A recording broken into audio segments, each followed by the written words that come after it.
Yeah, Hoppin, you are super fast. Alrighty. Well, still getting things up and rolling here. I'm gonna get Salt on the line. We're gonna go ahead and start our coverage of the 2025 off-term elections. One moment.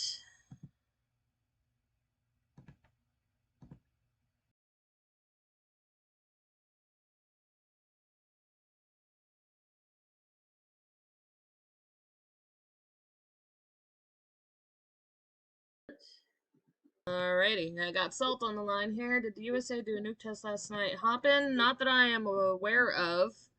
Did you see a report or did somebody report that?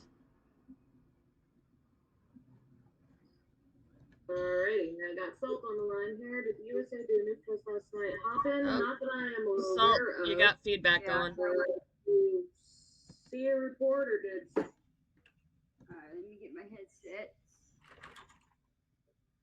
Copy. I said I have a 45-minute interview tomorrow. Hoppin, gotcha. Yeah, I'll make sure to get prayers in the work for you for that job interview, that it will be successful. Let's see here.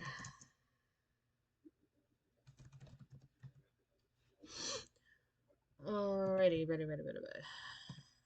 What do we have going here? There's a lot going on, guys. So, to top it off, we have DCA Airport in Washington, D.C. that is currently closed. There was reports that an incoming flight may have had a bomb on it. So this is at Reagan International Airport. So it was a bomb threat on United flight arriving at DC's Reagan Airport. It has caused a complete and total shutdown of operations at DCA.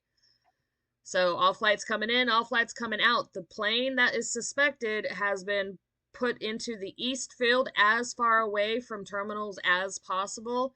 So they are currently addressing that. As more information becomes available, we will, of course, disseminate that information to you guys. Let's see if I can find any more on it other than that.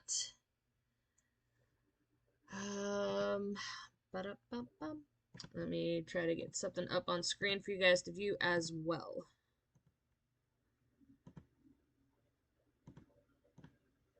Alright, so you can see the plane here in the distance. They have pushed it as far away as possible.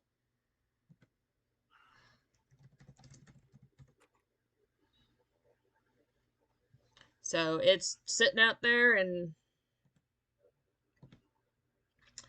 so the advisory that came with it is DCA element type APT, ground stop period 416 to 04/16/18 to 04/18/30. So several hours that it's scheduled to be kept out there while they investigate exactly what is going on. So it's impacting conditions, mainly security conditions, operation conditions. So this is flight UA 512 at Reagan Reagan National Airport. The overall issue is an unsubstantiated bomb scare, which has triggered an entire full ground halt. It is triggered an entire airport grounding. Everything has stopped. No planes coming in, no planes going out. You can tell by this picture here. Again, this plane has moved to the furthest region of the airfield, away from anything and everything, just in case. According to information provided by... Sorry, wrong headline. Nope, that's something else. So all flight operations are currently suspended. This has been going on now for about an hour. So I'm curious, very, very curious, how a bomb, how a bomb made it onto an aircraft, if this is substantial, if this is, confirmed. We're just getting leaked information from a source within the DCA itself. There has been nothing else. So here you can see by flight radar the red plane here highlighted UA 5112.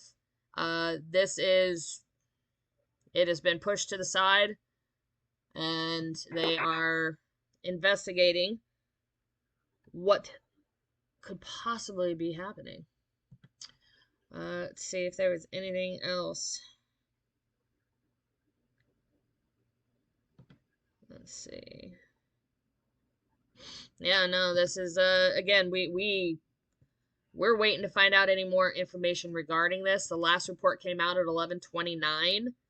The ground stop at Washington DCA due to the security incident. Okay, so it has been lifted as of a few minutes ago. Flight operations are now resuming. So, okay, cool. I assume what? Secret Service found bugs in the White House. Wow. Okay. Hey, Salt, you there? Yeah. Can you please look up any information regarding this? This report is saying that the Secret Service has found bugs in the White House. Tiny electronic listening devices were discovered hidden throughout the West Wing, including inside Caroline Leavitt's office.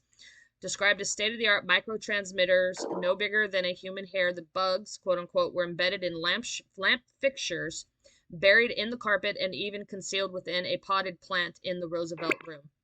Can you please look up that information to substantiate this, please? Hi, Tryon. Yeah. That's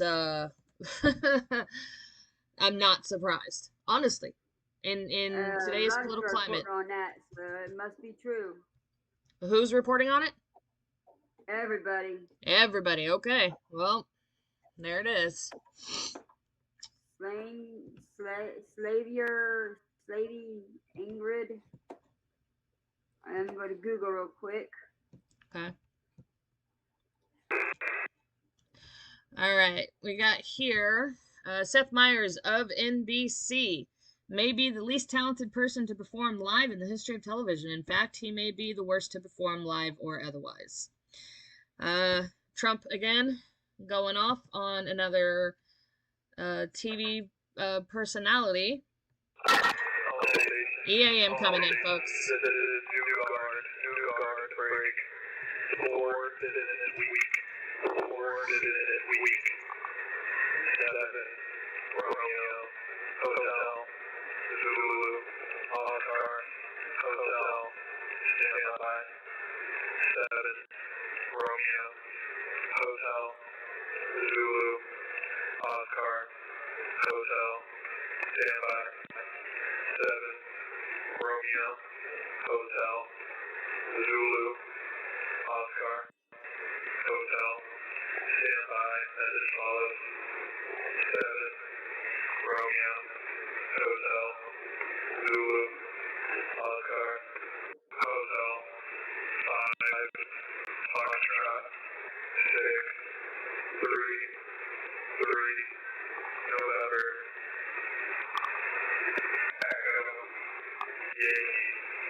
Alrighty.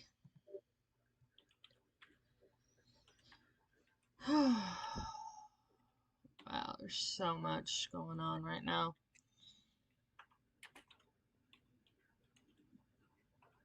Yeah, I'm on Google right now, reconfirming. I'm seeing old reports and nothing new reports. Yeah. Let's see They're here. saying it's unauthorized. So they're not sure what's going on. They're not even sure what's going on.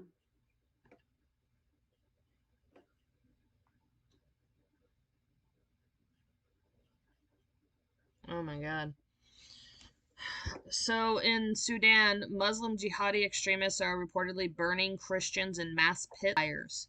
Satellite imagery shows enormous charred graves, each holding an estimated 500 bodies. I have video, but unfortunately can't play it here. It will be over in our Telegram channel under uncensored content. So if you Sending have it not now. joined it, then please join it. I just sent it over. I've seen that on Amir.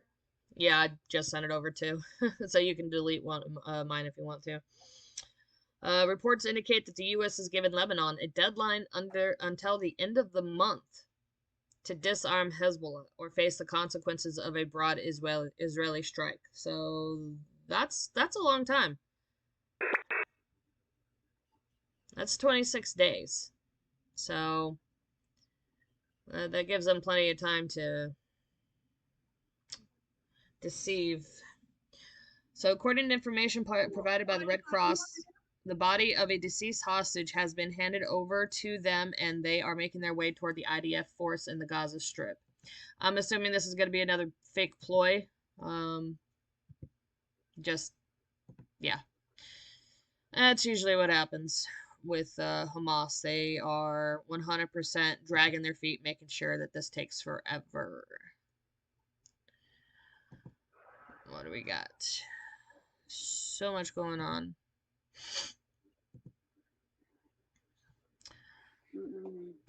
So we have here Virginia governor race that's up. You have Abigail Spanberger, who is a Democrat, and Winsome Earl Sears, who is a Republican. She is awesome, by the way. You know what's really entertaining is that she could potentially be the first black female governor in the United States, and the Democrats are not cheering it on. Why? Because she's a Republican. That is the only reason. So, that is one of the races that we are going to be following today. We have stuff coming out from Trump. So many fake polls are being shown by the radical left media, all slanted heavily toward Democrats and far left wingers. This is accurate, okay? All the polls are showing, again, left wing. So what everybody needs to do to prepare themselves for the eventual outcomes here. You got to remember, this is taking place in blue states. All these elections are blue states. Okay? What they will do is if Democrats win the majority of these elections or all of these elections, they are going to spin it that people are having buyer's remorse with electing Trump. They're going to use this as a momentum strategy, and they're going to try to use it to also cripple the morale of the right. Period. They're gonna say, "Oh, look, everybody's buyer's remorse because everybody's now voting for Democrats." This is all in Democrat states and cities, so there's really no contest here. If Dems win, now what we are hoping to see is a massive flip. It appears that the New Jersey governor race that may very well flip, and New Jersey for the first time in a long time is going to potentially go red. Now, whether or not Winsome Sears here wins, I'm not sure exactly where she's polling at in Virginia, but Virginia is a hard stone blue state. So need to be very, very careful there. I believe they do have a Republican governor though, Ratskin. So everything else is blue though. So hopefully Virginians get it together and vote in Winsome Sears. I am not gonna play Eric Swalwell. He's ugh. So yeah, you notice how everybody was, running around and screaming and yelling, "Oh, there's gonna be riots and all this." No, there really hasn't been. So you can see here, was hoping to find some of these ravening hordes of looters, just so I could perform my civic duties, but no dice. Peaceful, quiet, people smiling. Of course, this individual was next to Camp Lejeune, so there wasn't any issues. But there have been single incidents of people walking out of the store with groceries or stealing groceries from other people out of their cart. It's not what everybody was trying to blow it up to be, and I warned everybody to remain calm and not get too caught up in the what ifs. Because the last time this happened, yes, there was still money to fund SNAP, so we didn't have these issues, but the fact remains the majority of people that are on SNAP are law abiding citizens. The pockets of stupid, those are the people that are able bodied who have no problem going out and stealing what they need. So, what do we got here? This is the mayor of Down Township, New Jersey, Michael Rothman. My name is Mike Rothman. I'm the mayor of Down Township in South Jersey, and we're currently experiencing some poll machine problems in both of our two districts in Down Township. District 1, the machine is still not working as of now. 35 people are going to cast their vote there, and they're all still doing write-in provisional ballots. In District 2, the voting machines that were not operational until 7:10 this morning. I have 4 to 5 residents that were turned away, not given a provisional or write-in ballot. They told them that they would not be able to come back. They had to go to work today, and they didn't have an answer resolved for them to cast their vote. And I can honestly tell you that I'm appalled, not just as the mayor of Down Township, not just as somebody that served in the service, and it's not allowing somebody to exercise their constitutional right to vote. So anything that can be done, the attention that's put on this matter is greatly appreciated, but we are right now in the middle of everything that's wrong with this system. Thank you. So what has been happening today is there were 7 districts in New Jersey, 7 Republican districts in New Jersey who all received bomb threats this morning. Okay, so they had to shut down the polling locations. And then in multiple locations, they've been having voter machine errors. Can you guess what districts these machines are having problems? That's right, Republican districts. Notice how no machines in any Democrat districts have any issues ever anywhere. It's only in Republican areas. So we have a serious problem going on, and just like always, the Dems are behind it. I'm banking my life on that one. New Jersey and Pennsylvania. Do what you have to do to peacefully, in order to lock in your votes today. Get there, vote. Don't walk away. Even if people are telling you to go away, don't do it. You have a constitutional right to vote, just like this gentleman said. The Democrats are trying incredibly hard to make sure that this election is rigged. They do not want New Jersey to flip red. The red wave has to break through their blue wall in that region for us to start making any kind of headway. Now, we had a gentleman in here last night who seemed a little upset that I had made the comment that a vote for Silwa in New York would be a vote for Mamdani. So I wanted to clarify this one. If you vote for Silwa, that is a vote taken away from Kumo, which is basically a vote for Mamdani. Now, how this works is the vote will be divided between Kumo and Silwa, instead of all of those votes being able to go for Kumo. Now, the clarification here is that I don't like Kumo. I don't support Kumo. Right now, he's the lesser of 2 evils, but he is still evil. The problem is, and the problem will always be, that the Democrats will not drop out. Kumo should have dropped out a long time ago. Coming here 24 hours before the election is to be had and saying, hey, vote for Republican, it's not going to happen in a heavily blue city. That choice needed to be taken away months ago. Kumo should have dropped out, and it should have been a head-to-head between Silwa and Mamdani. Then Silwa would have had a chance of actually overcoming Mamdani, because anybody that would have gone for Kumo would have naturally voted for Silwa instead. But that time passed. There's nothing that you can do about it now. He should have dropped out, but he didn't. So at this point, yeah, unfortunately, because Kumo is polling higher than Silwa, a vote for Silwa is a vote for Mamdani, whether you like it or not. There's nothing that can change this one. It's too little too late, unfortunately. And that's where the problem lies. He should have dropped out to give the Republican a chance. That didn't happen, unfortunately. So I wanted to make sure that that was clarified. And on top of that, I don't have an issue with anybody saying anything in my chat as long as it stays respectful. You can have a completely different opinion than myself or my moderators. I don't care. That's the whole point. We are here to have a debate. We are here to have a discussion. If I am not answering, it means that I'm not at my computer. I had to go do something. I am a single mother running a household. So if I vanish just in the blue, I'm usually taking care of something that I have to do, and this show comes secondary to my children and everything else that I have to do. So if I don't respond, just wait. I will respond. Just, not in the time that you might be expecting me to. So please have some patience for me. I will try to dedicate as much time as I can to answering questions if they are in the chat. I do scroll up and down and try to review everything that everybody puts in. Alrighty. So, reports that voters are leaving polling locations in Lakewood after not being found in the system. To anyone in Lakewood, let the community know to demand a provisional ballot.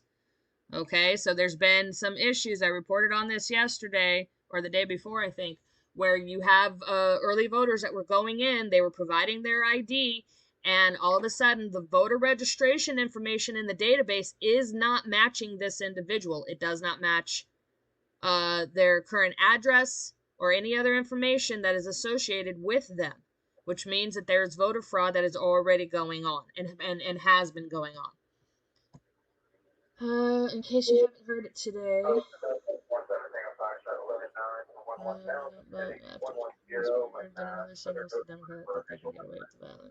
Okay.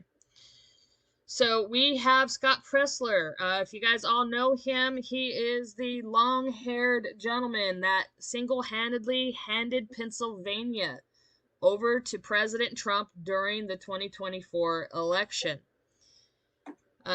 He has been burning and turning and working so hard. I got to meet him actually back in September at Charlie Kirk's memorial here in Arizona. He was out talking with people, making sure people were registered to vote. He came all the way from the East Coast to attend the memorial and to help get people registered in Arizona, and it was beautiful. I got to talk to him and shake his hand. I gave him a hug. I absolutely love what he has done. What many people may or may not know about Scott Pressler is he is a gay man. He is a gay Republican. And he is one of the nicest guys that you'll ever meet. And this is what the Republican Party is becoming. It is an inclusive party. You got your pockets of stupid, you'll always have that. But it is not about who you are, who you love, care about your country, love your neighbor. We're all in this, for the same thing. We want to have a good life in America. We want our freedoms. We want the Constitution to be the law of the land, not Sharia. This man is amazing. So if you get a chance, follow him, like him. He's on X, he's on Facebook, he's everywhere. He's on Telegram. Give him your support. He's an amazing, amazing person. So he says if you're in Chester County, polling location, run out of provisional ballots, message him immediately. He's documenting everything because they are trying their hardest to make sure that this doesn't happen. So what's going on in Pennsylvania? The other election that's taking place is their what is it? Their Supreme Danielle, is it their Supreme Court? Their judges? Yeah, 3 of their judges. So it's a 3-panel judge system that's up, and all 3 judges are radical leftists, and they are all up for re-election. So Scott Presler has been booging it between Pennsylvania and New Jersey, trying to get Republicans elected. So let me double check here, just to make sure. So the 2025 Pennsylvania elections, this is to hold judicial retention votes and fill numerous county, local, and municipal offices. Let's find the name of them. Scrolling through.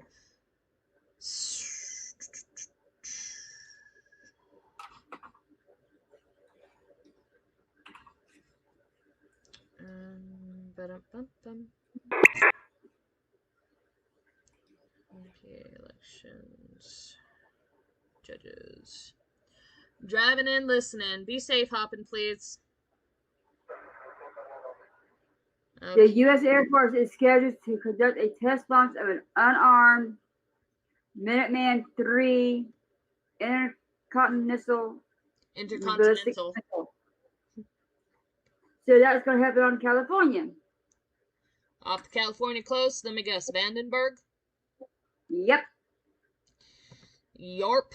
That's what should be happening. Pete Hegseth is back in the USA. Right now he's in flying towards Portland, Oregon.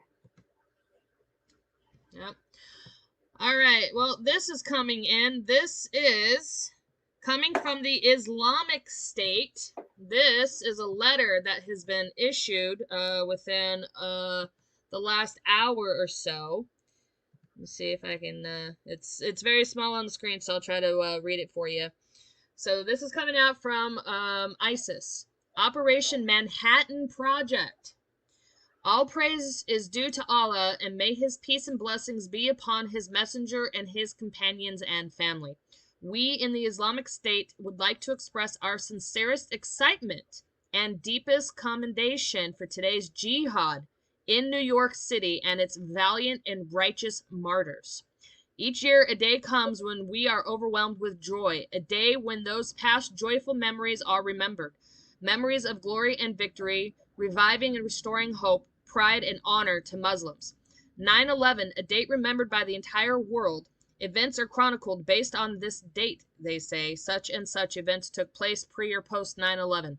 The country and people that by large consider 9/11 to be a historic date is the American government and its citizens, respectively. The 11/4 operations have been the most carefully coordinated response to American aggression and imperialism launched from the Muslim world since 9/11. We learned from our mistakes made during the operations in Paris and Brussels, and we were able to introduce and deliver open source jihad instructions to 109 Muslim brothers living in America who expressed desire to commit or enable today's jihad. Allah says, indeed, those who disbelieve spend their wealth to avert people from the way of Allah, so they will spend it. Then it will be for them a source of regret. Then they will be overcome. Donald Trump takes credit for defeating the Islamic State. We would very much like Donald Trump to know 11/4 was planned during your administration under the stupid and illegitimate authority of Kash Patel, Pamela Bondi, and John Ratcliffe. May peace and blessings be upon his messenger and his family, the Islamic State. So, Salt, how would you take this letter?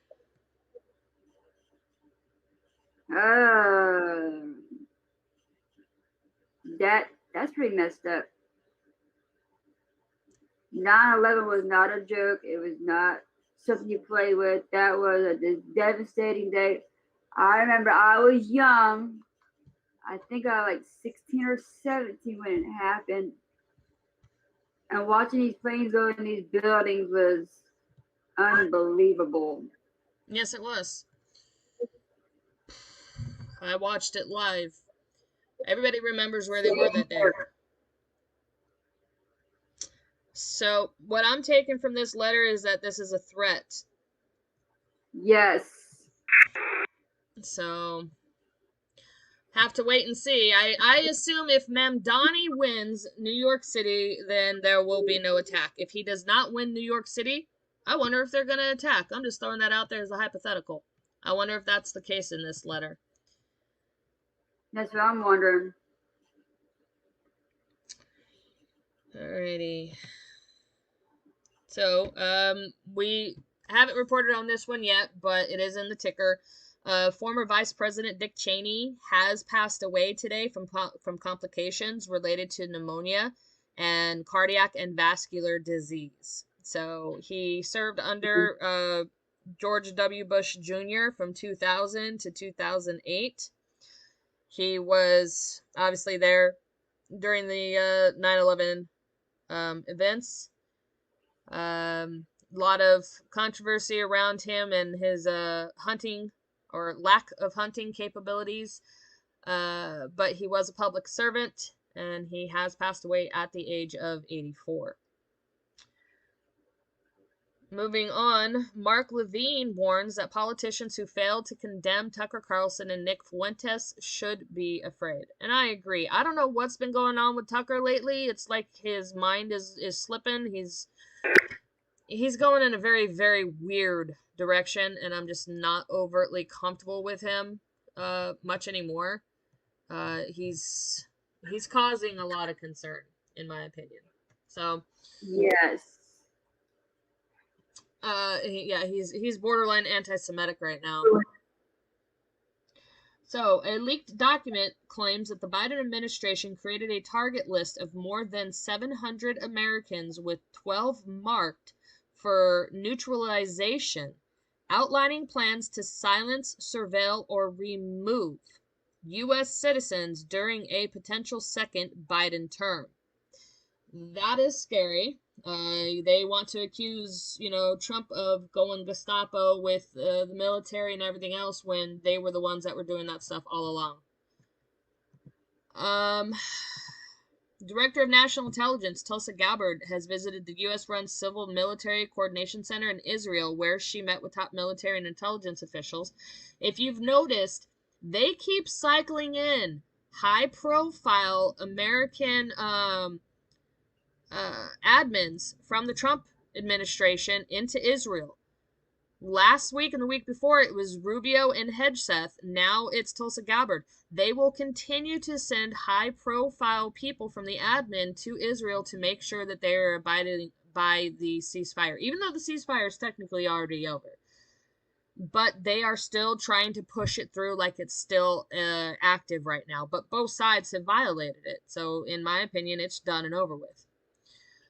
You got Robert F. Kennedy Jr. He has officially called on global health authorities to remove mercury from all vaccines following the United States' decision to eliminate it. He came out yesterday and made the announcement that he has confirmed that mercury has been removed from all vaccines within the United States. So you can at least feel a little bit more comfortable that there's no mercury in there, but I would still be very, very cautious when it comes to other things. Just use your wits, do some research. Okay, that was yesterday, so we are not going to go ahead and talk about that one. It's pretty much at this point irrelevant.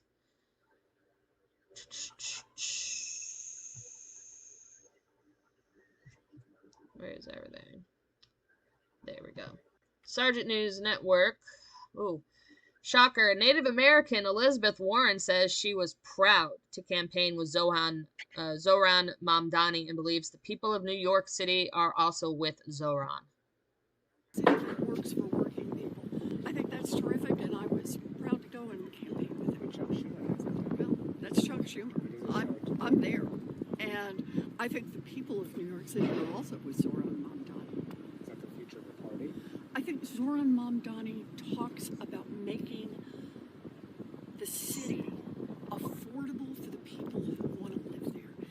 He's talking about putting government on the side of the people.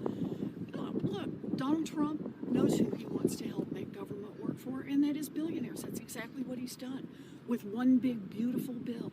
He promised on day one that he was going to lower costs for all Americans on day one. Those were his words.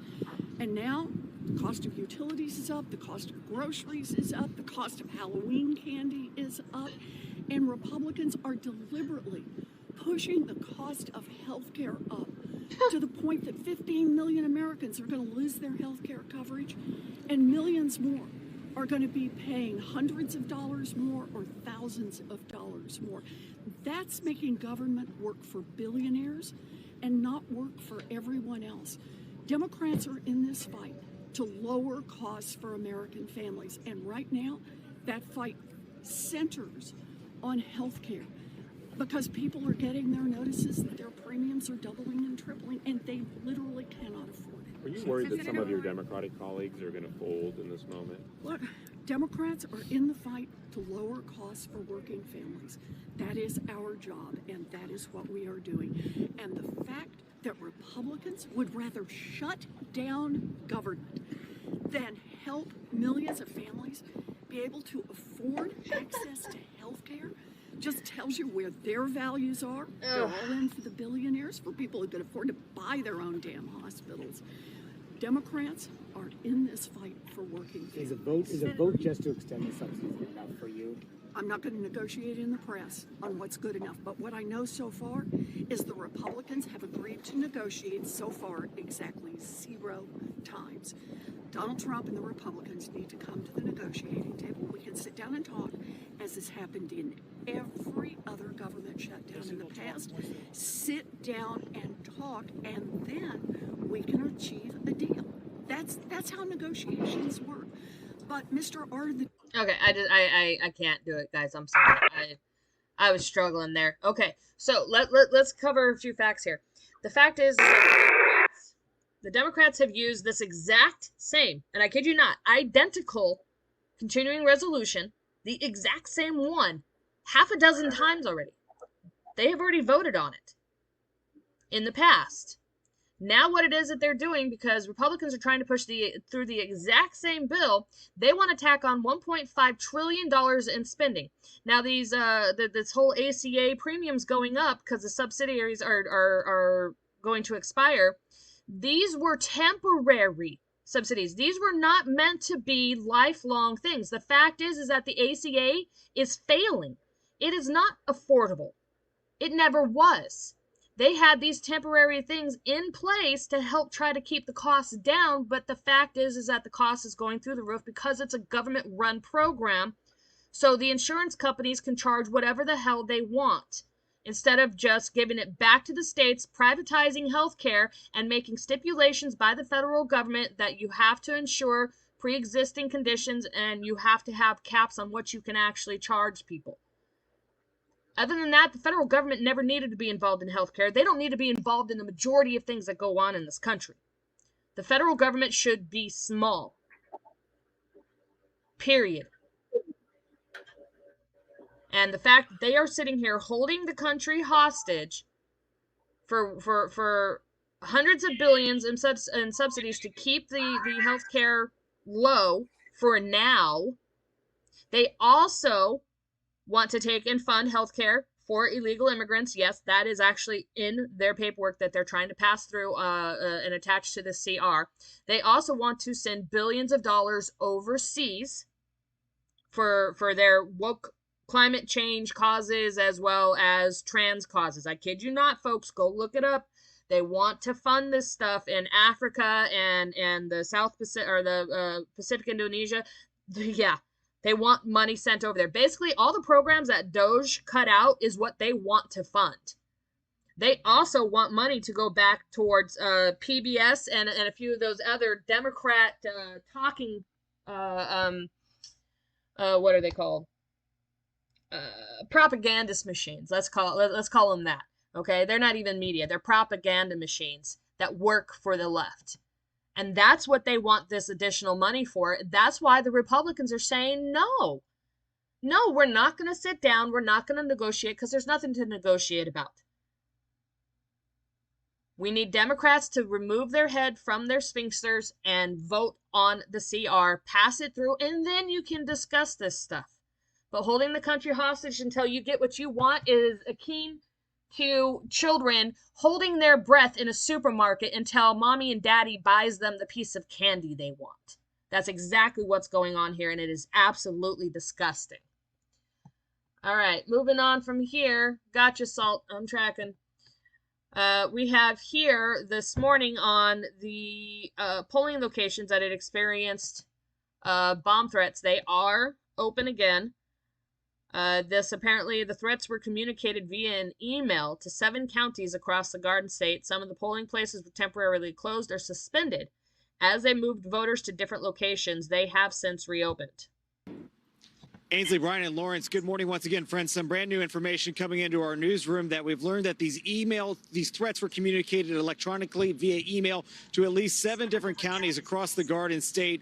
These threats certainly being taken seriously, and out of abundance of caution, some of the polling places were temporarily either closed or suspended as they moved voters to different locations. And then as they were doing those searches, then either able to reopen some of the facilities. We got a statement from the Attorney General of New Jersey. I want to put it up on the screen for you. It says, law enforcement officers have responded at each affected polling place. Some of these polling locations have already reopened to the public.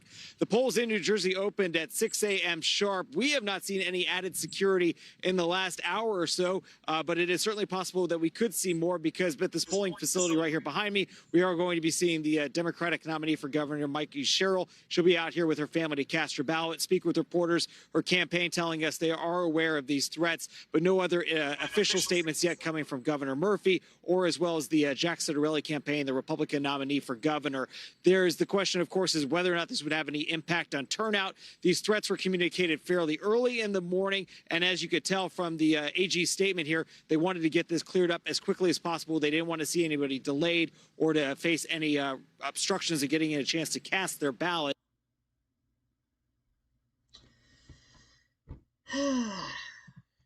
Shaking my head, shaking my head. Ainsley, Brian, and Lawrence, good morning once again, friends. Some brand new information coming into our newsroom that we've learned that these threats were communicated electronically via email to at least 7 different counties across the Garden State. These threats certainly being taken seriously, and out of abundance of caution, some of the polling places were temporarily either closed or suspended as they moved voters to different locations. And then as they were doing those searches, then either able to reopen some of the facilities. We got a statement from the Attorney General of New Jersey. I want to put it up on the screen for you. It says, law enforcement officers have responded at each affected polling place. Some of these polling locations have already reopened to the public. The polls in New Jersey opened at 6 a.m. sharp. We have not seen any added security in the last hour or so, but it is certainly possible that we could see more because at this polling facility right here behind me, we are going to be seeing the Democratic nominee for governor, Mikey Sherrill. She'll be out here with her family to cast her ballot, speak with reporters, her campaign telling us they are aware of these threats, but no other official statements yet coming from Governor Murphy or as well as the Jack Ciattarelli campaign, the Republican nominee for governor. There's the question, of course, is whether or not this would have any impact on turnout. These threats were communicated fairly early in the morning, and as you could tell from the AG statement here, they wanted to get this cleared up as quickly as possible. They didn't want to see anybody delayed or to face any obstructions of getting a chance to cast their ballot. Yep. Let's see what else we got going on. So we have here Andrew Cuomo on President Trump's endorsement. So yeah, President Trump came out and endorsed Cuomo because it's the same thing that I was talking about earlier. It is too late for Silwa. If Cuomo had dropped out like he should have, then Silwa would have had an opportunity. He would have had a chance to go and beat Mamdani. You got to go to school tomorrow, 9:30. Good job, Salt. That's great news to hear. The three-way race. It's myself, the Democratic Socialist, Mamdani, and there's a Republican named Curtis Lewa. And Curtis Lewa was a spoiler. There was no chance he can win, but he can make Mamdani a winner. So President Trump saying to the Republicans, don't vote for Sliwa, you're wasting your vote, that could be very helpful. Because if they don't vote for Sliwa, they would vote for me. Yep, and unfortunately, it's just a fact right now. If you take and vote for Sliwa, whatever his name is, that's a vote that you're not casting for Kumo, which in turn makes Mamdani the winner. It's too late for Kumo to drop out. That should have happened months ago to have given Silwa or Sliwa, whatever his name is, an actual chance. But it's too late.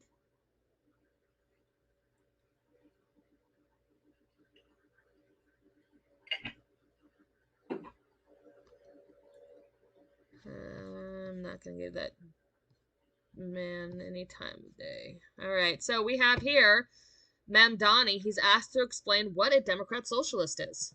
How do you respond to that when somebody comes up to you and says, I can't vote for you because you're a communist? I say there are reasons you might not want to vote for me, but let's be honest about my politics. I'm a democratic socialist no matter how many times President Trump calls me otherwise. Yeah, explain the difference. What is the difference between a Democrat, a democratic socialist, and a communist? Well, I'm a democratic socialist who's also a Democrat. Right. And when I say I'm a democratic socialist, I explain it in the words of Dr. King from decades ago, who said that call it democracy or call it democratic socialism, there must be a better distribution of wealth for all of God's children in this country. Right. And what I actually find is that when you're speaking to New Yorkers, they ask you less how you describe your politics and more whether there's room for them in that politics. Right. And New Yorkers are asking me, does your politics have room for my struggle to afford my rent, my childcare, my groceries? And frankly, President Trump ran an entire campaign focusing on the cost of living, focusing on the promise of cheaper groceries. And his inability to do so is now making him increasingly desperate to try and stop the campaign that will actually deliver on the same diagnosis that he shared. Yeah. Wow. That is so far from the truth. But hey, you know what? Whatever they got to tell themselves to get up in the morning. Ew. So here, on the flip side, now I played that video for a reason, guys. He is sitting here saying that he's going to be the party that delivers to the American people.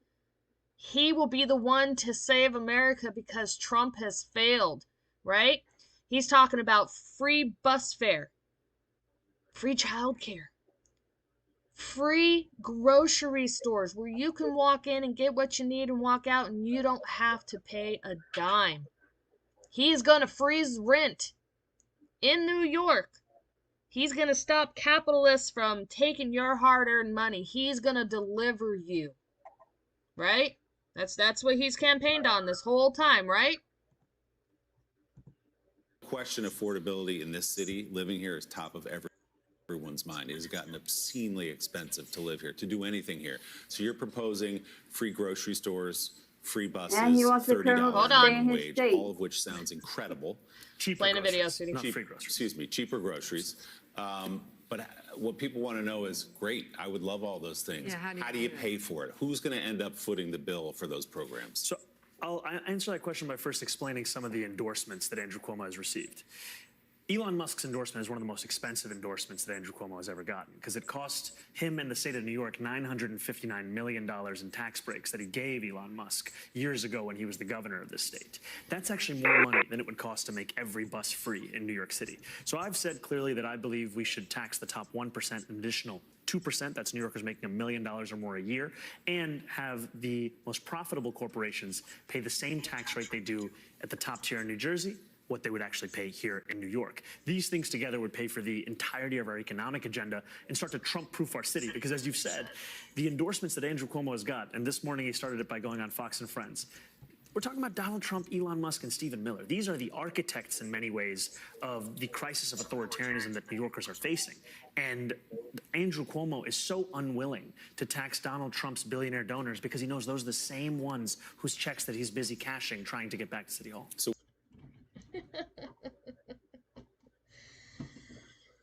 Oh, wow. New York is in so much trouble.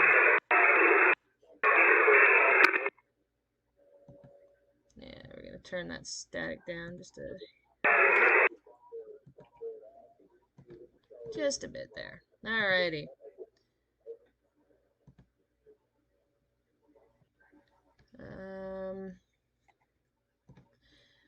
Yeah. Good luck, New York. Good luck. Alright.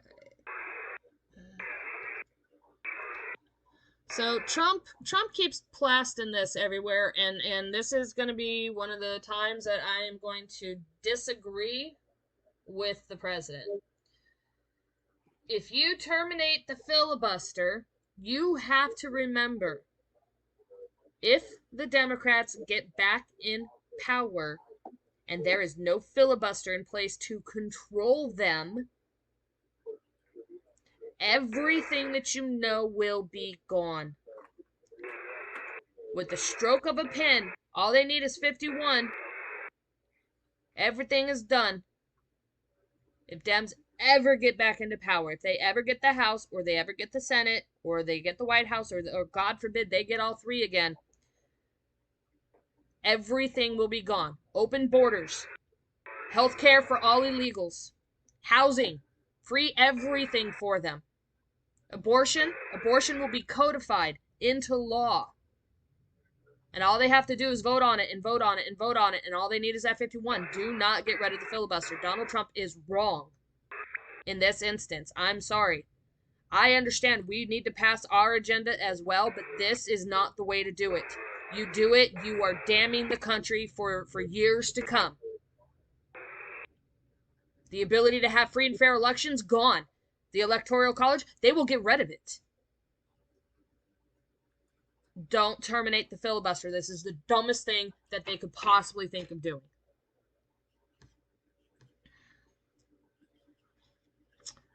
Let's see here. We've got here, Senator John Kennedy calls the government shutdown an ego-driven shutdown, stating it is not about money, it's about politics. This is an ego-driven shutdown. It's politics. Here's what happened. The country was rocking along, minding its own business. Our budget ran out at midnight. We knew it was going to run out.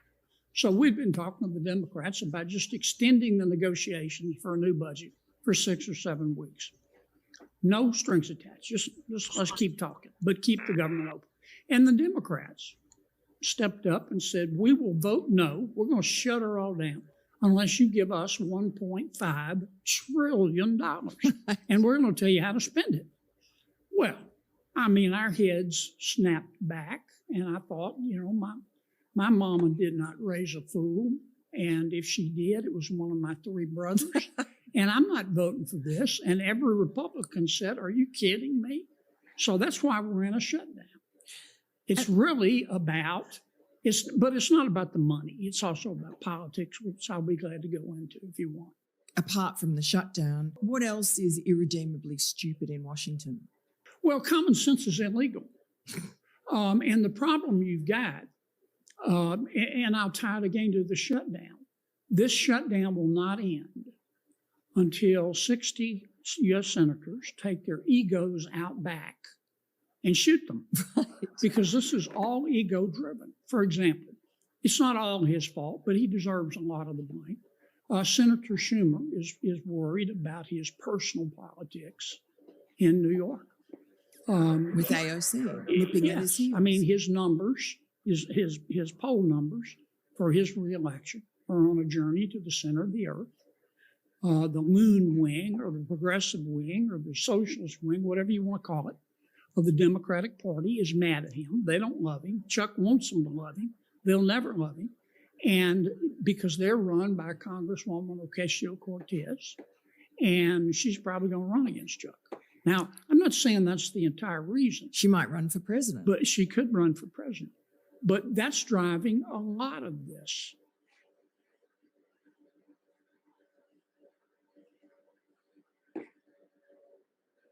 Same thing. Democrats made the deliberate choice to shut down the government. And only Democrats can put an end to this madness by making the deliberate choice now to reopen the government. Today is a big election day.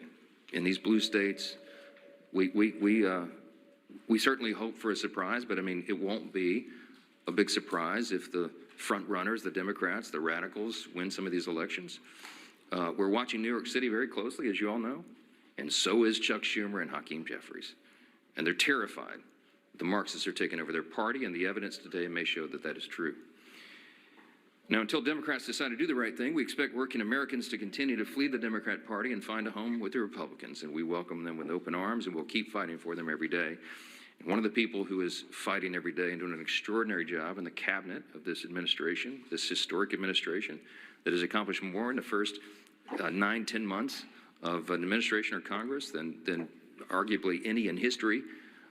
We have our former colleague and our dear friend,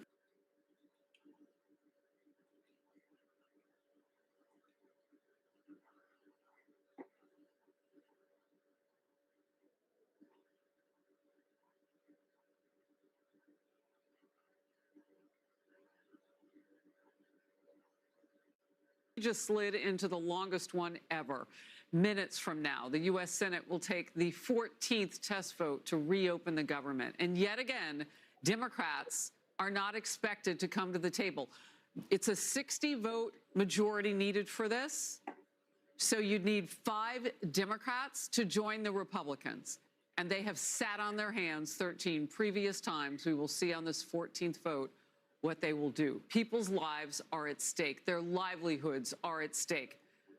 42 million people who depend on food assistance in this country waiting to see what will happen. The president looking at what he needs to shift to try to feed them by tomorrow. I mean, this is emergency territory, and Democrats up until now have been AWOL on this issue. The stalemate is again day 35.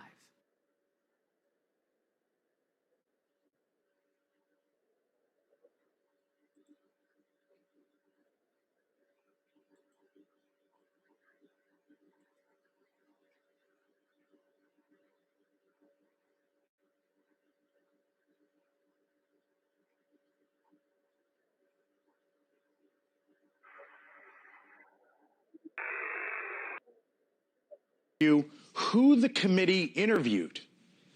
This is who went up to Capitol Hill and testified. They include, for example, the former press secretary, Karine Jean-Pierre, officials Ian Sams, Andrew Bates, Jeff Zients, have talked about him, chief of staff, Neera Tanden as well, Ashley Williams, a special assistant, Ronald Klain, who was a chief of staff to the president at one point, Steve Ricchetti, Mike Donnellan, Bruce Reed, Anita Dunn. This was part of the senior advisors, some of the inner circle there. Now, the former president's doctor, Kevin O'Connor, Joe Biden's former chief of staff, Anthony Bernal, and former deputy chief of staff, Annie Tomasini, these 3 here, they pled the 5th when they went up to the Hill. We'll get to one of the top Democrats on the committee in a moment, but first tonight, he is the chairman of the House Oversight Committee, Congressman James Comer, who sent that report over today to the Attorney General, Pam Bondi, and as you can see here tonight, Congressman Comer, Chairman Comer, joins us live here on the Hill. Thanks for being with us tonight, sir. Thanks for having me. Of course. So I read through this 91-page report, Chairman. It's basically 2/3 of it is about the president's mental fitness at the time and the quote-unquote cover-up that you describe. And then the back third, give or take, is about the use of the auto pen. The term cover-up is mentioned in there, I believe, north of 60 times. Mm-hmm. But yet you have not accused anyone of a crime. Congressman, do you believe that there needs to be a further investigation on whether crimes were committed in the Biden White House? Yes, we do. And look, the president was shielded from everyone. Even the senior staffers admitted under oath that some of them would seem less than once a month that worked in the White House every day. Ian Sams, who was his press secretary, who gave daily press conferences during the Biden influence peddling investigation that I led, during the Robert Hur investigation. He gave daily briefings implying he was talking to President Biden, but when we got him under oath, he admitted he only saw President Biden in person 2 times in 2 years. It's evidence of a cover-up. Every president in history communicates multiple times per week with their inner circle, except this president. Now, why is that relevant? It's relevant because this president, during the last 3 months of his presidency, during the lame duck period, just went haywire with the auto pen. They signed all these executive orders. They signed all of these pardons with an auto pen when 75% of the time, according to the White House records, Joe Biden was in the White House. There were no records. There were no notes. There was nothing in the National Archives that would demonstrate that Joe Biden played any role whatsoever in the decision-making process. There were inconsistencies with the testimony from all the different staffers on the use of the auto pen process. But one thing's consistent: the every single staffer that used the auto pen, even the staffers that authorized the lower level staffers to use auto pen, none of them spoke directly to Joe Biden. And that's a concern, and that's why we think that Pam Bondi, based on our evidence and hours of testimony and all the emails, even the emails from the Merrick Garland Department of Justice that warned the Biden administration they were using the auto pen excessively on legal documents, we believe that there was a cover-up of the president's health. But we asked Pam Bondi to use all the tools in the Department of Justice toolbox to investigate this further, starting with Dr. O'Connor, the White House physician, who pled the Fifth Amendment. So I hear you. Here's what President Biden, a spokesperson, said. Quote, President Biden made the decision of his presidency, made the decisions of his presidency. There was no conspiracy, no cover-up, and no wrongdoing. Congressional Republicans should stop focusing on political retribution. It doesn't seem like, Congressman, that there is a smoking gun example that you guys have put forward on the auto pen. Is there? What would you say to President Biden's team? I would love to have a conversation with President Biden. I would love to do it on your show. Look, that's a statement. Why doesn't he come out and say that? It's the same thing. They shielded him from meeting with his inner circle. The White House physician, when asked under oath, were you ever told to lie about Joe Biden's health? He pled the Fifth Amendment. I mean, look, we all saw his decline. And if you want to see how bad a shape Joe Biden really was for an extended period, look at the Robert Hur video. That was the one time when Joe Biden, during the last year of his presidency, had to sit down for several hours and attempt to answer questions during that Robert Hur investigation. And it was pitiful. I mean, anyone who watches that video and listens to the audio and see how confused he was and how he couldn't answer questions. This is not a guy that could be able to go through thousands of pardons and determine whether or not they were worthy of a pardon or commutation. That's what the law states. That's what the Constitution states. Only the president has the power to pardon, not a staffer. He cannot delegate that to another staff. So we think the evidence is overwhelming that Joe Biden was in a mental decline. We wanted to press the White House physician, Dr. O'Connor, on this, but he pled the Fifth. That's why we referred him to the D.C. Board of Medical Association. Yes, you have indeed, and I'm going to get to that here in a moment. On this issue of presidents and transparency, right? Because at the end of the day, you, like I mentioned, you used the word cover-up, and I guess sort of the opposite word of that would be transparency, right? We heard President Trump, or saw him on Air Force One, President Trump, just the other day, and he revealed that he had an MRI, and he didn't give any more details beyond that.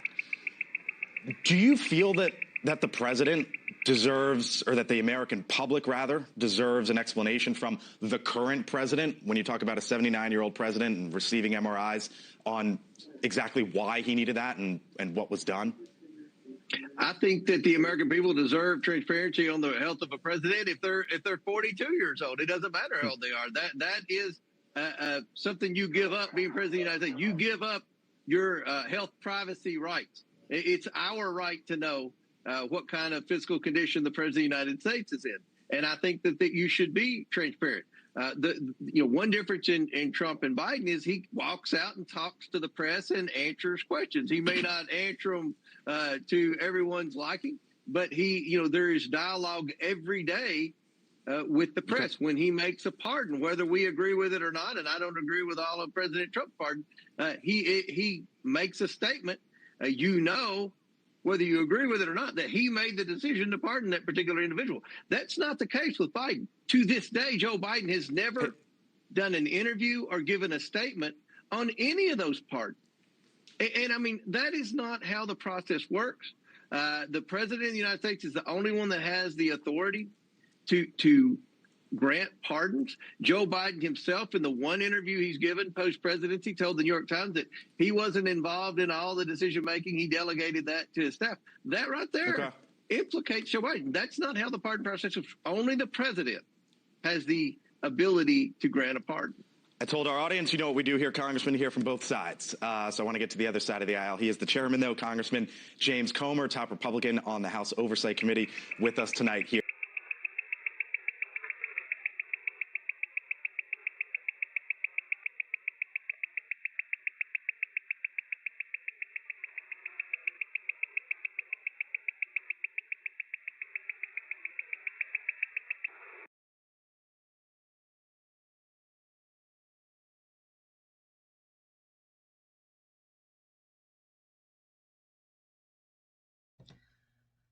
All right. Sorry, guys, about that.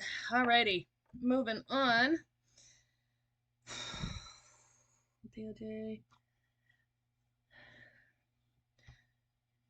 I think that's what we just watched. The United States might have to shut down airspace across the country next week if Senate Democrats do not reopen the government. This is according to Secretary Sean Duffy. Okay, so Duffy is saying if you bring us to if you bring us to a week from today, Democrats, you will see mass chaos. Now, the thing is that air traffic controllers are already leaving the job, guys. They've already resigned. Slowly and surely, they have to choose between feeding their family or, coming and working for free. What do you think they're going to do? They're going to go get something to feed their family. So they're starting to resign en masse. You will see mass flight delays. You will see mass cancellations. You may also see certain parts of airspace closed, shut down. This is going to get bad, guys. The Democrats are playing with fire. So we have here the Senate Democrats again blocking the reopening of the country for the 14th time.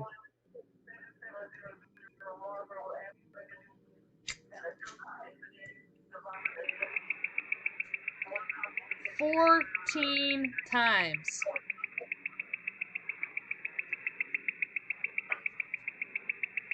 So this one here, Democrat Virginia Attorney General candidate Jay Jones. Aye.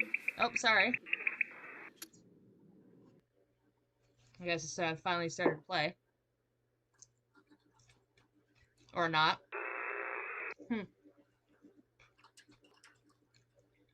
But there you go. 50 yays and 42 nays. So, Democrat Virginia Attorney General candidate Jay Jones is caught trying to kick a dog.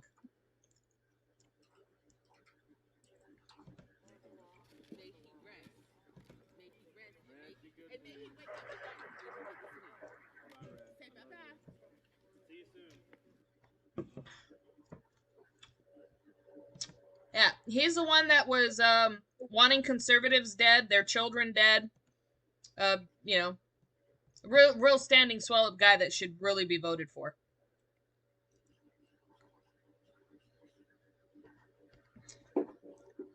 The controllers got 90% of one payment, 80 to 90% of one payment.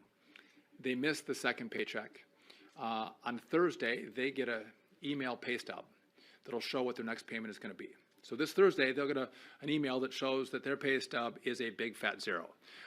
Many of the controllers said, a lot of us can navigate missing one paycheck. Not everybody, but a lot of us can.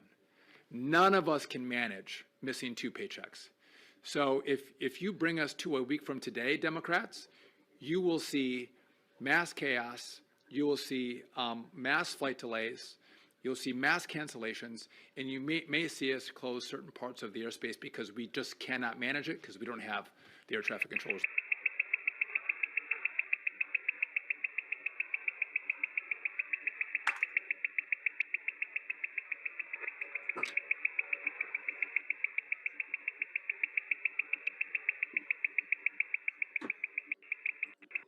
I don't understand why the Speaker of the House, a Democrat, Hakeem Jeffries, would endorse Mamdani, and Obama would not. I just don't get it. One more thing I want to throw out there. Kathy Hochul was this event about a week ago, and they were all screaming.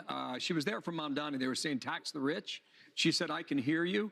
And the next day she said, I thought they were saying, let's go Bills. Go Bills. What? This one got by me. Tax the rich, let's go Bills. I mean, it sounds a lot like. Let's She go, needs Brandon. audience. Brandon. Let's go, Brandon. She needs some like hearing support there. Well, it's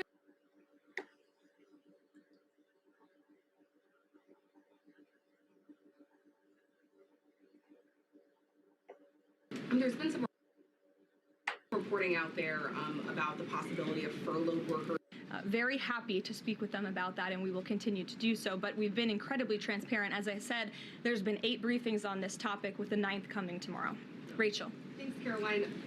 There's been some reporting out there about the possibility of furloughed workers not getting back pay. We know that the president signed that bill into law in his first term.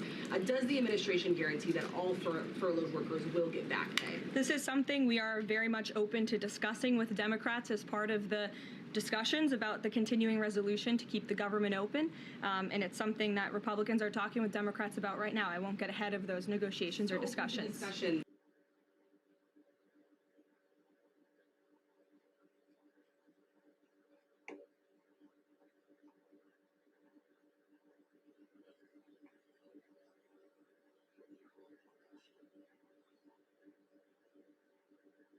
We are now on day 35 of the Democrat government shutdown. The Democrats' obstructionism will break the record for the longest government shutdown in American history tonight. The Democrats are intentionally hurting American families, workers, and businesses with this shutdown to fight for free health care for illegal aliens and to appease their radical left-wing base. And it's a total disgrace. This past weekend, Americans traveling to weddings, funerals, vacations, and meetings faced significant flight disruptions at airports across the country because of staffing shortages. On Sunday alone, more than 5,000 flights traveling to and from U.S. airports were delayed. Since the Democrat shutdown began, 4 times as many staffing shortages have been reported at air traffic control facilities compared to last year. TSA checkpoint wait times ballooned past 3 hours at Houston's George Bush Intercontinental Airport.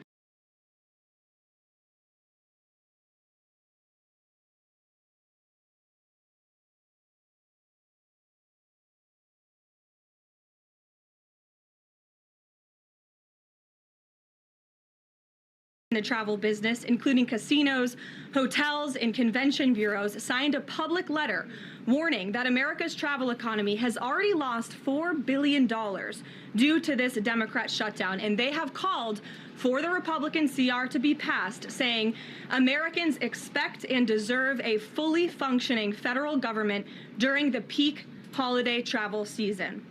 Never before have we seen private industry and union leadership so unified on the same issue, rallying behind Republicans in such a vocal way.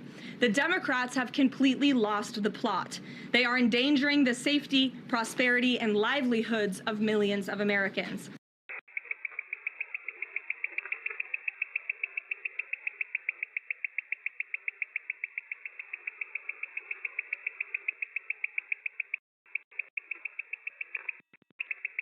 I think they are completely irresponsible, and they are based on zero evidence. And I think this is just another example of how the Democrat Party unfortunately stands for nothing. All they stand against is President Donald Trump. And I think it's quite sad to see that we have someone at the top of the ticket on an election day today saying such things about the president when he obviously had absolutely nothing to do with those threats.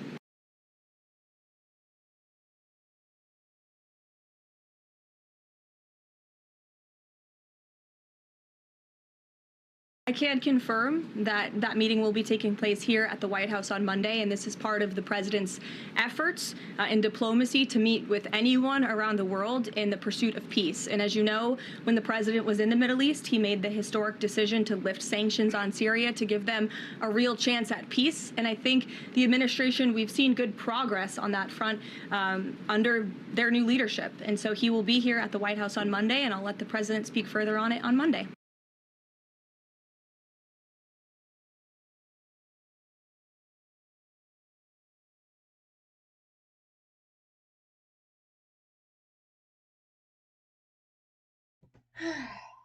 Well, Let's see here. Let's see what other stuff we got coming out right now.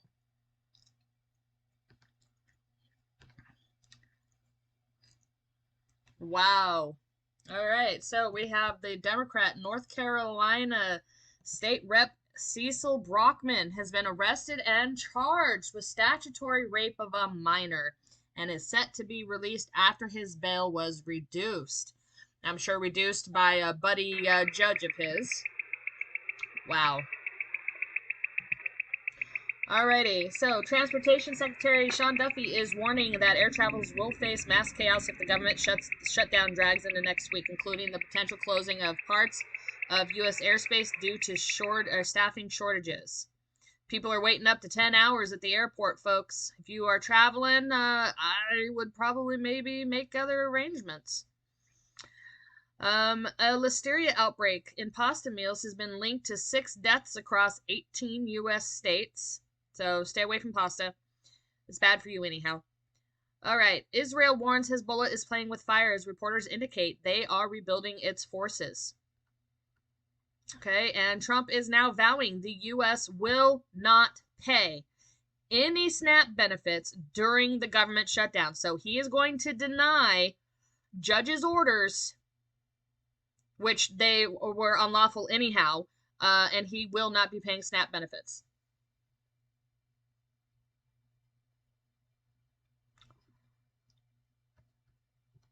Unbelievable, folks.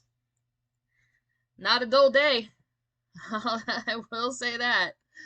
Definitely not a dull day here.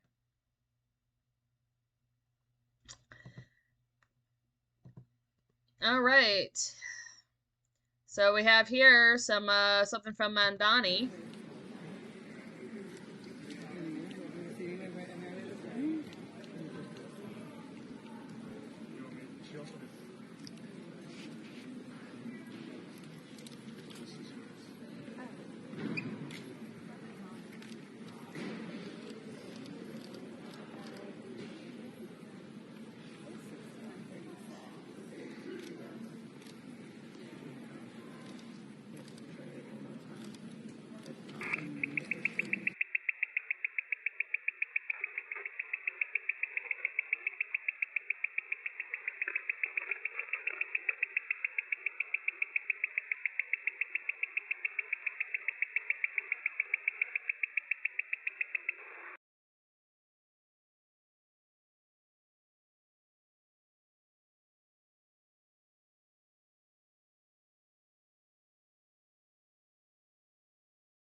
Alrighty, so in a stunning twist, Zohran Mamdani, the anti-Israel Democratic Socialist running for New York City mayor, did not vote for himself on the Democratic line, but instead on the Working Families Party.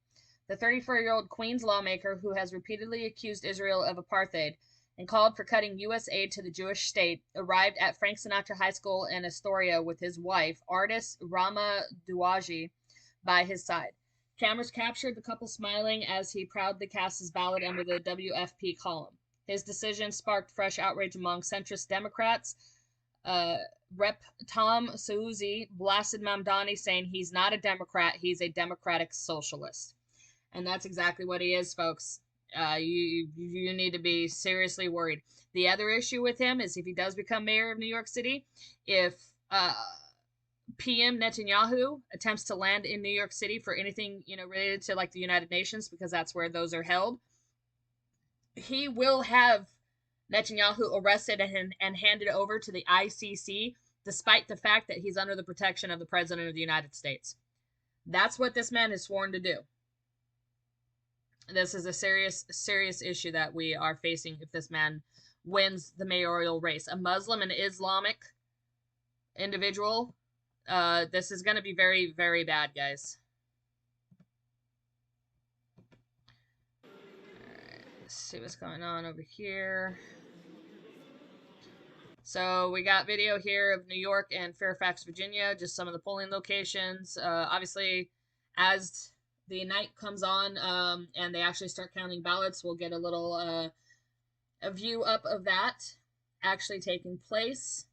And we will watch the election live. Right now, I'm just kind of bouncing back and forth. I may take a break here for about 20 minutes. Let's see. Jack Smith seized Trump's government-issued phone, subpoenaed his personal records during Arctic Frost investigation. That thing is starting to unravel massively. Like, it is really, really concerning, the level of the depth, not even the level, the depth that they went to. The judge that signed off on it is none other than Judge Boasberg. And if you know who he is, he's already tied to Trump and has tried to take Trump down judicially. He was the one that signed off on this actually occurring.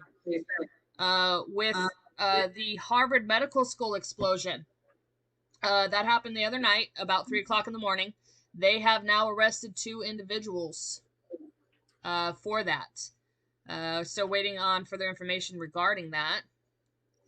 Again, President Trump declares SNAP benefits on hold until radical left Democrats open the government. This is coming after the fact that they voted for the 14th time to say no, that they will not reopen the government. So at that point, Trump said, okay, cool, we are not going to move funds. We are not going to issue anything to anybody. Congratulations, the Democrats. This is on you. Salt, are you back, lady? Yeah. All right. Do you want to take over for the news for a little bit? I'm gonna take just a little bit of a break. Okay. I've got my scanner going. Somewhere in my county, there's a grass fire. Got a 2-vehicle accident involving a police officer.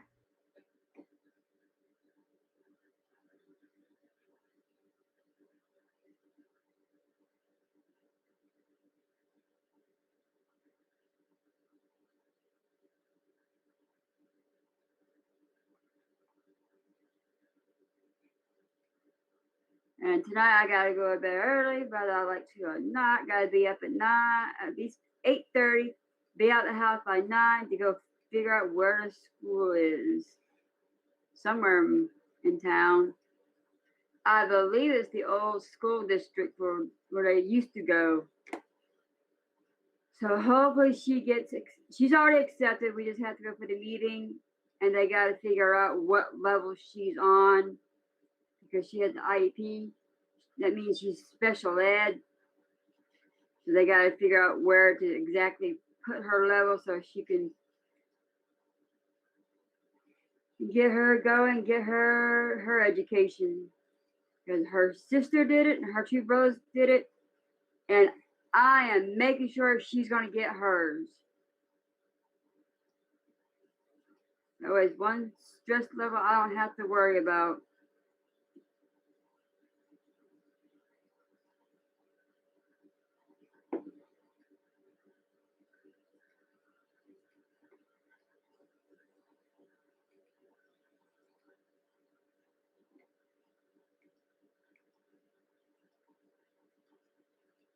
And Pete Hegseth is in the country, and that's D.C.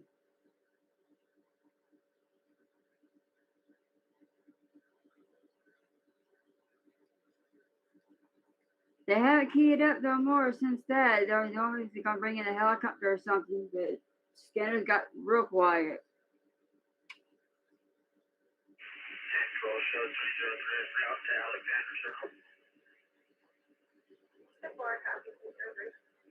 What?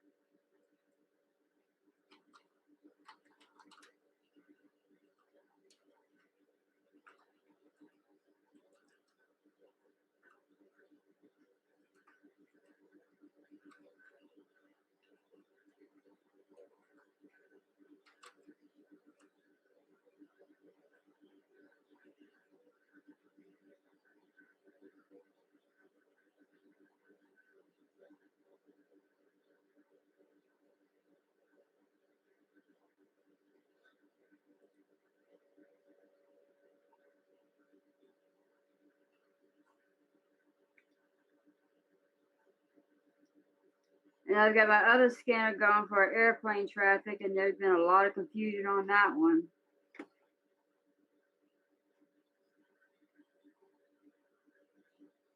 Russia's already supplying weapons to Venezuela, and the shipment of the new Oceanic Intercontinental Ballistic Missile is being considered.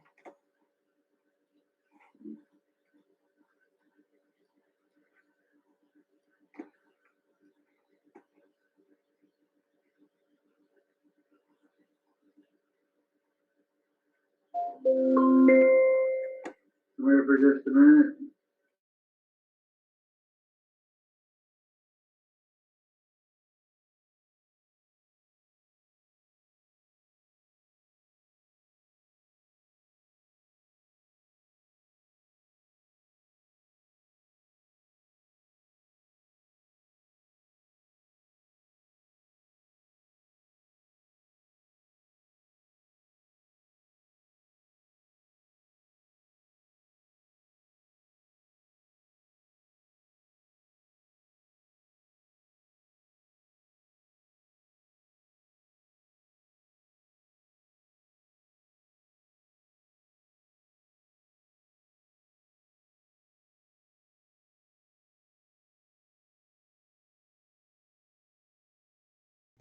All right, stepping back in here for a couple minutes while Salt goes and handles whatever.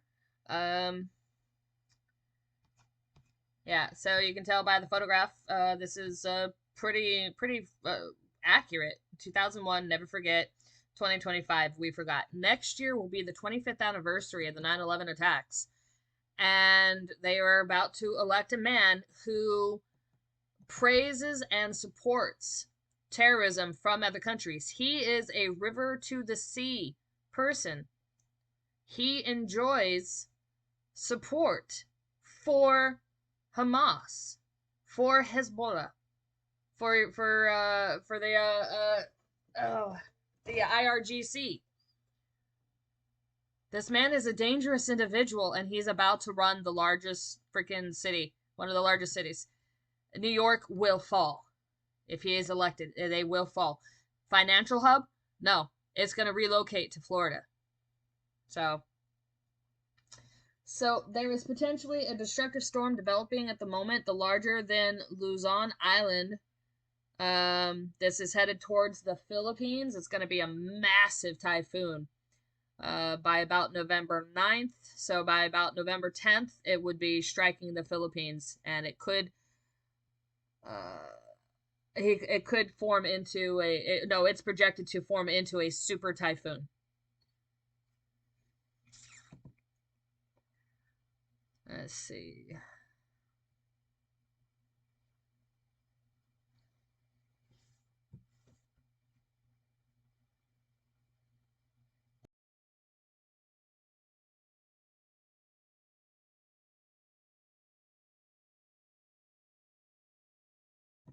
Alrighty, what else we got going? Alright,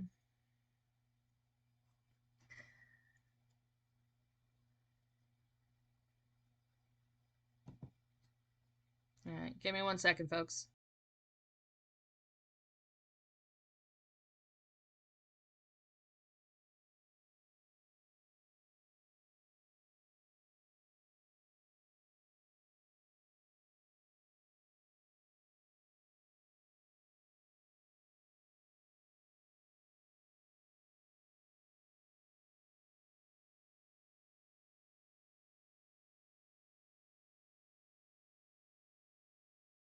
Alright, what else we got? So, a migrant who stabbed a man in Ireland airport while yelling, "I'm going to kill you," has been given 0 jail time. That is what we've come to in Ireland. They are committing crimes, migrant crimes, against native-born Irishmen and women and girls and boys. And they go in, the judge says, "Oh, you're just a migrant. You go on now. You run along."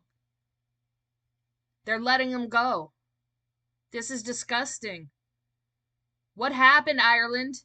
You used to be the brawling, fighting Irish. Now you're a bunch of cowards. Y'all need a massive self-reflection moment. So, there's been a mass stabbing on the train that hospitalized 10 people. 2 of them are still fighting for their lives. They were screaming Allahu Akbar, but Starmer's Ministry of Truth says no evidence of terrorism. Yeah. So this isn't terrorism, guys. This is just normal British people attacking other British people. That is what the media is covering up, helping Starmer. That is what his stance is. Nope, just British people attacking British people. No, these are migrants who came to that country that are attacking natural-born citizens. It's it's getting bad, guys. It is getting bad.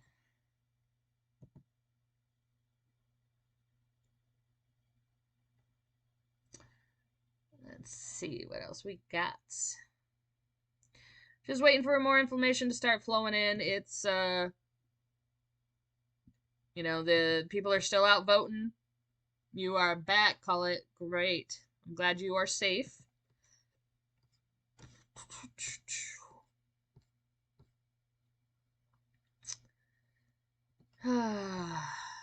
What else do we got here?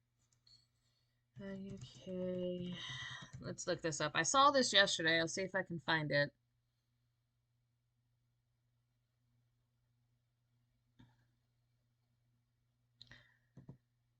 So the UK police say a man arrested over the train stabbings has been released without charge. The other suspect is has been remained in custody though. So they let one go. Unbelievable.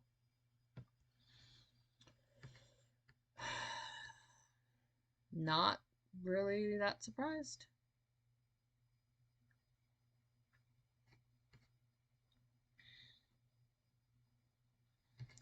What else do we got?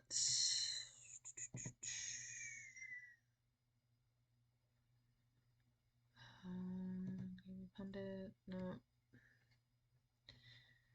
Trying to find some more information about everything that is going on right now versus everything that's been going on yesterday. What do we got? So, coming out of the White House says that President Donald Trump will meet Syrian President Hamed al-Shara at the White House on Monday. He will be the first Syrian president to visit the White House. I'm not sure how I really feel about that. He's allowing Christians to be slaughtered in his country, and he does nothing about it. So, France says Iran has released jailed French couple. The president, Emmanuel Macron, announced that Iran has released Cécile Collier and Jacques Paris, a French couple imprisoned since 2022 after being convicted of spying for Israel and France. They have been sentenced to 32 and 31 years. So they are free. IDF and captive exchange developments. The IDF says the body of an abducted soldier was transferred from Hamas to the Red Cross and is en route to the IDF unit in the Gaza Strip. Chief of Staff Lieutenant General Ayel Zamir said he would consider releasing roughly 200 militants stuck in Rafah only in exchange for the captive Hadar Godin.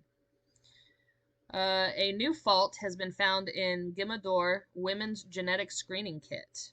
Gimador has identified another error in its extended preconception genetic screening kit affecting the interpretation of carrier testing for 6 mutations following a previous Duchenne screening issue discovered 2 months ago. The company says it will rescan all relevant samples without requiring patients to return for new testing. The FAA has lifted Reagan National Takeoff Ground Stop. According to the U.S. Federal Aviation Administration, they have canceled the ground stop on departures at Ronald Reagan Washington National Airport that had been imposed over the security concern. We know what that was. That was a supposed bomb threat. There's been a lot of bomb threats today, Salt. Have you noticed that?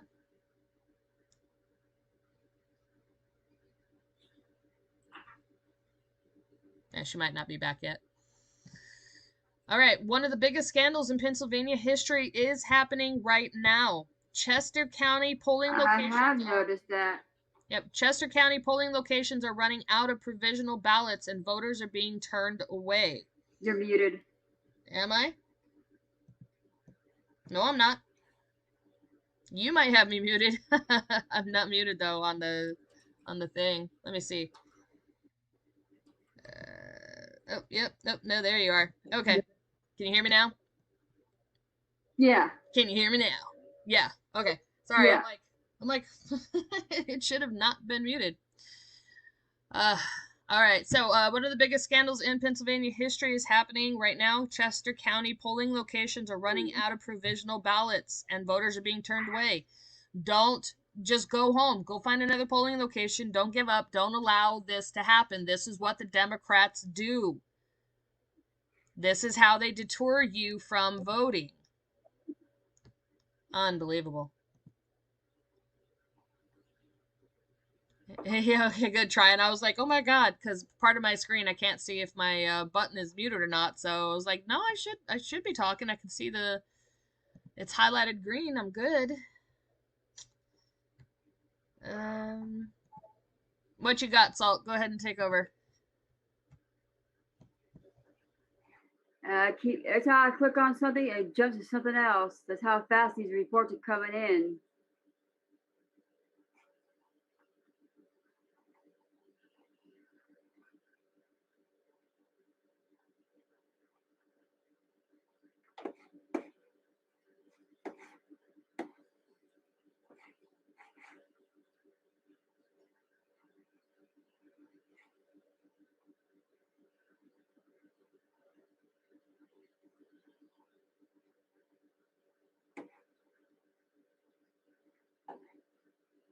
USS Gettysburg has arrived at Puerto Rico.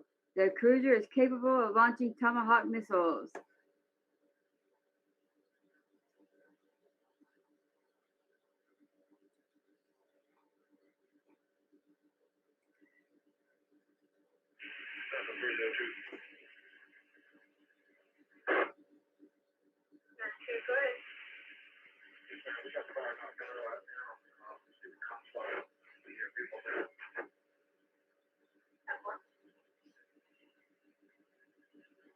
Good job, 302. Y'all got that fire knocked down quick.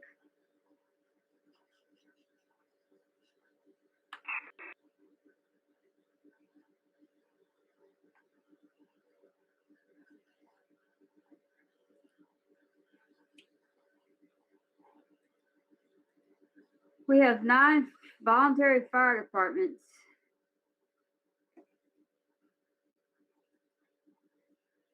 And half their radios don't work. Go figure.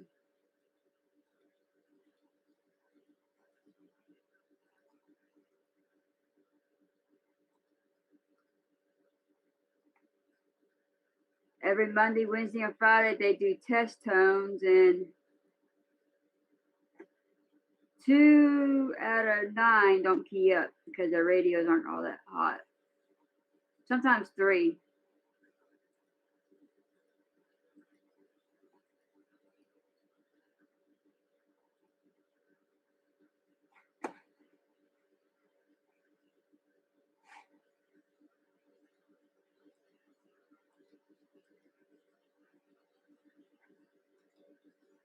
And if you get sick in this county, you have a choice of being flown or go to one of the makeshift hospitals up the road.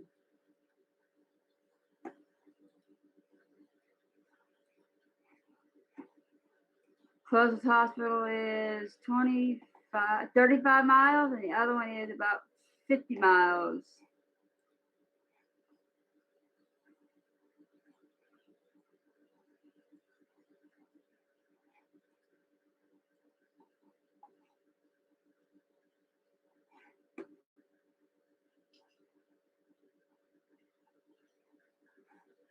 Yeah, Trey, that's what we're waiting for. See what kind of celebrations taking New York City. And don't forget, we got that thing tomorrow, too. at DC.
North Korea Supreme Leader Kim Jong-un says he's willing to meet with President Trump.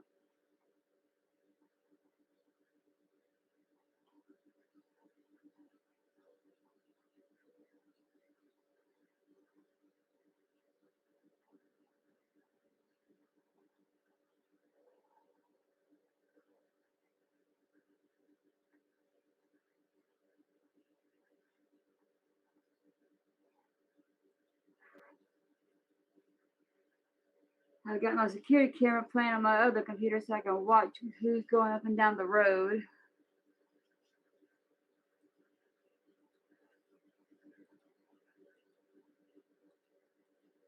See, I might hear a little bit of background noise.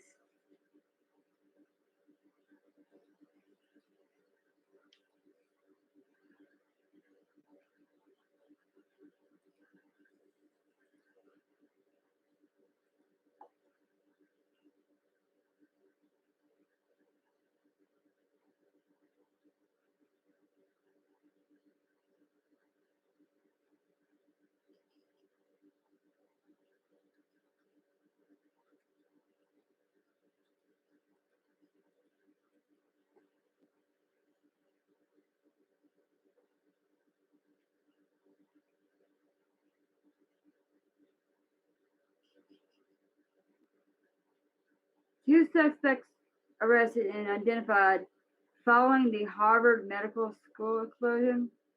An explosion that rattled Harvard Medical School in Boston early on Saturday morning was the result of a quote-unquote prank by two young men who have since been arrested, according to officials.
Looking at an article, trying to figure it out.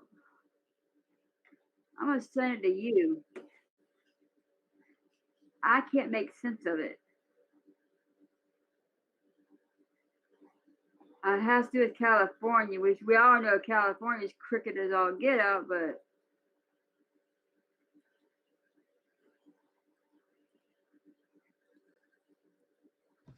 Yeah, I read this earlier today. What are you not understanding about it? is that the one where they keep voting the 50 no, whatever it is? So it's Prop 50, where so only every 10 years are states allowed to redraw their maps for redistricting based off of the census that's conducted that determines the number of people per district, which is what appoints how many representatives each area can have, because everybody has to have representation in Congress. So what they are doing right now is, outside of their normal 10 years, they are throwing up Proposition 50, which will allow California to go ahead and redraw their districts now before the midterms, because Texas did it. But Texas did it legally based off of information that they had received from their voter rolls, and it was a number of other issues that led to them legally redrawing their maps.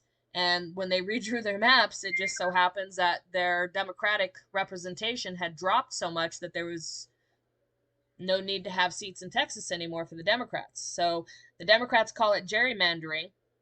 The Democrats have done that. There's more than half a dozen states that have zero Republican representation. They already gerrymandered those states. So the minute that the Republicans started doing it, the Democrats have lost their mind. So in California, they have Proposition 50 up. If it passes, then California can redraw their maps and get rid of all Republican seats and gain 5 seats back in the House of Congress. So what Trump is saying right here, the unconstitutional redistricting vote in California is a giant scam, in that the entire process, in particular the voting itself, is rigged. All mail-in ballots where the Republicans in that state are shut out. It is under very serious legal and criminal review. Stay tuned. So Trump had the DOJ sent out election watchers to look for signs of fraud, and unfortunately they've been, from my observations, they are finding it. They have people carrying bags of ballots in, and that is illegal. And this is the same scam that they've been doing for years by mail-in ballot. That is, if you noticed, that is the only way that Democrats win, is by mail-in ballots. That's the only way. If you got rid of mail-in ballots, Democrats would never hold position again in this country. So that is what's going on with that particular posting. Texas Governor Abbott is considering a 100% tariff on New Yorkers escaping Madami. Yeah, he said that yesterday, so it's a matter of whether it's lawful or not. So what happened in California is Gavin Newsom started taxing people that left the state, fleeing California policies. So what is going to happen is, if Mamdani wins, they're going to call it the Mamdani tax. Anybody fleeing from New York to Texas will be required to pay a 100% tariff to move into the state of Texas. Even though this is all illegal across the board, whoever's doing it, California, Texas, Florida, it doesn't matter. You're not allowed to tax people moving freely within the United States when they're American. You're not allowed to do that. I should be able to move from one state to another, and I shouldn't have to pay an exit tax, or a move-out tax, or a move-in tax. But that's what's going on right now. So if Mamdani wins, Texas is going to attempt to invoke that tax, because, let's be honest, California's been doing it, and they've been getting away with it for years. The Gerald R. Ford is both America and world's largest aircraft carrier, and will likely play a large role in any future operations against Venezuela.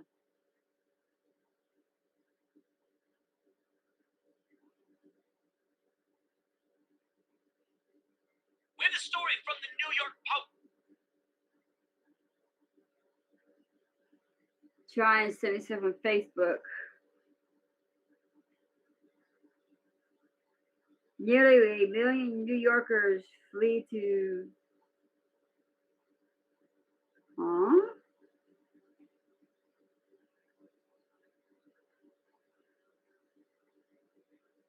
So a lot of New Yorkers are ready to flee if Madani wins.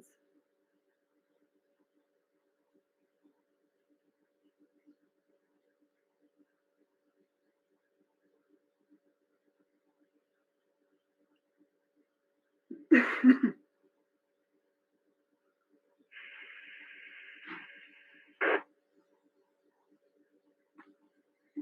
like a lot of people are going to be leaving New York if he shall win.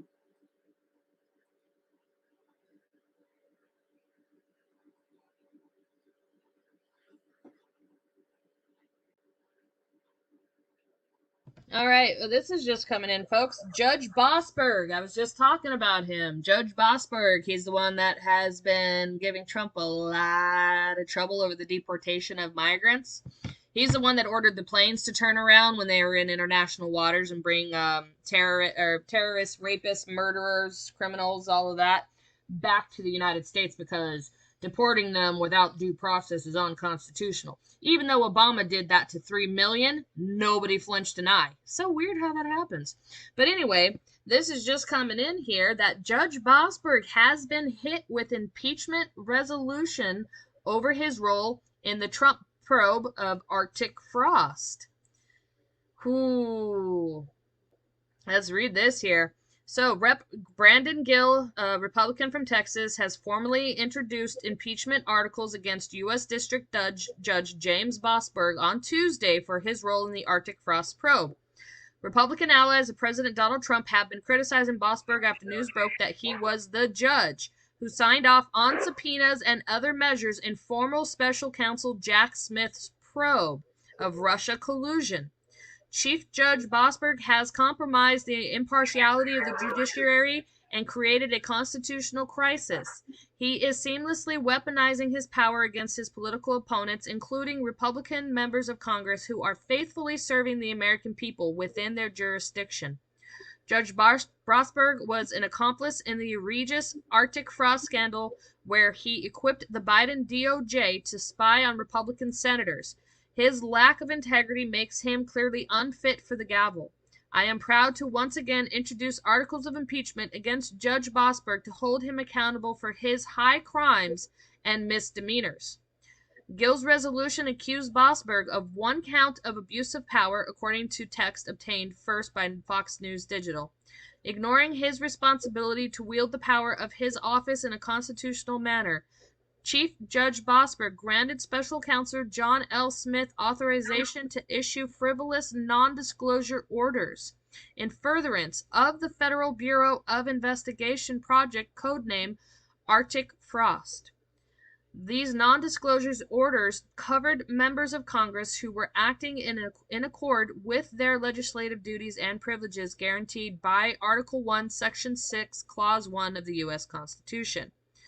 The redacted Arctic frost documents were made public late last month by Senator Chuck Grassley, a Republican from Iowa. They included subpoenas of phone records for 10 senators and one House lawmaker and gag orders sent to Verizon and AT&T, instructing them not to notify lawmakers of the subpoena. Verizon complied while AT&T did not. Both of the subpoenas and gag orders were signed by Judge Bosberg, according to the documents. A detail that prompted fresh criticism and indignation from Republicans, including Ted Cruz, a Republican from Texas, who blasted the investigation as worse than Watergate, and a gross violation of prosecutorial powers. Under the Stored Communications Act, federal judges exercise discretion in signing off on such orders. They are not automatic. It is unclear what materials Bosberg would have reviewed in this particular case before authorizing the tolling records of the senators, as much of the information and materials in the probe remain classified or are heavily redacted. Republicans named in the subpoenas have argued they are potential violations of the speech or debate clause of the United States Constitution, which protects lawmakers from being arrested or questioned by law enforcement for things they say or do in their legislative roles. These protections are not absolute, however, and the clause remains the subject of ongoing spirited debate over the separation of powers and what degree of protection members of Congress should enjoy from the other two branches of government. It is not the first time Bosberg has caught negative attention from Trump or his allies. The federal judge was the target of Republican impeachment threats earlier this year after he issued an order temporarily pausing Trump's migrant deportation flights to El Salvador. Gill and other GOP lawmakers are pushing impeachment resolutions backed off of those threats after House Republican leaders suggested it was not the most potent route to effect change. So he is now facing impeachment articles. Finally, something is being done.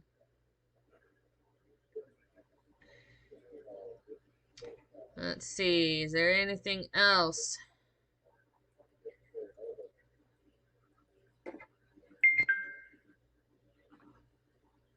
I always say Professor arrested during anti-ICE rally erupts online after Dick Cheney's death. Don't care. Rosie O'Donnell addresses alleged online harassment and is considering a restraining order. Like, girl, you already left the United States. You're in Ireland. Stay off of social media. Nobody wants to hear from you, you know? It's done. It's over. You had your time. You're a has-been. Yeah, too bad that you didn't leave the United States. Ugh, yeah.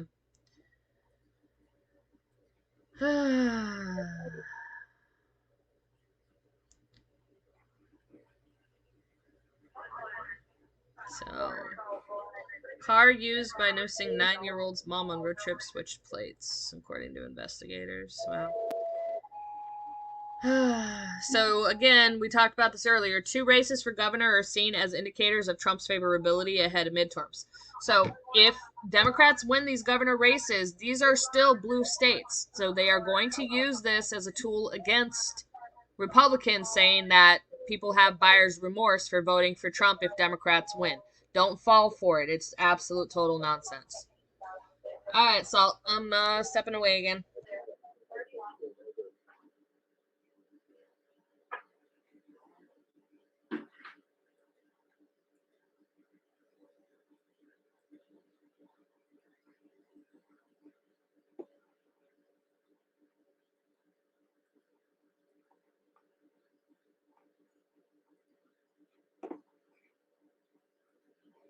The paramedics been busy today.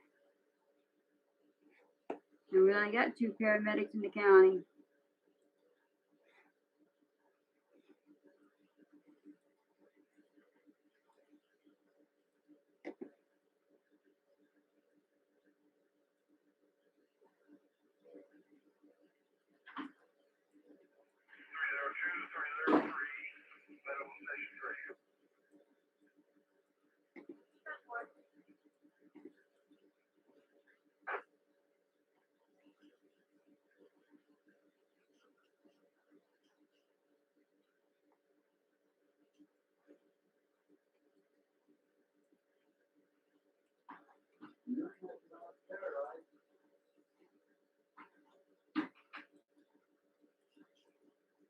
A lot of stuff going on. Look at that.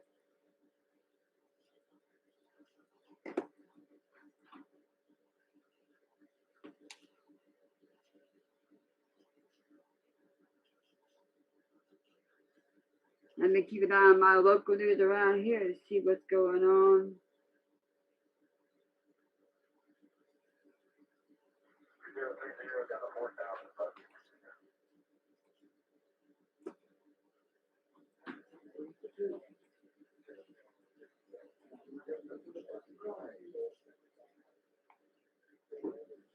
You know, a lot of radio traffic too.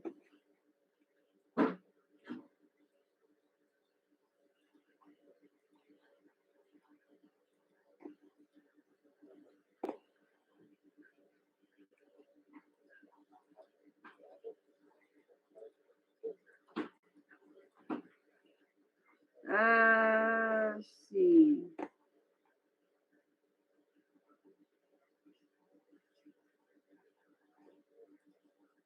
Drone spotted over Belgium.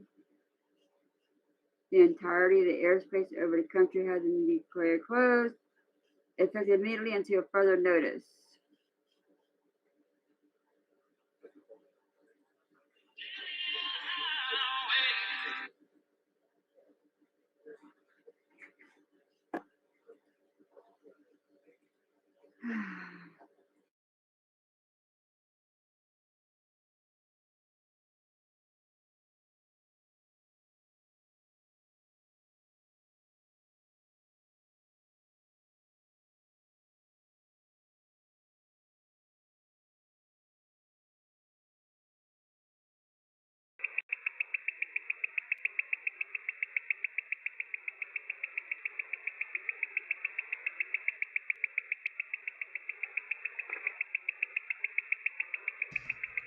Alrighty, I got this one coming in, folks.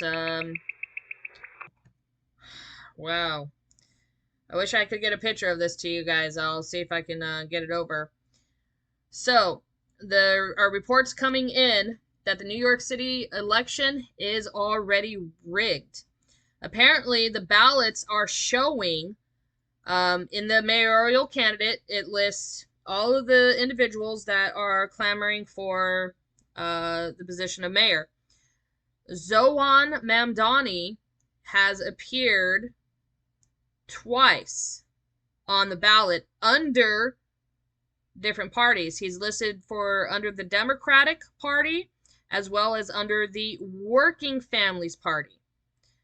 Also, Curtis Silwa has been reported twice on here under the Republican Party and under the Protect Animals Party, which is very, very odd. New York is just weird. Let's be honest here. So after a basic search, no, a candidate cannot appear twice on the same ballot for the same position, example, mayor, under different party labels in a single election. This is prohibited in virtually all U.S. jurisdictions due to fusion voting bans and general ballot integrity rules. Below is a clear explanation. One candidate, one ballot line per office. State election laws require that a person be listed only once for a given office on the general election ballot, regardless of how many nominations they receive. If a candidate wins multiple party nominations, Democratic primary plus nomination from the Working Families Party, for example, they must choose one party line to appear under. The other nomination is typically withdrawn or merged into the chosen line called fusion in the few states that allow it. So there is already types of frauds. The sooner... EAM coming in.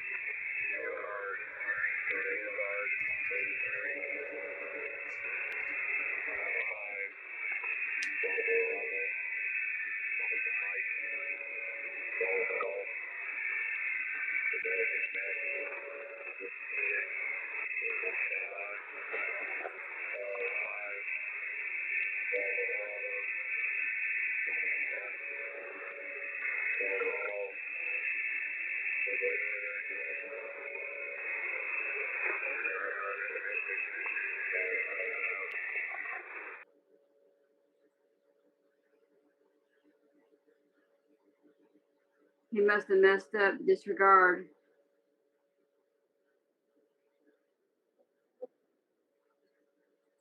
Yeah, he'll come back on and start over again.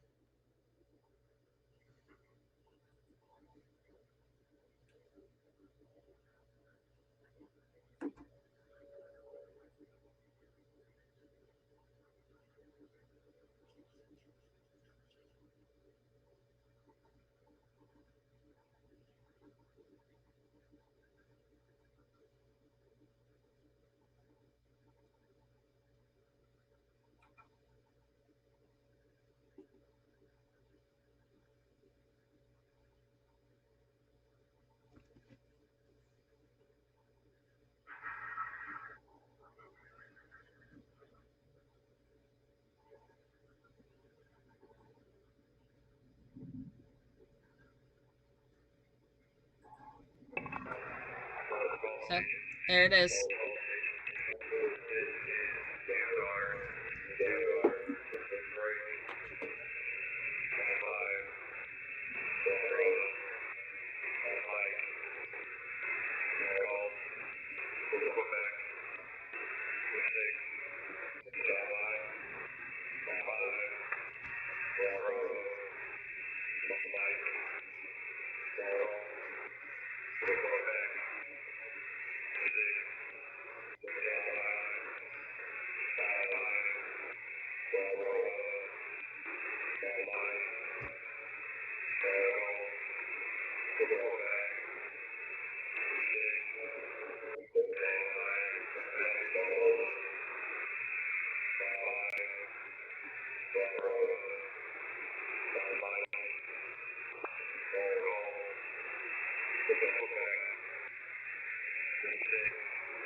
Are they done now?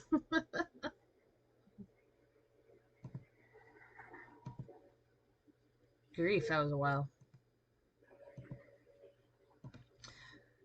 All right. So we have here a mock execution by hanging of President Trump and Benjamin Netanyahu was held in Tehran today.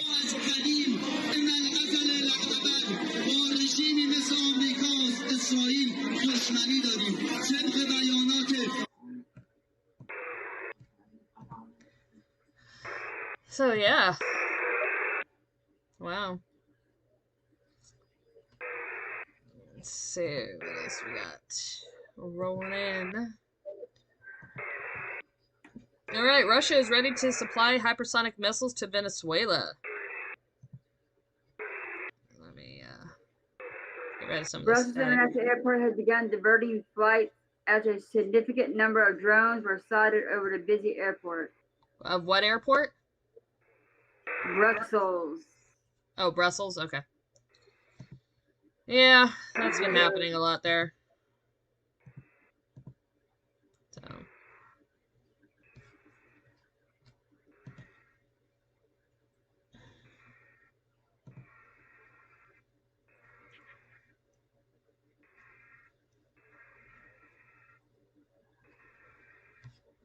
Let's see.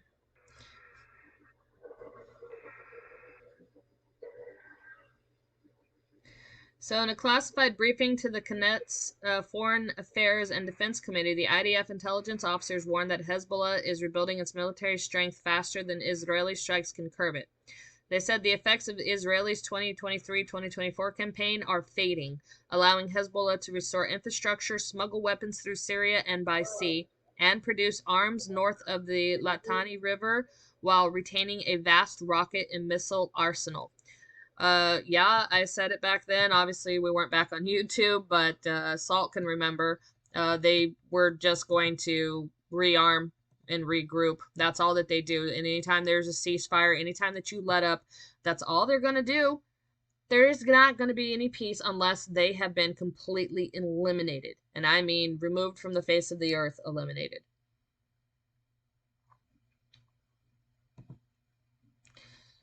Oh... See how it feels to vote for our future mayor after my landlord ripped our Zoran yard sign in half. Yeah, you're an idiot. I'm not even gonna play that one. Kids are taking out my AC. I'm gonna be on mute for a few minutes. My kids are taking the AC out my window because we're gonna be getting below freezing starting this weekend. Coming. Yeah, you're fine. Alrighty, Erica Kirk. She has sent a message over to Jimmy Kimmel. She talks about grace and forgiveness. That pretty much summarizes that.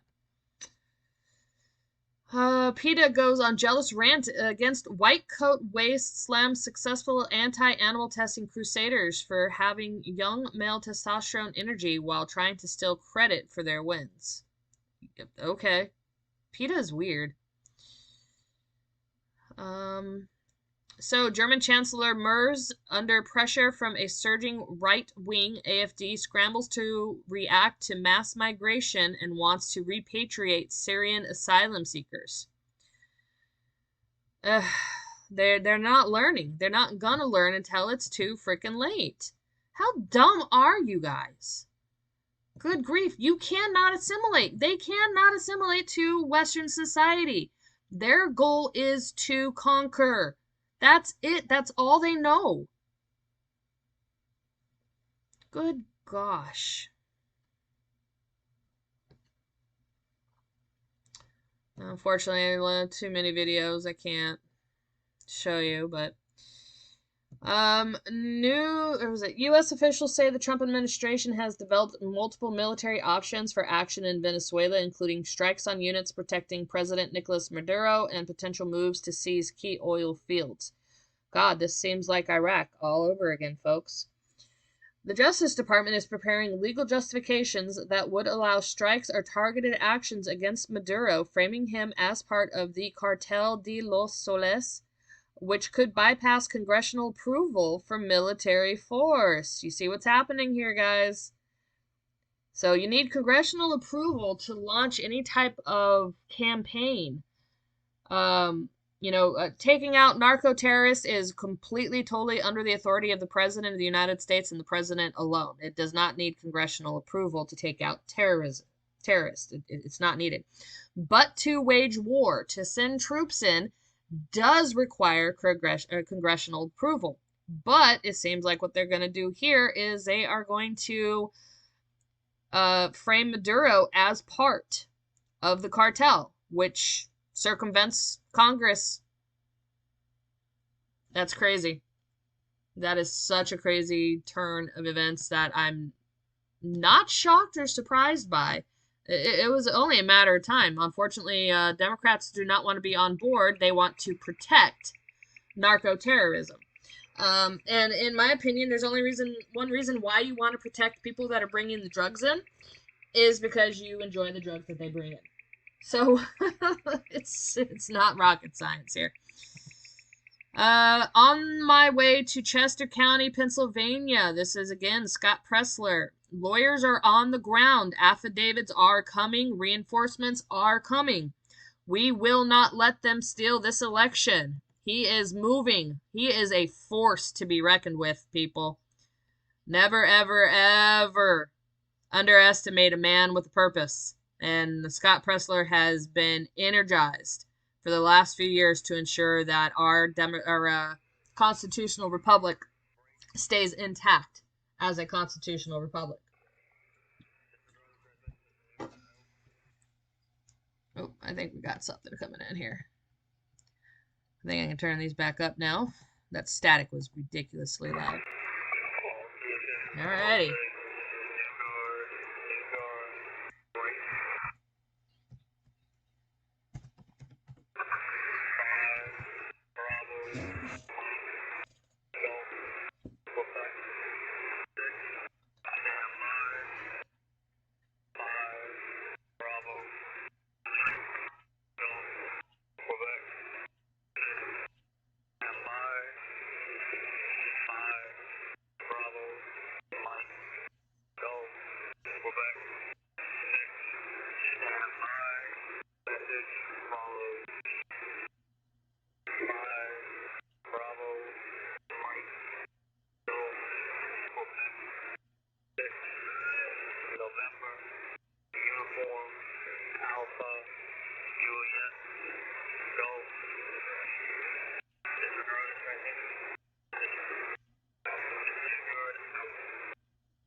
Alrighty, let's see if there's any more that come in.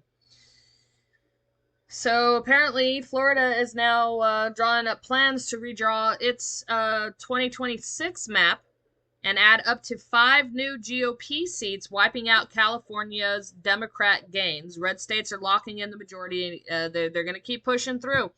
For more than for a couple of decades now, the Democrats have done everything they can to slowly push Republicans out of having representation in any state that the Dems, fully control. Now it's the Republicans' turn, and you're going to see that it's going to flip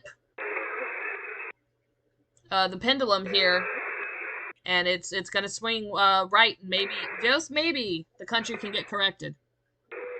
I'm going to turn these statics down again. I don't like talking over static. So, we shall see what will happen. So, the White House says it is preparing an executive order to strengthen elections as voters hit the polls.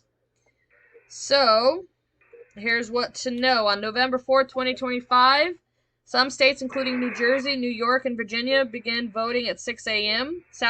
Georgia and South Carolina are among the states that end voting at 7 p.m. Let's see here. We are watching the New York City mayor race. The New Jersey gubernatorial nominee Jack Citarella versus Democratic nominee Rep. Mika Sherrill for New Jersey governor. Virginia governor, we are watching Republican Lieutenant Governor Winsome Earl Sears. Another EAM.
Okay, are they done now?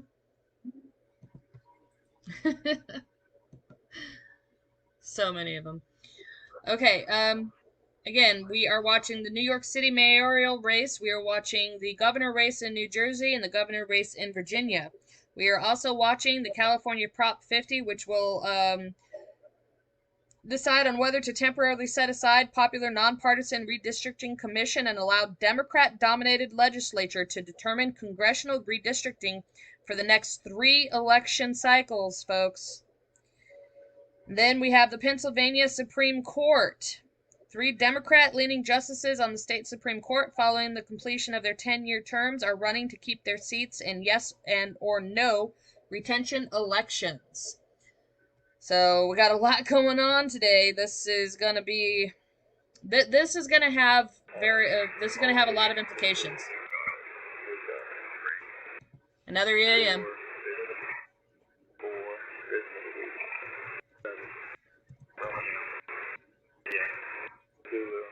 Hotel. 7. Standby. 7. Romeo. India. Zulu. Hotel. 7. Standby. 7.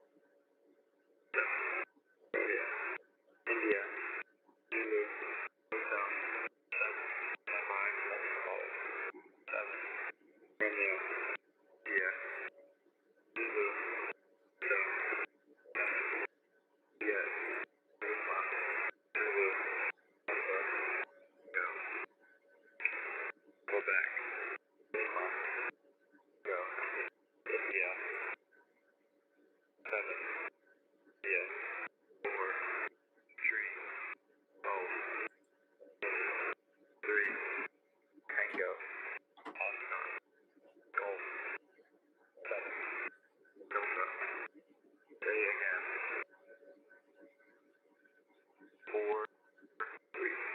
4. Business. 7. Romeo. India. Zulu. Hotel. 7. Juliet. Lima. Zulu. Alpha. Mike. Quebec. Tango. India. 2. 7. India. 4. 3. Golf. Charlie. 3. Hotel. Oscar. Golf. Golf. This is Dugard out.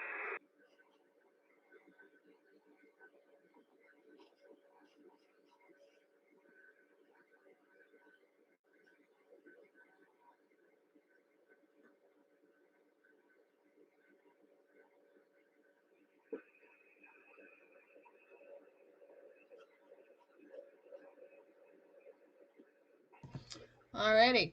So, this is coming out from Scott Pressler that Chester County did not include 75,000 voters when it printed poll books.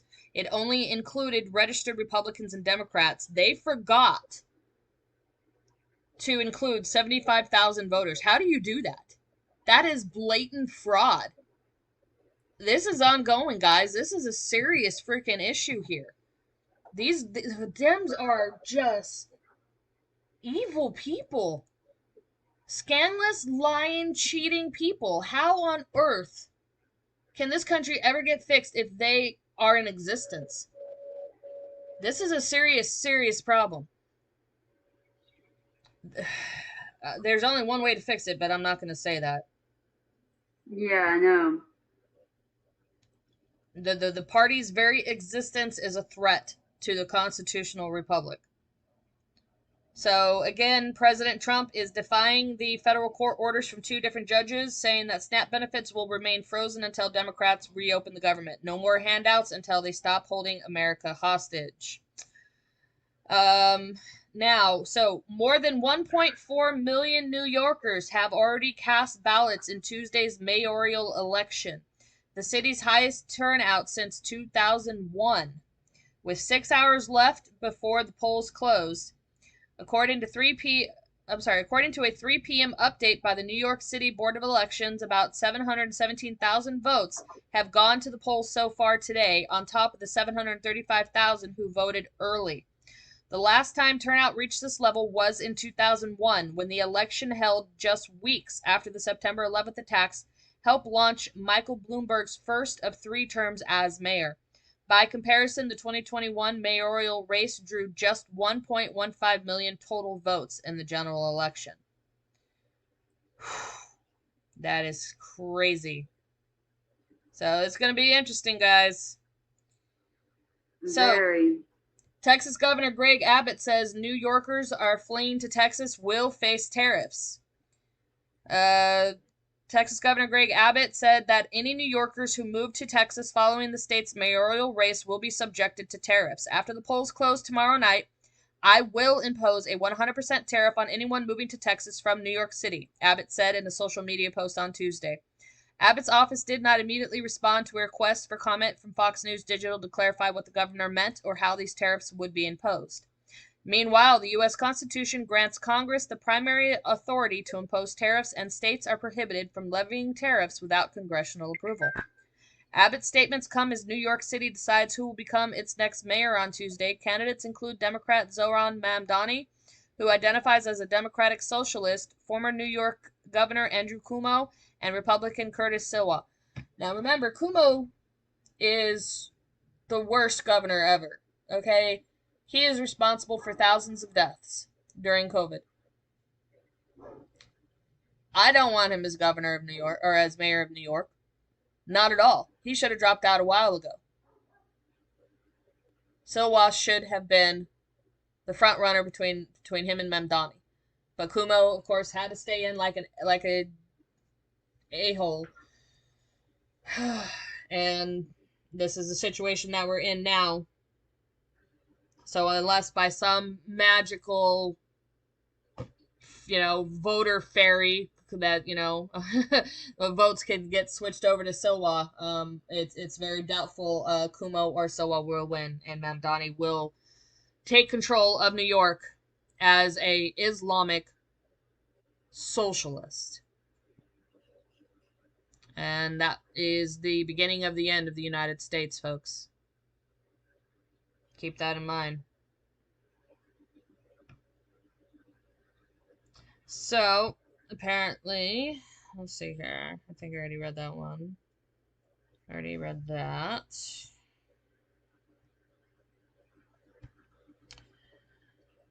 So, Erica Kirk, she says she doesn't need Jimmy Kimmel's apology after the comedian's remarks about her late husband, Turning Point USA founder Charlie Kirk, telling Fox News' Jesse Waters that an apology should come from the heart instead of an obligation.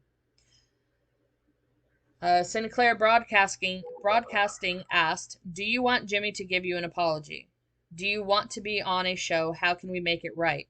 Kirk said in the interview, which will air in full Wednesday night on Fox News Channel. "Through our team, I responded. Tell them thank you. We received their note. This is not our issue, not our mess. If you want to say I'm sorry to someone who's grieving, go right ahead. But if that's not in your heart, don't do it. I don't want it, and I don't need it." In his September 15th opening monologue, Kimmel insinuated Kirk's alleged assassin was a member of the MAGA gang while mocking President Donald Trump's response to his death. "We hit some new lows over the weekend with the MAGA gang desperately trying to characterize this kid who murdered Charlie Kirk as anything other than one of them, and doing everything they can to score political points from it," he said. Sinclair Broadcast Group, which airs Jimmy Kimmel Live on its ABC-affiliated stations, demanded that the comedian apologize directly to the Kirk family and make a donation in their name. At the time, the group issued a public statement saying it objected to recent comments made by Mr. Kimmel concerning the assassination of Charlie Kirk. ABC later temporarily suspended Kimmel's show amid mounting backlash. After Kimmel returned, he insisted his words had been maliciously mischaracterized and that it was never his intent to make light of Kirk's murder.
So you got Sonberg.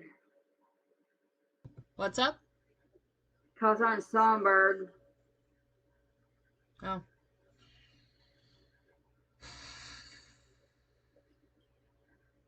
Alrighty. So yeah. So back to this Chester County. They decided not to include 75,000 voters when it printed poll books, guys. This is a serious problem. So, gentleman here, he texted Scott Pressler, said, "My wife went to vote in Chester County and they didn't have any provisional ballots left. What's the best course of action? She's an independent. They didn't have her name in the book." So, this is a serious problem.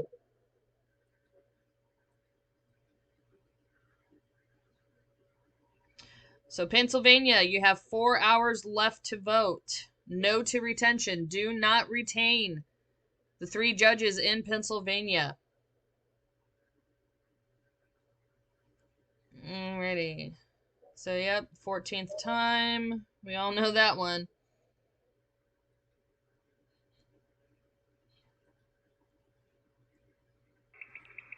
Okay, so if you guys got Verizon, you guys might want to consider switching carriers here. This is a photograph. I can't get it up online, but received from a follower.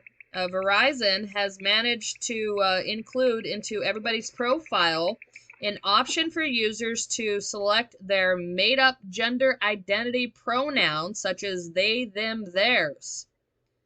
I thought that we had made it pretty clear that wokeism is no longer going to be tolerated, and that companies need to bend the knee and remove all of that. But apparently Verizon is keeping it well and alive. So, if you're a Verizon carrier, you may want to rethink your service. So we got here Representative Marjorie Taylor Greene, who I am starting to get really, really worried about. She went on The View, of all places, guys. The frickin' View. I'll just play the interview. Hold on a second.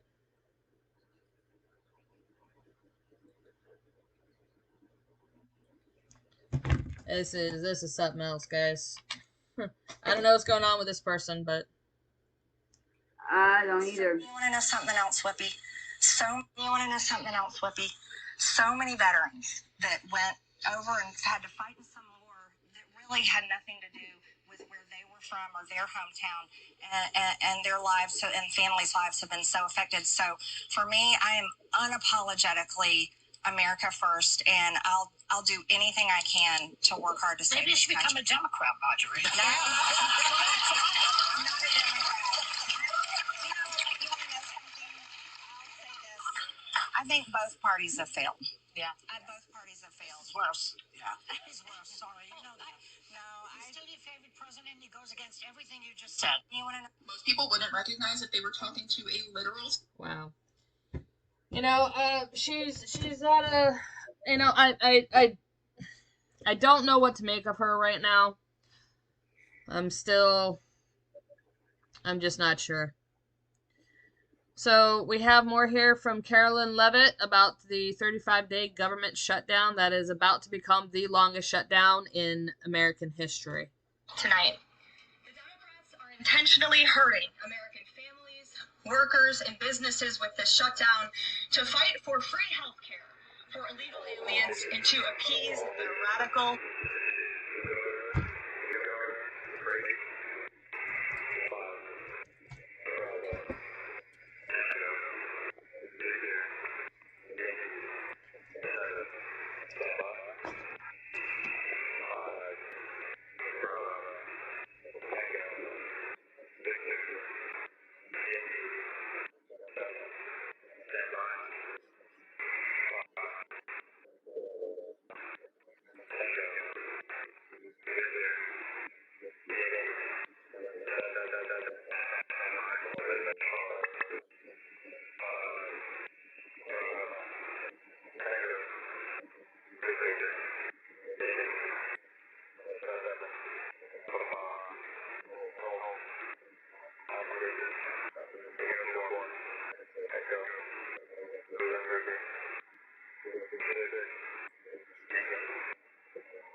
All right.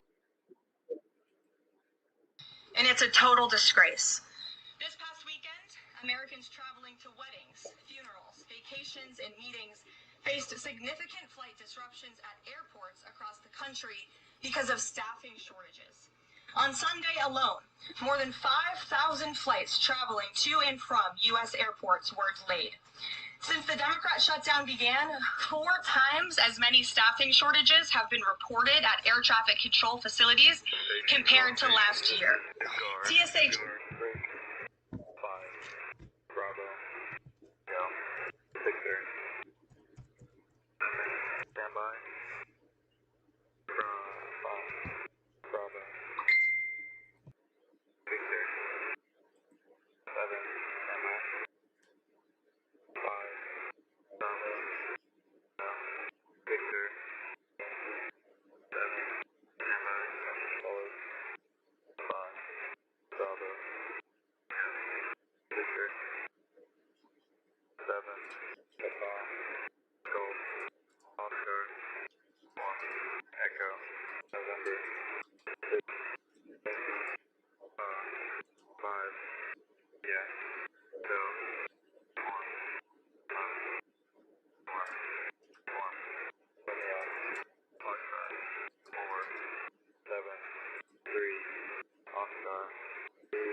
Yeah. Alright.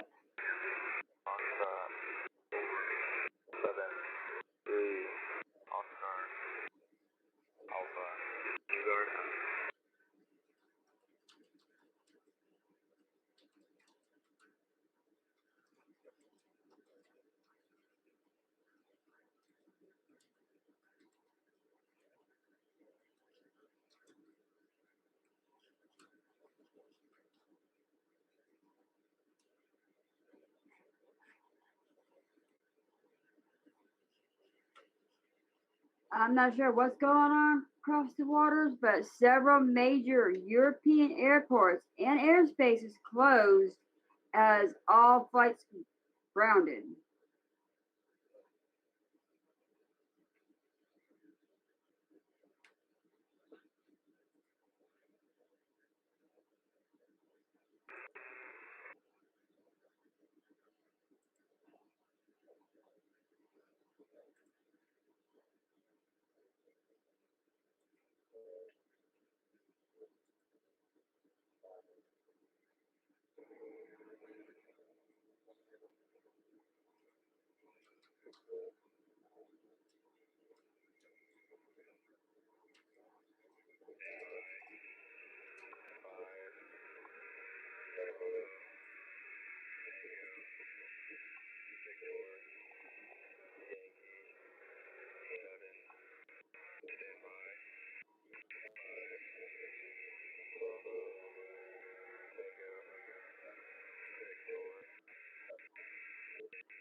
Julie, I'm not sure, but I can say there is a lot of military up.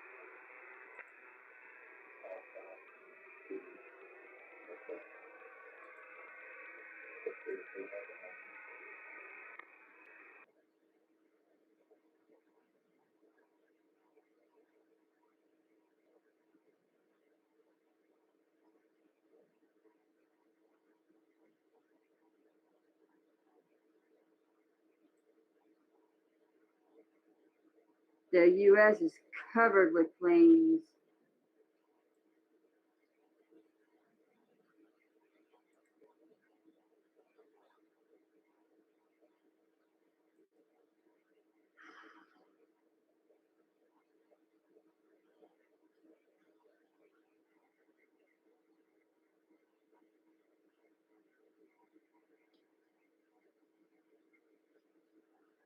Yeah, there's something going on with drones over in Germany.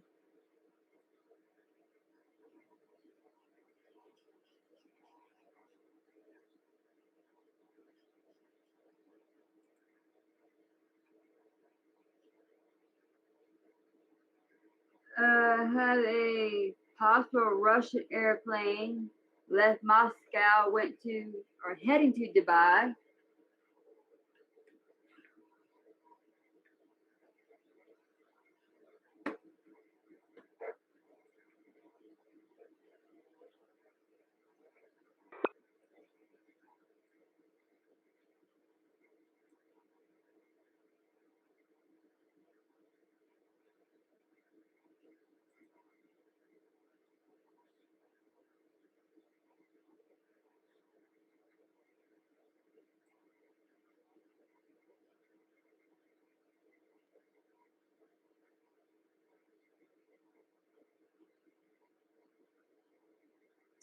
Have another Russian Air Force plane.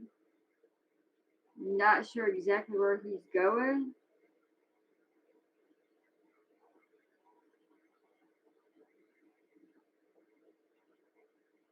By the looks of it, maybe North Korea.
Got a Beeching Air 350 CER, U.S. Customs and Border Protection plane. Here heading to Puerto Rico. We got a shuttle lifter in the Keys.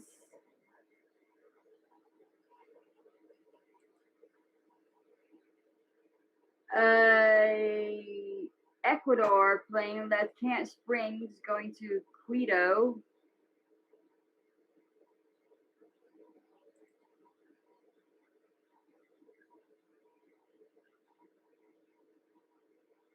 An airplane that just not taken off in Panama City.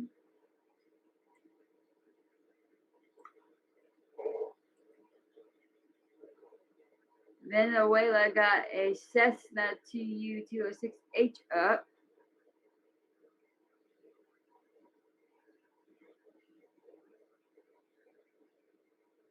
Got a plane that's going from Colombia to Venezuela, back and forth.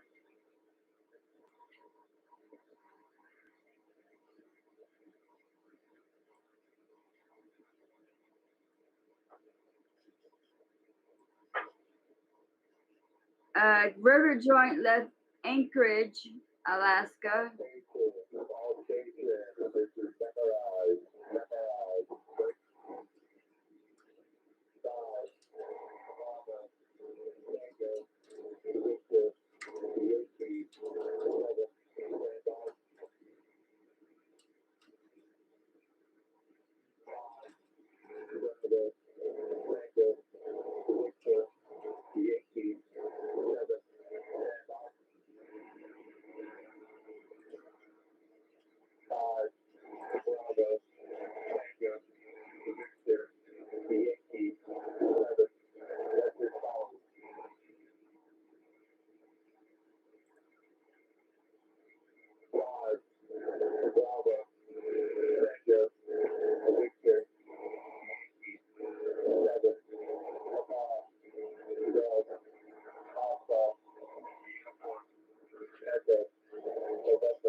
Y'all, there is so much air traffic up. It looks like a tangled mess.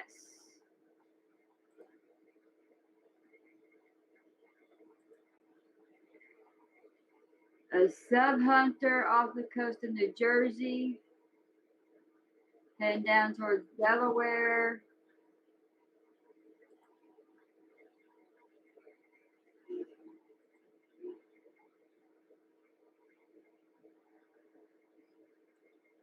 I'll be right back, guys.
This is mainsail, a test count, testing 1, 2, 3, 3, 2, 1.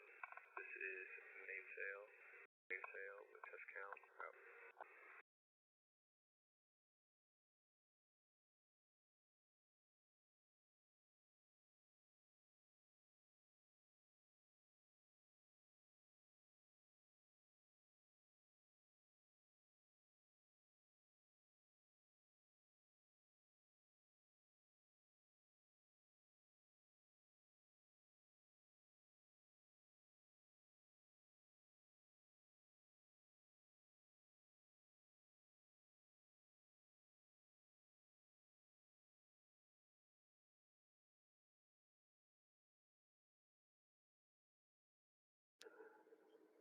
Okay, y'all, I am tracking a bunch of planes right now.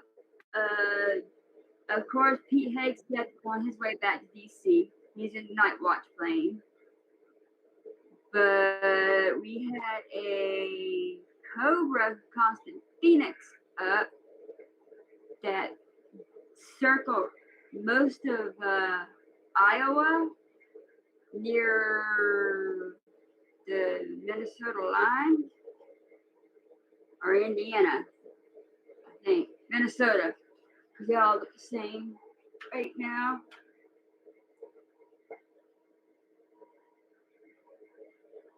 Hey, BC!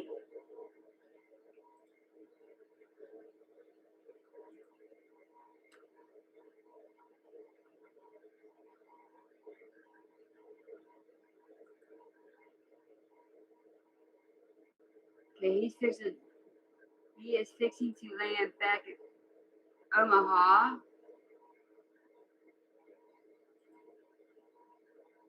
The rear joint and the Constant Phoenix, both of them are landing at Omaha.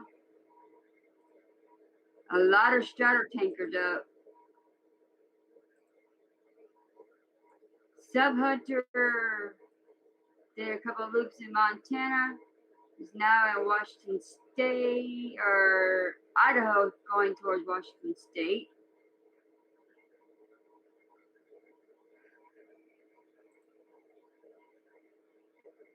Alright, we got a sub hunter patrolling Portland and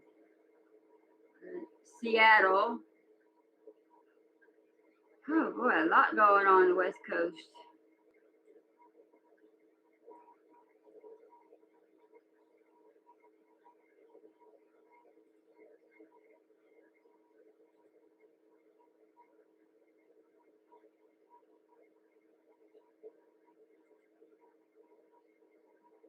We got a Canada fighter jet in the Gulf of America,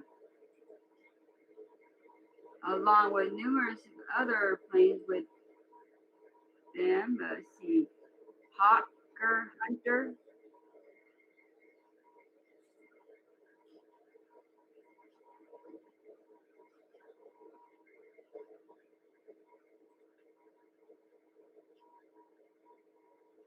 They're all taken off at Key West International Airport. Hawker Hunter MK-58. Another one. So far, I'm seeing 4 Hawker Hunter MK-58 taken off from Key West International Airport, and Canada one took off from Tampa. He's in the Gulf. So we got 5 jets.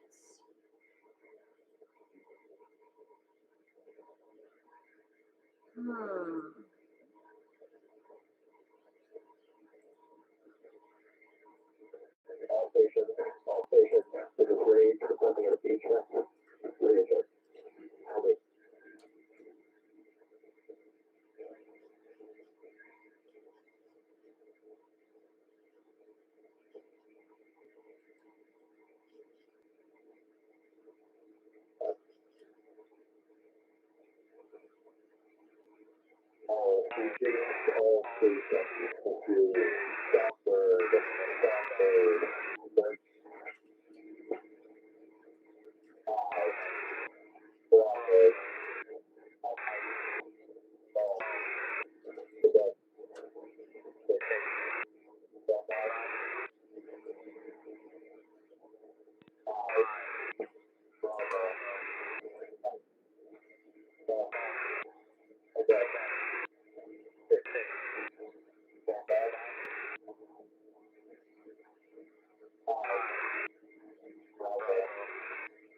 I am watching this Russian Air Force, see where it's going.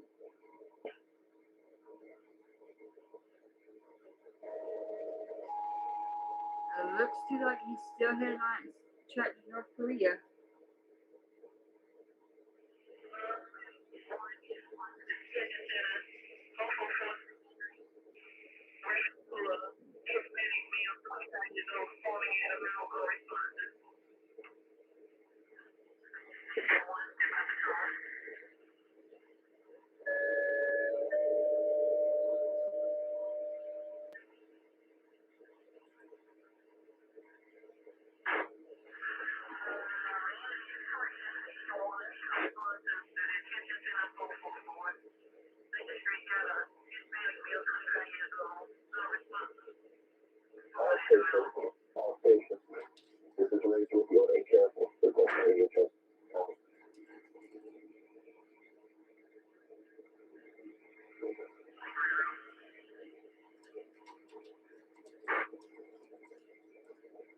Y'all, something's going on. I don't know what it is.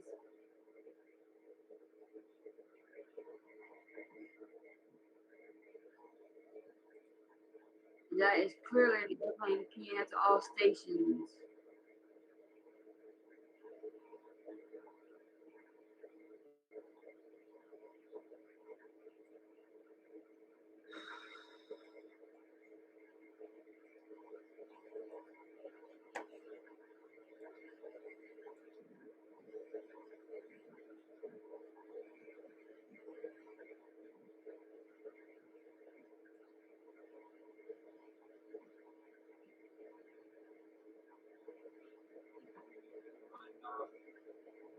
Say something. That kind of card on the top for this morning. Flew in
Okay, I'm back for a few minutes.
This would be the third or fourth one.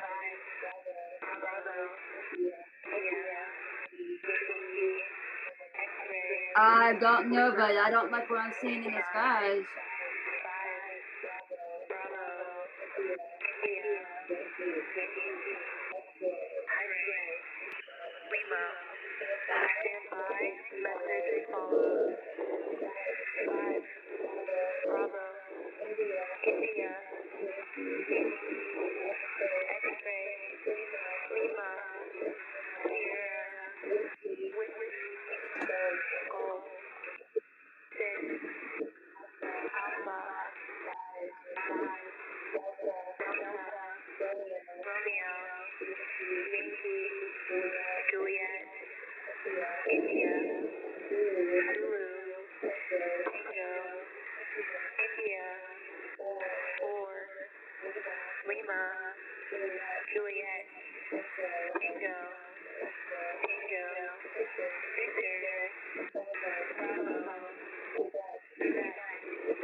And just like that, it gets quiet.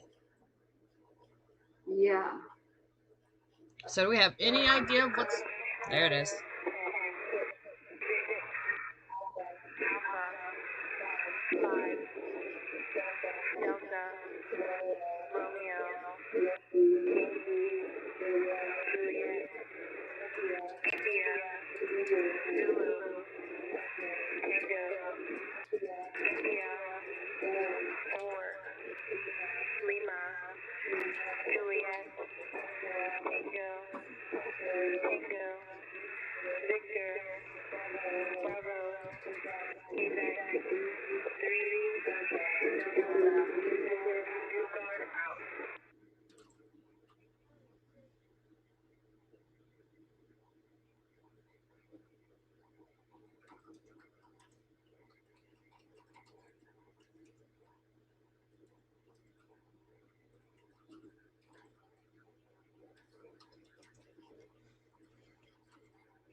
All stations, this is New Guard, break, 5, Bravo, Quebec, Mike, Foxtrot, disregard the transmission, this is New Guard, out.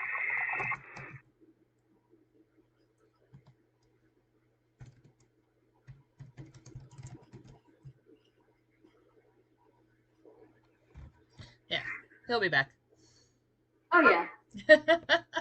So the question is, what is going on, though? I think we're getting stuff ready for Puerto Rico to make a possible move sometime soon on Venezuela. That's just my opinion. I mean, it's very possible. Because because Hegseth's still in the air on his way to Toucan Springs in his doomsday plane.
Wonder what is going on. Something's going on, that's for sure.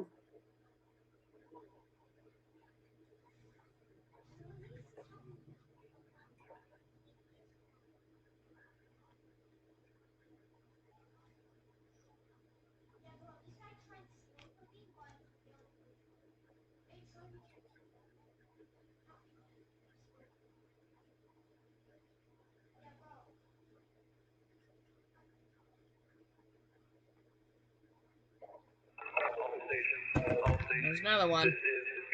Yep.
Sierra, Whiskey, Golf, 6, Alpha, 5, Delta, Romeo, Yankee, Juliet, India, Zulu, Tango, India, 4, Lima, Juliet, Tango, Victor, Bravo, Quebec, 3, Delta, this is New Guard, Port Apollo, standby.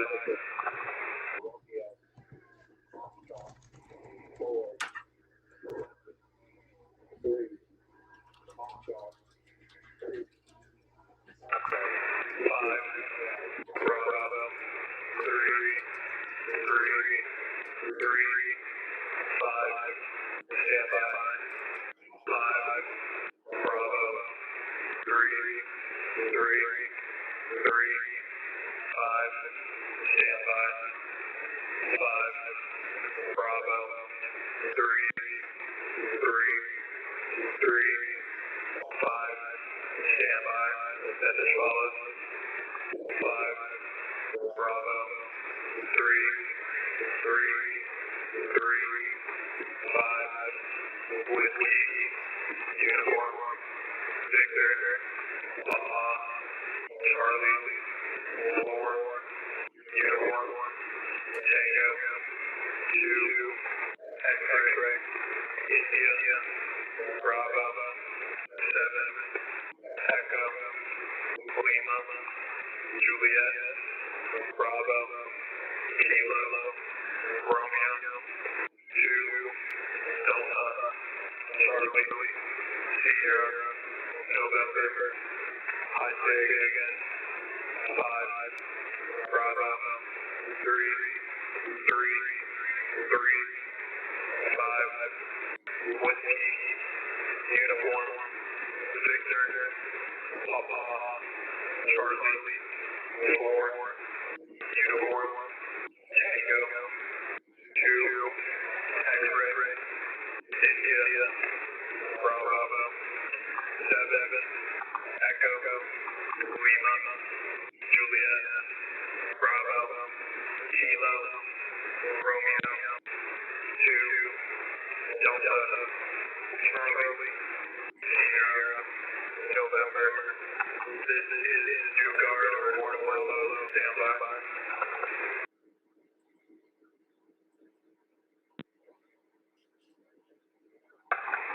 5, Bravo, Quebec, Mike, Foxtrot, Uniform, standby. 5, Bravo, Quebec, Mike, Foxtrot, Uniform, standby. 5, Bravo, Quebec, Mike, Foxtrot, Uniform, standby. Message follows.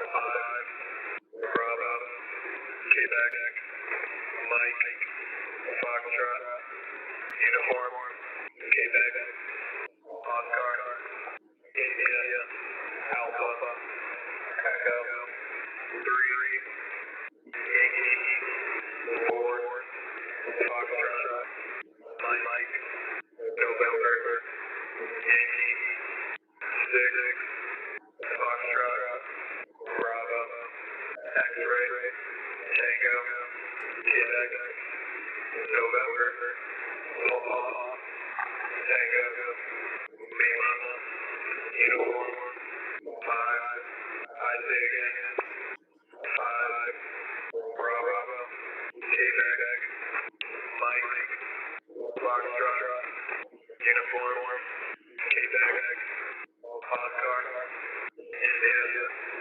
Alpha, Echo, 3, Yankee, 4, Foxtrot, Mike,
Oh, the sun just set here.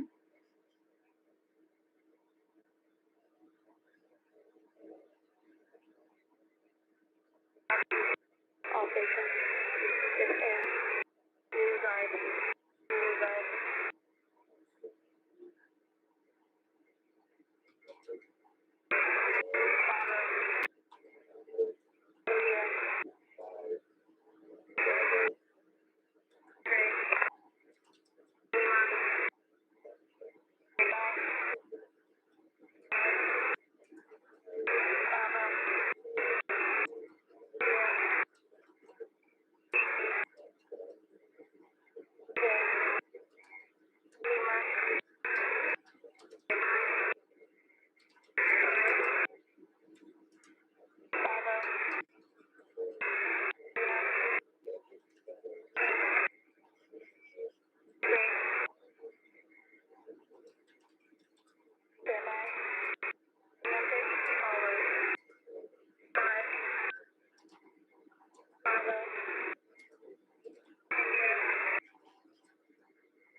All right, chat. A lot of stuff starting to pop out of Puerto Rico right now. What do you mean?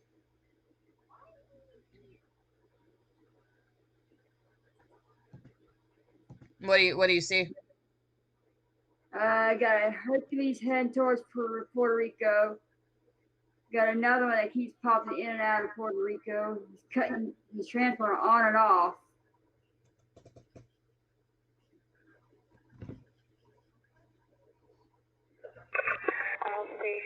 Another one. Yep. New guard, break, 4 business week, 7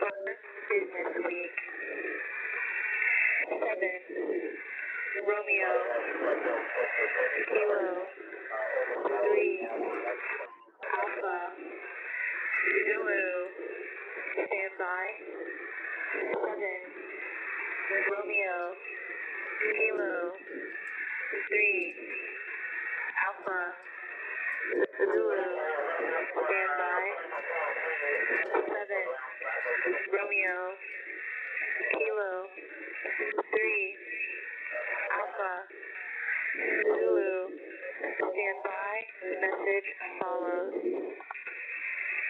7, Romeo, Kilo, 3, Alpha, Zulu, Tango, Zulu, Bravo, Juliet, Kilo, India, Lima, India, Kilo, Yankee, Kilo, 4, Lima, Charlie, Victor, Charlie, November, Kilo, Yankee, Bravo, Yankee, Quebec, Victor, Victor, I say again, 4 business week, 4 business week.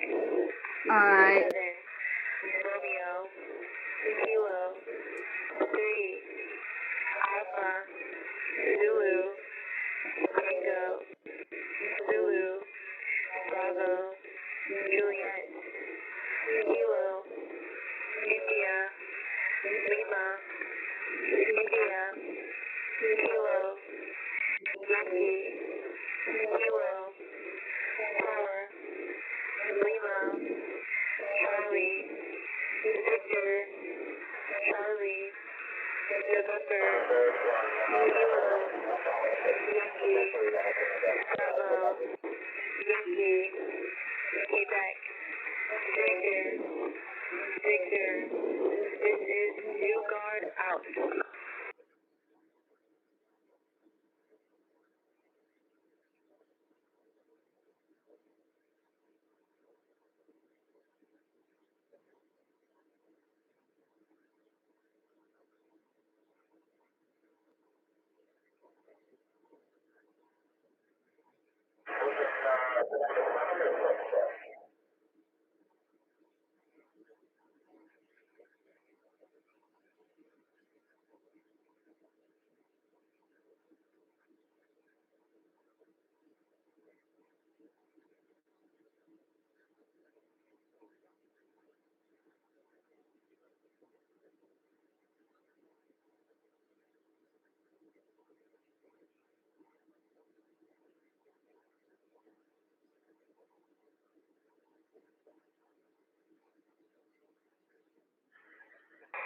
All stations, this is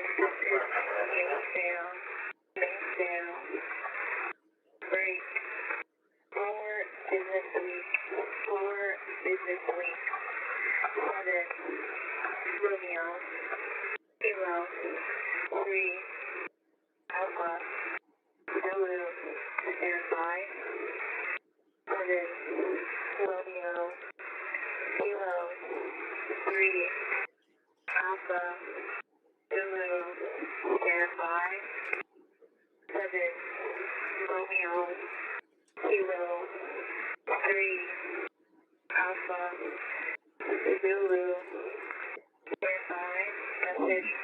7, Romeo, Kilo, 3, Alpha, Zulu, Tango, Zulu, Bravo, Juliet, Kilo, India, Lima, India, Kilo, Yankee, Kilo, 4, Lima, Charlie, Victor, Charlie, November, Kilo, Yankee, Bravo, Yankee, Quebec, Victor, Victor, I say again, 4 business week, 4 business week, 7, Romeo, Kilo, 3, Alpha, Zulu, Tango, Zulu, Bravo, Juliet, Kilo, India, Lima, India,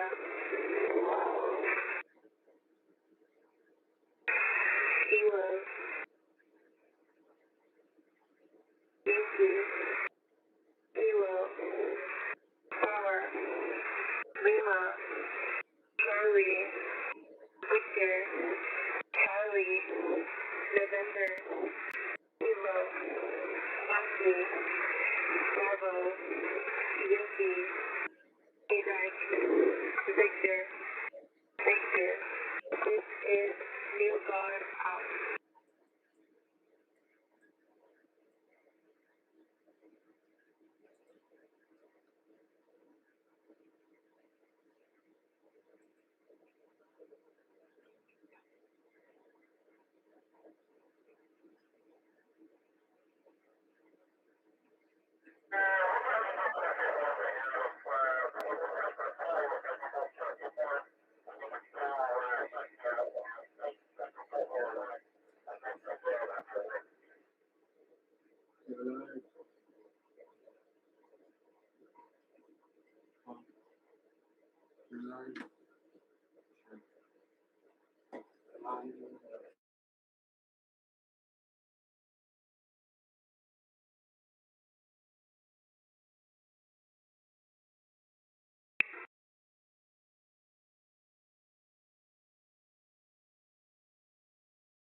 From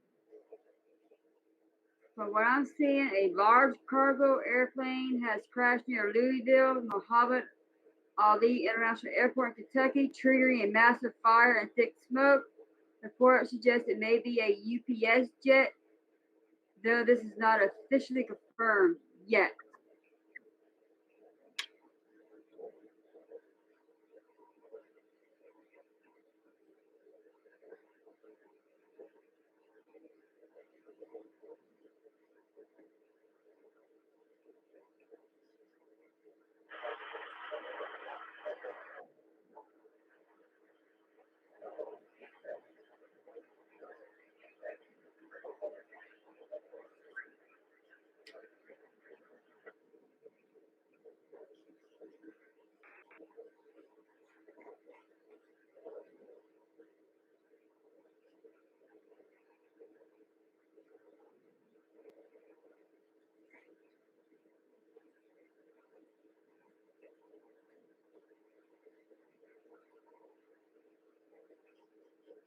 I'm sending the video to TG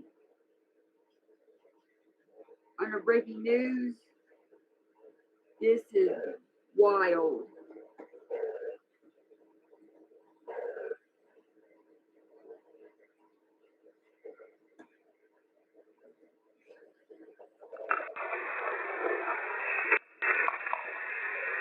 All stations, this is New Guard, break. 5, Bravo, India, Yankee, X-ray, Lima, standby. 5, Bravo, India, Yankee, X-ray, Lima, standby. 5, Bravo, India, Yankee, X-ray, Lima, standby. Message call.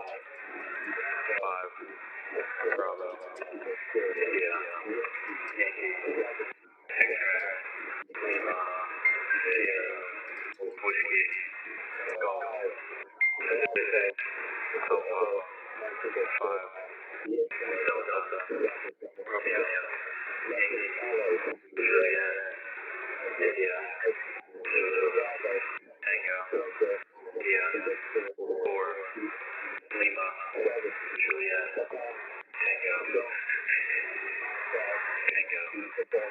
Victor, Bravo, Quebec, 3, Delta, I say again, 5, Bravo, India, Yankee, X-ray, Lima, Sierra, Whiskey, Golf, Pacific, Alpha, 5, Delta, Romeo, Yankee, Juliet, India, Zulu, Tango, India, 4, Lima, Juliet, Tango,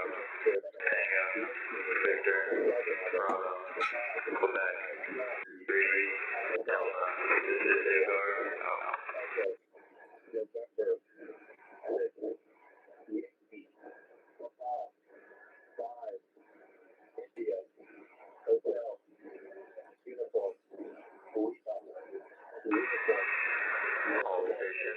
All stations, this is New Guard, break. 4, Rock, 1, 9. 4, Rock, 1, 9. Zulu, 6, 3, 6. Whiskey, uniform, standby.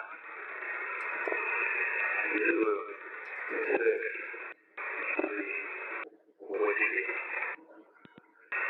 Discharge the transmission, this is New Guard, out.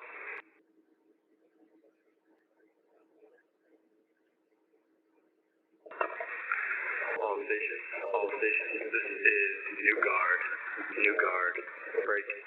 4, Rock, 1, 9. 4, Rock, 1, 9. Zulu, 6, 3, 6.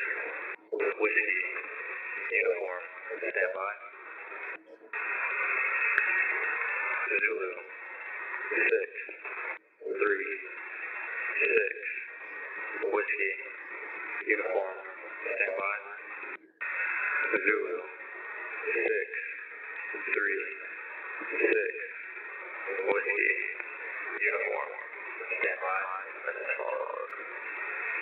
Zulu, 636, Whiskey, uniform, 3, November, Victor, Delta, Omaha, Golf, Whiskey, Echo, 6, Bravo, Kilo, 5, Kilo, Charlie, 5, Charlie, Mike, Echo, Juliet, Kilo, Victor, Golf, 5, Delta. I say again, 4, Raw, 1, 9, 4, Raw, 1, 9. Zulu, 6, 3, 6, Whiskey, uniform, 3, November, Victor, Delta, Papa, Golf, Whiskey, Echo, 6, Bravo, Kilo, 5, Kilo, Charlie, 5, Charlie, Mike, Echo, Juliet, Kilo, Victor, Golf, 5, Delta. This is New Guard out.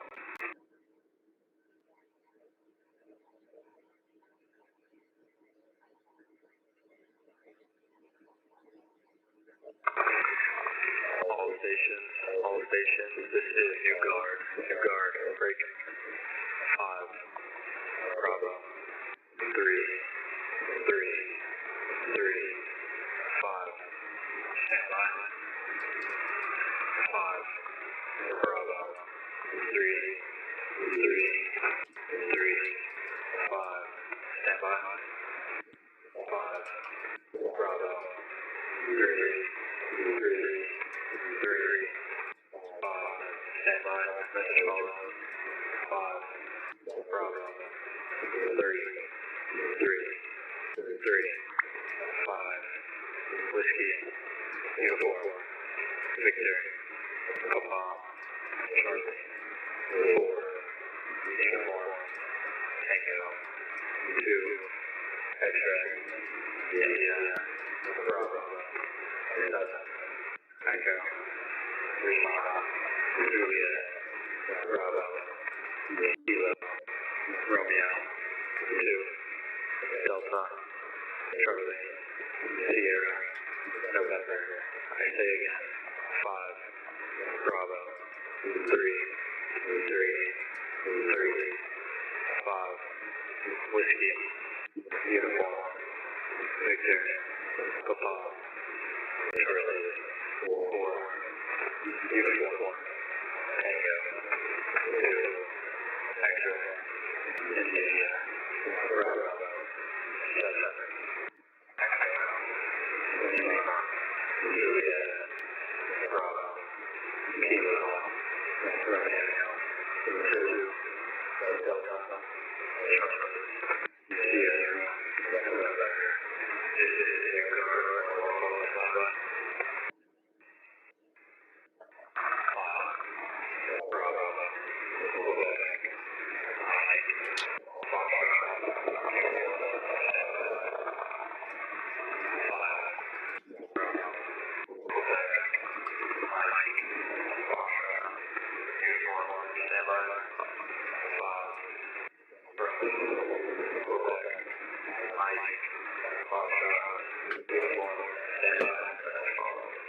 5, Bravo, Quebec, Mike, Foxtrot, uniform, Quebec, Oscar, India, Alpha, Echo, 3, Yankee, 4, Foxtrot, Mike, November, India.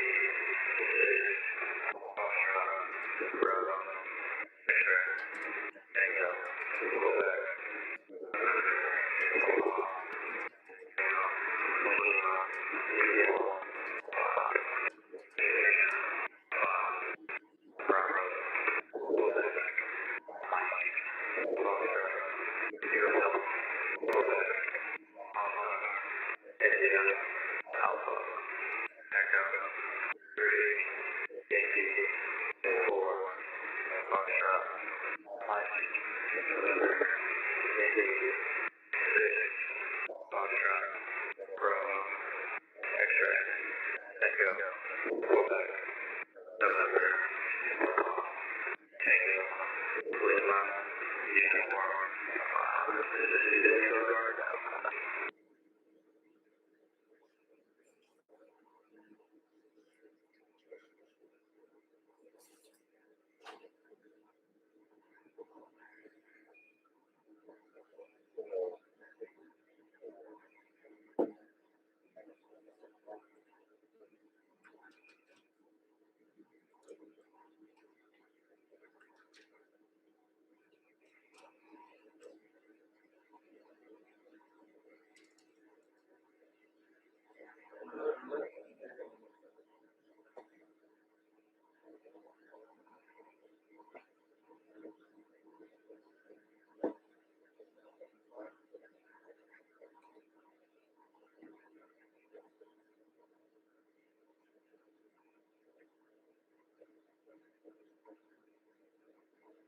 Okay, I had to confirm that it is a UPS cargo plane, 100%.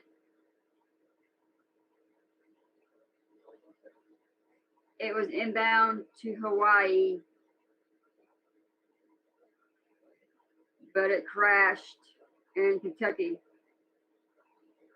and it's horrific.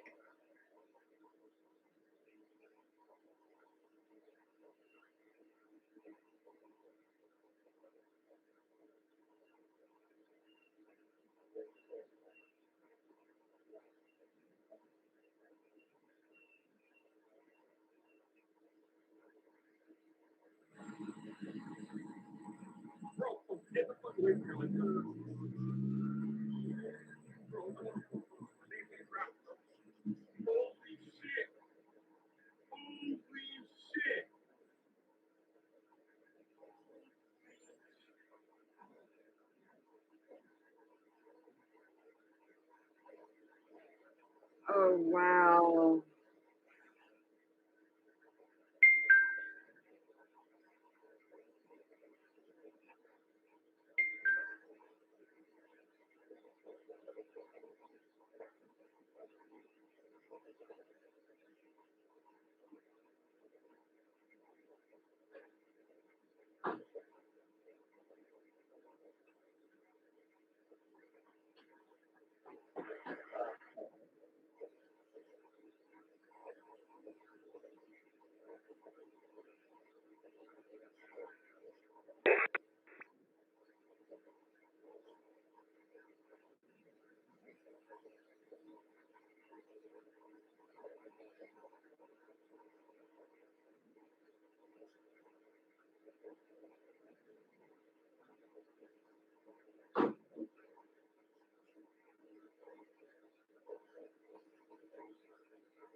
I'm just in shock right now.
Yep, this right here, this is, Salt sent this over to me.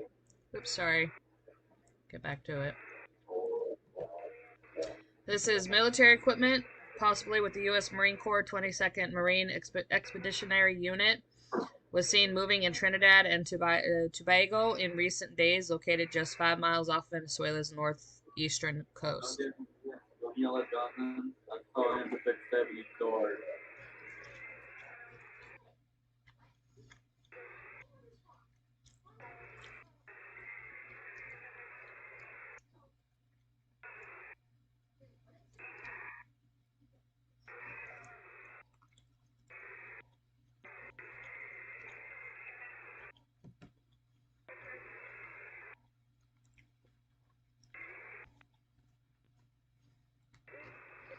So this is from the airport where the plane has crashed in Louisville, Kentucky.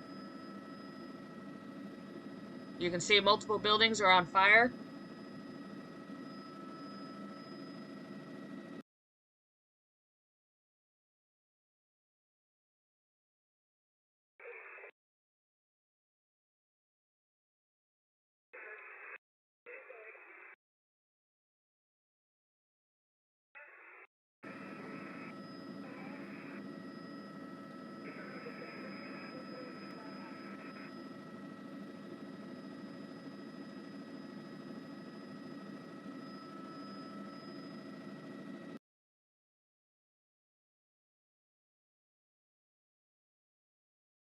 And of course, we are still waiting for those details from officials.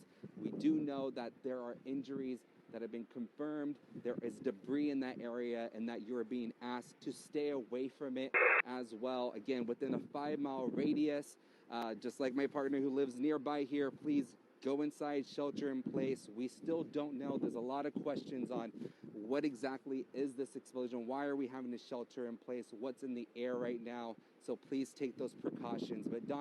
But Doug and Connie, this is, again, what we are seeing out here, and we're still waiting on those updates from officials.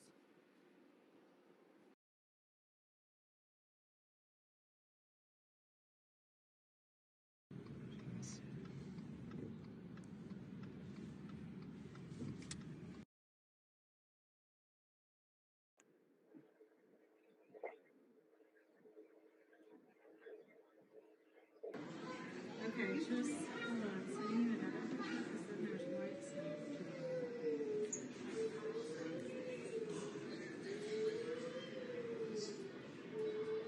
Unfortunately, trying. No, it's not under control. It's bad.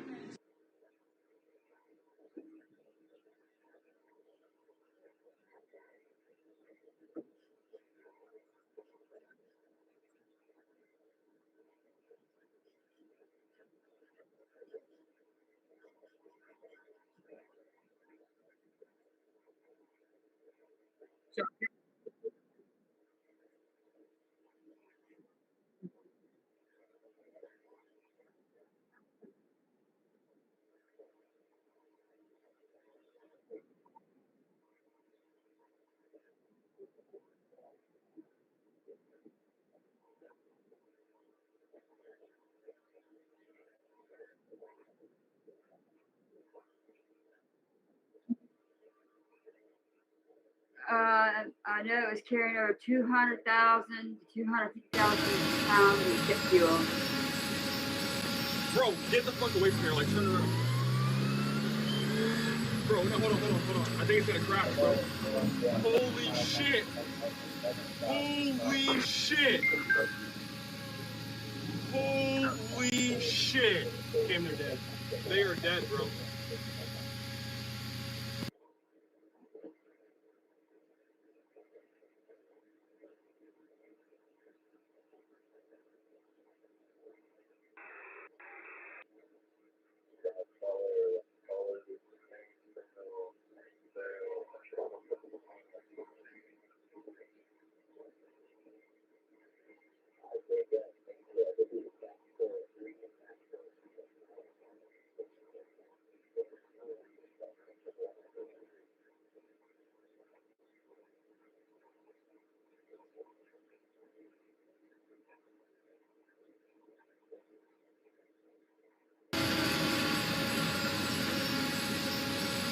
Bro, get the fuck away from here. Like, turn around.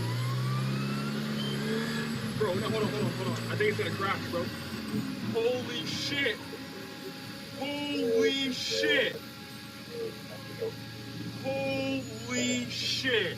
Damn, they're dead. They are dead, bro.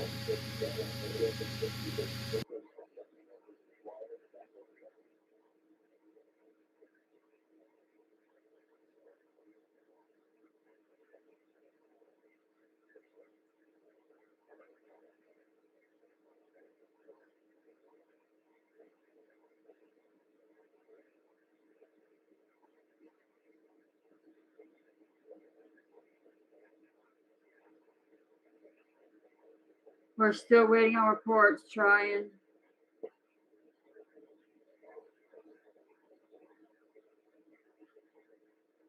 Prayers with the pilots, though. That's for sure. Don't know if there's any more casualties until come in.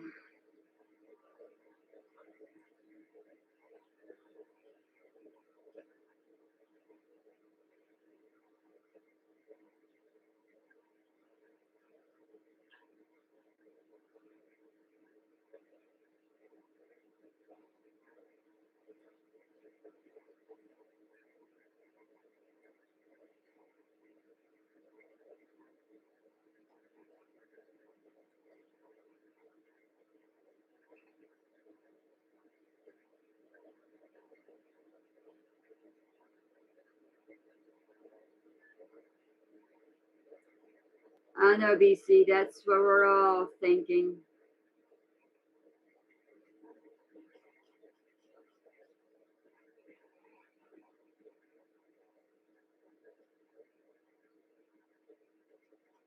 Definitely, Colette, that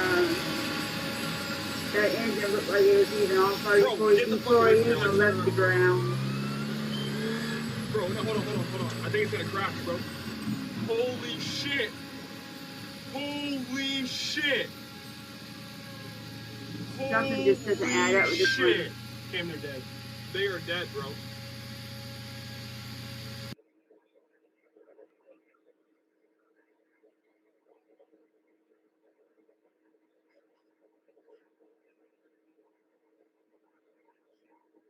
Lot of planes that travel through this area, and I think it is safe to say, and I'll ask our producer Jeb if he wants to jump in here. The fire right now appears to impact probably several roads, trees, and other buildings.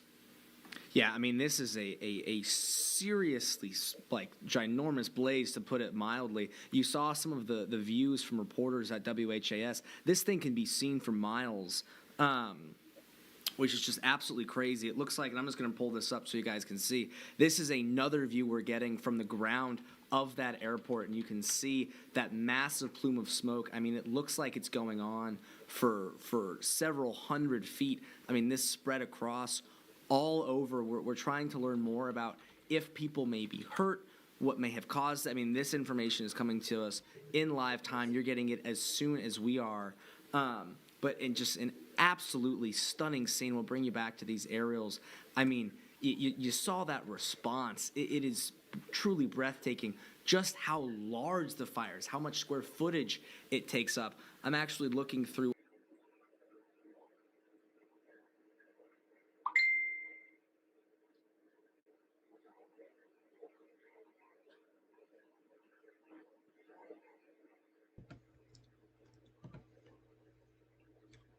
Wow. This is crazy.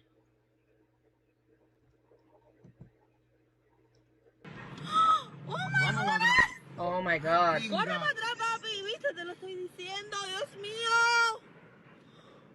Ay, pinga. Oh my god. Pero qué pinga es. Vamos a ver. Papi, cuidado. Espérate. Ay, Dios mío, señor. Cojones. Mira la cantidad de gente cogiendo candela, papi.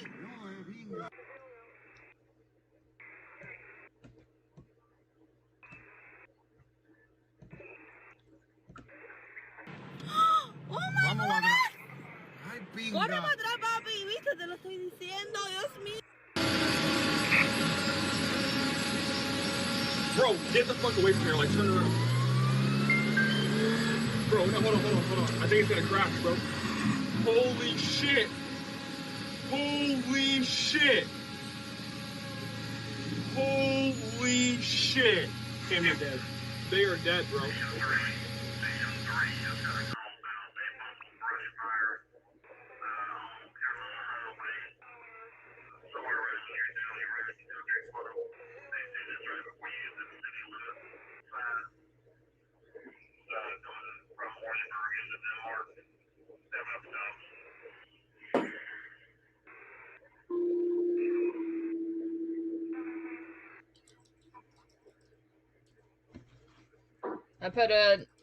I put another video in there.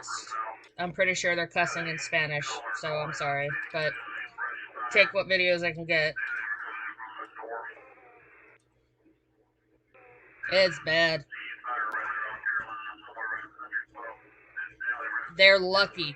That is God right there, you can tell, because a few feet further on this second video, this would have hit cars in a street. Yeah, watch the second video. That's intense. Yeah, I put him in the chat.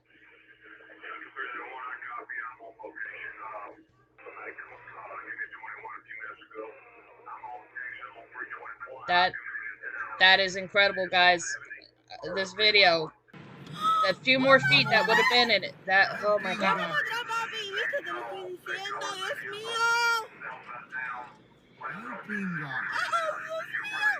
Pero que pinga, Vamos a ver. Ay, Dios mío, señor. Cojones. Mira la cantidad de gente cogiendo candela, papi.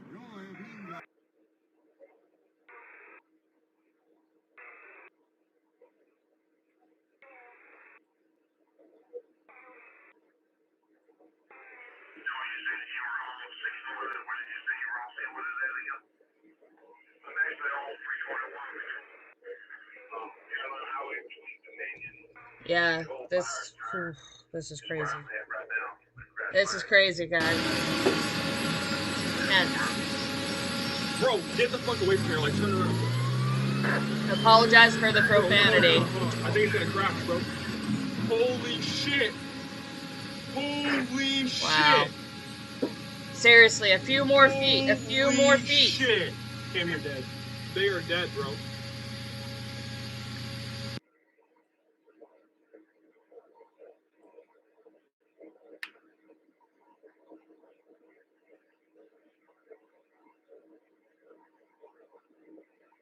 Yeah, so judging by this this video, the engine caught fire and the whole thing just blew after that.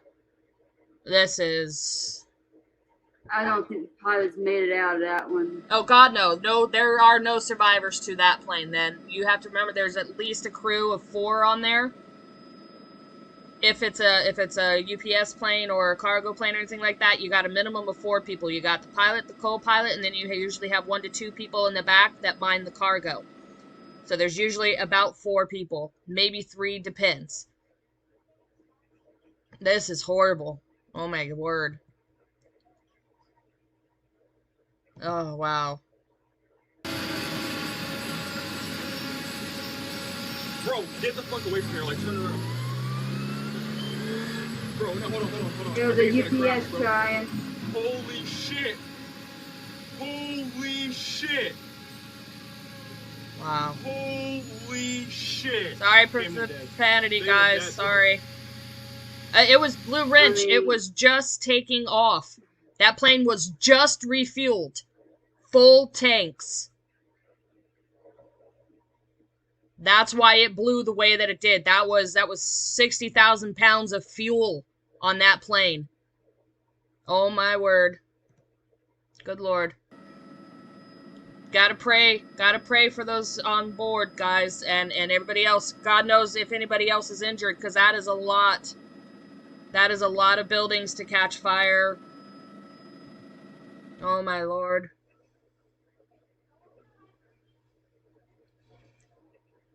Oh, God.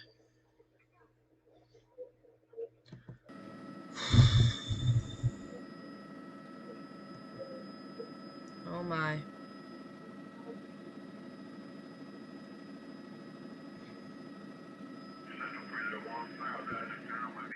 Oh, word.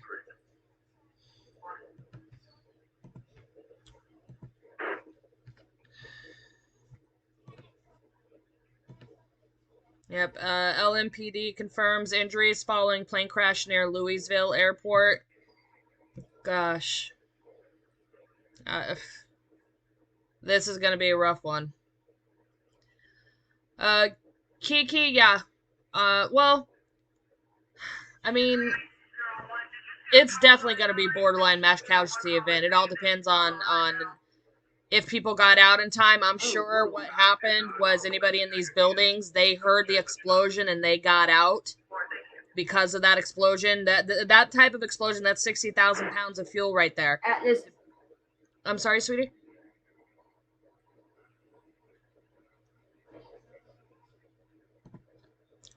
What salt? I'm sorry. my station just Kita, they got the fire under control, but now there's down power lines. Yeah. Wow. Yeah, None of could. my trucks, at least. Yeah, it could be a mass casualty event, but again, like I said, 60,000 pounds of fuel exploding, that's loud. People in those buildings, because it was right there, they would have, I pray they would have gotten out before those buildings caught fire. But again, not knowing the specifics and having a more angles to view this situation from, this is going to be hard to determine if it will be on the scale of a mass casualty event. I'm praying, Kiki, that this is not, and I pray that it is just, I hate saying it, just the crew on the plane. I know, and you know, everybody know, they did not survive that. We know this, and at this point, we can only say a prayer for them and pray that they knew Jesus before they went. But for the people in these buildings, pray that they got out in time. This is rough. A lot of planes that travel through this area, and I think it is safe to say, and I'll ask our producer Jeb if he wants to jump in here. The fire right now appears to impact probably several roads, trees, and other buildings. Yeah, I mean, this is a seriously, like, ginormous blaze, to put it mildly. You saw some of the views from reporters at WHAS. This thing can be seen for miles, which is just absolutely crazy. It looks like, and I'm just going to pull this up so you guys can see, this is another view we're getting from the ground of that airport, and you can see that massive plume of smoke. I mean, it looks like it's going on for several hundred feet. I mean, this spread across all over. We're trying to learn more about if people may be hurt, what may have caused it. I mean, this information is coming to us in live time. You're getting it as soon as we are. But in just an absolutely stunning scene, we'll bring you back to these aerials. I mean, you saw that response. It is truly breathtaking just how large the fire is, how much square footage it takes up. I'm actually looking through.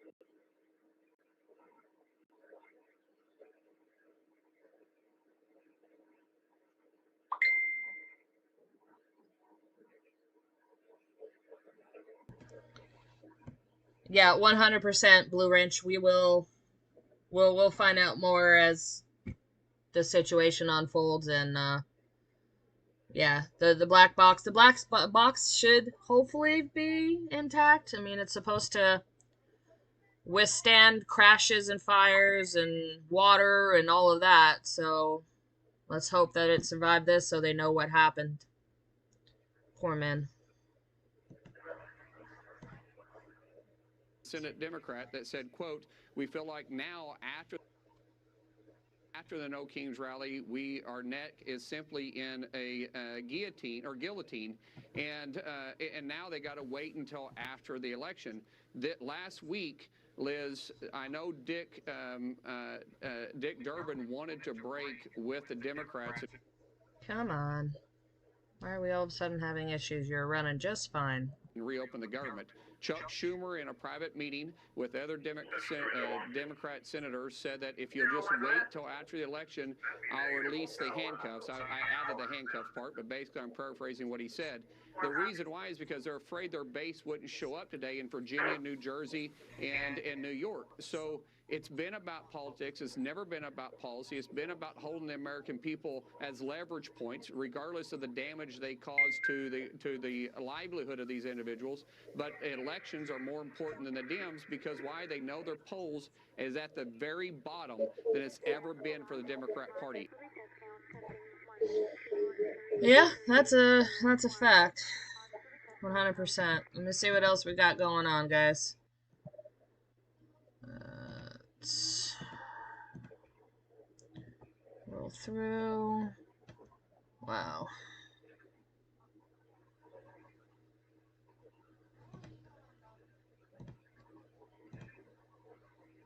Yep, seen that video. I'm just looking for more videos at this time.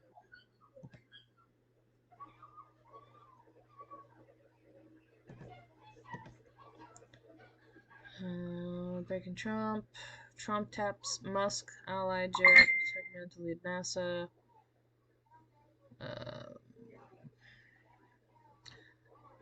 Alright, what's going on? We're going to jump over to Pennsylvania and see what's going on. We rely on Scott Pressler. He's the man on the ground in New Jersey and Pennsylvania as well.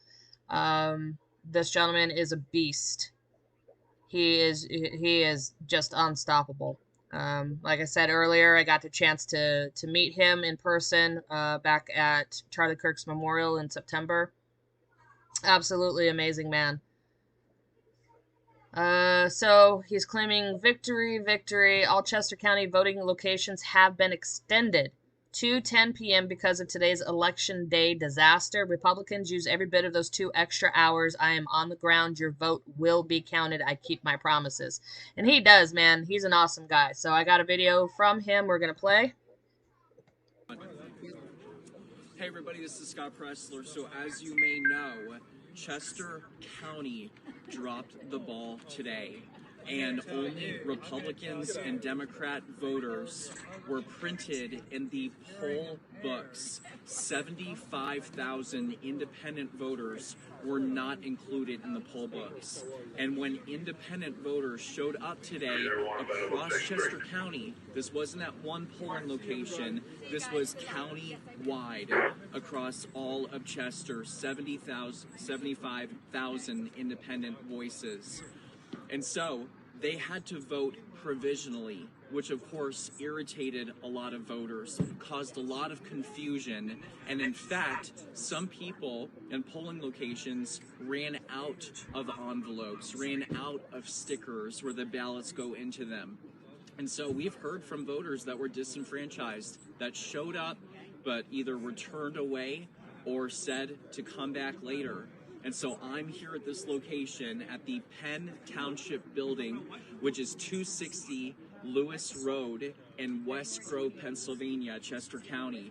And I wanted to let people know, no, we are on this, legal is on this, and finally they have the materials. It took until after 2 o'clock, around 3 o'clock to get them, but finally voters have everything they need. So here we are now with about 2.5 hours left to go.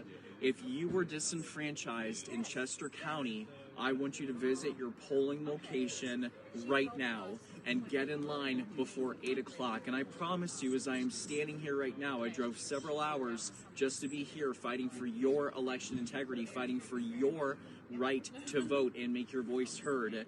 that we are going to make sure that every vote is properly secured and legally and lawfully voted. Chester County, vote, and if you're one of the other 66 counties in the Commonwealth, go vote, and you have until 8 p.m. to get in line, and then you stay in line until every single gosh darn vote is counted. Thank you. Yep, 100%. He is just an amazing man, and he's so sweet and nice and very, very kind to talk to. Let's see what else we got coming in here. Sorry for the glitches and delays in video, guys. It kind of happens. I'm running everything on a laptop, doing my best here, so please bear with me. So we got some interviews here with John Fetterman. He is definitely surprised me. I remember him getting elected. I was absolutely appalled that this man could have made it into politics, running around in his gym shorts and a hoodie in Capitol Hill and everything else that had gone on with the gentleman. But he has proven to be the only sane Democrat that is willing to actually cross the aisle and work on things that are in the best interest of Americans. He doesn't play politics. He has his beliefs as a Democrat, which is why he, is registered as one. But overall, he's very rational. And he reminds me of a Kennedy Democrat. So we're going to listen to a couple of interviews with him. Do you sense that there's any momentum among your Democrat colleagues to finish this, or are they waiting till after the election tonight?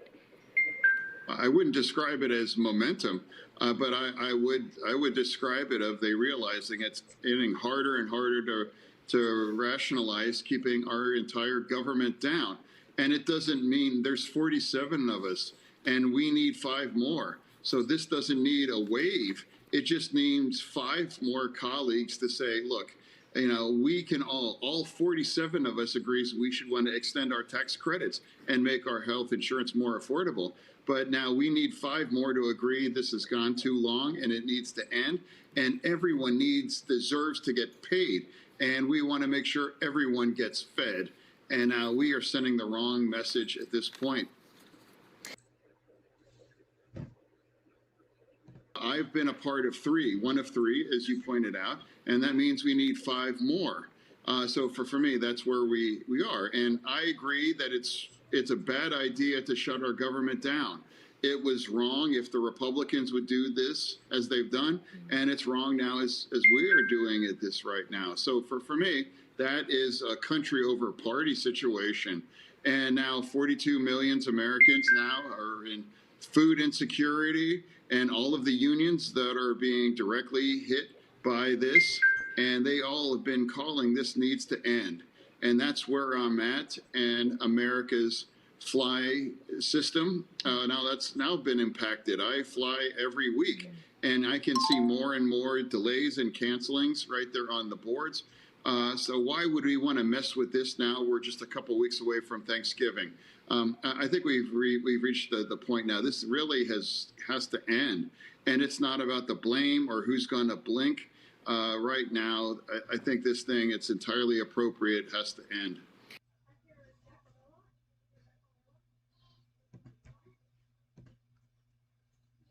And on Tuesday, November 4th, we are coming and we are going to send Jack Tattarelli to the governor's mansion. Let's go!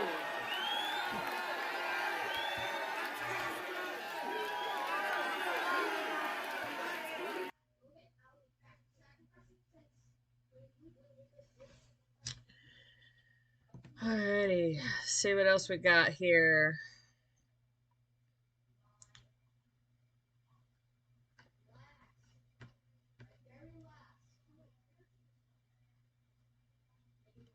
Let's see here. We got Chuck Schumer that is dodging the question of whether or not he voted for Mamdani.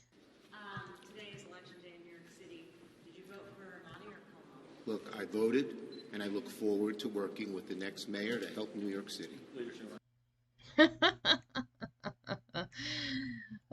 I can't even say who he voted for because I guarantee you it was not Mamdani.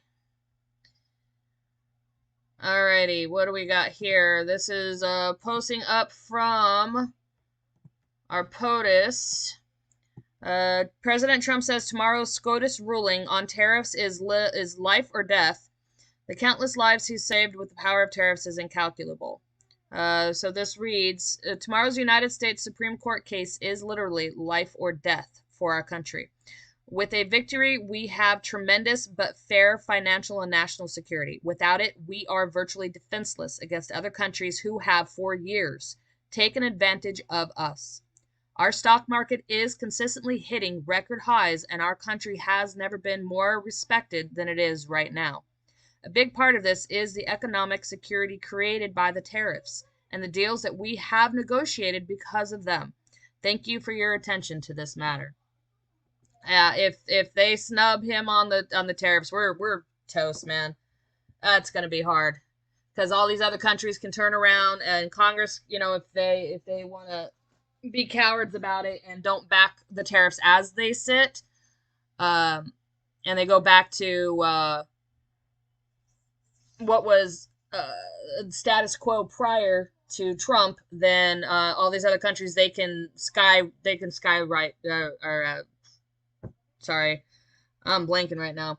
They can cause the tariffs to go just absolutely through the roof if they want to seek some type of, revenge or, look at China. China will be like, oh, okay, cool.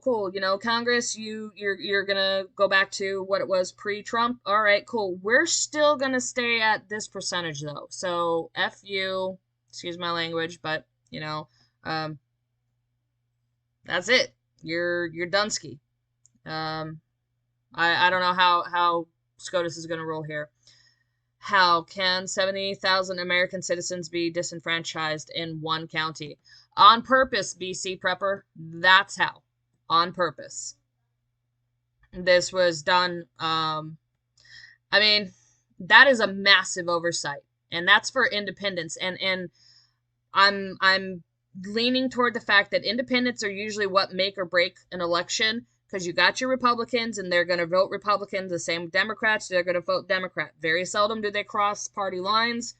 In very rare instances, like what we saw in 2024 with Trump being reelected, a lot of Democrats did cross that line and vote for Trump. So that's a very rare occurrence. But independents are usually what make or break it. They're the ones that sway the vote one way or the other. And them leaving out 75,000 independent voters, it looks kind of fishy to me. That looks a little bit deliberate, but again, I'm not them. I don't know for certain. So we have here the Republican National Committee has stepped in to block the counting of illegal ballots in New Jersey's Bergen County. Democrats are trying at the last minute to get officials to count roughly 300 illegal ballots in Bergen County. So I'm going to put this up here. This is Bergen County, all right? It's small. Obviously, New Jersey ain't that big. But this is coming out from the RNC itself, okay? The RNC is made a public statement that the Republican National Committee Chairman Joe Grutters released the following statement after the New Jersey Republican Party intervened in a lawsuit to defend the state's mail-in ballot security laws. Democrats are once again trying to change election rules at the last minute to count ineligible ballots, said Chairman Grutters. New Jersey law is clear. Unsealed or tampered ballots cannot be counted. That's why the RNC is supporting the NJGOP's efforts to make sure only lawful votes are counted. They got people on the ground everywhere right now. And it's so sad that has to happen because of the number of illegal votes that the Democrats always push through. And I'm sorry, I'm a firm believer that is the only way they have ever won any type of election over the last 20-25 years is because of mail-in ballots that allows them to fill out. There was a video I saw. I'll see if I can find it in a little bit. There was a video I saw of two women getting out of a taxi cab or not a taxi cab, but an Uber or something. and they were carrying bags of ballots. The guy recording the film, he's just like, hey, what are you guys doing? That is illegal. What are you doing? And they're walking into the polling place with bags of ballots. They're dirty. I'm sorry, Democrats are incredibly dirty when it comes to politics. And it's horrible. Let's see, what do we got? Anything? I'm trying to keep everything kind of focused on the elections and stuff. I know there's stuff happening all around the world, but nothing that's really out of the norm, you know. We have stuff that happens all the time, so this is coming out. So Sean Duffy has done an incredible job as interim administrator of the National Aeronautics and Space Administration, or otherwise known as NASA.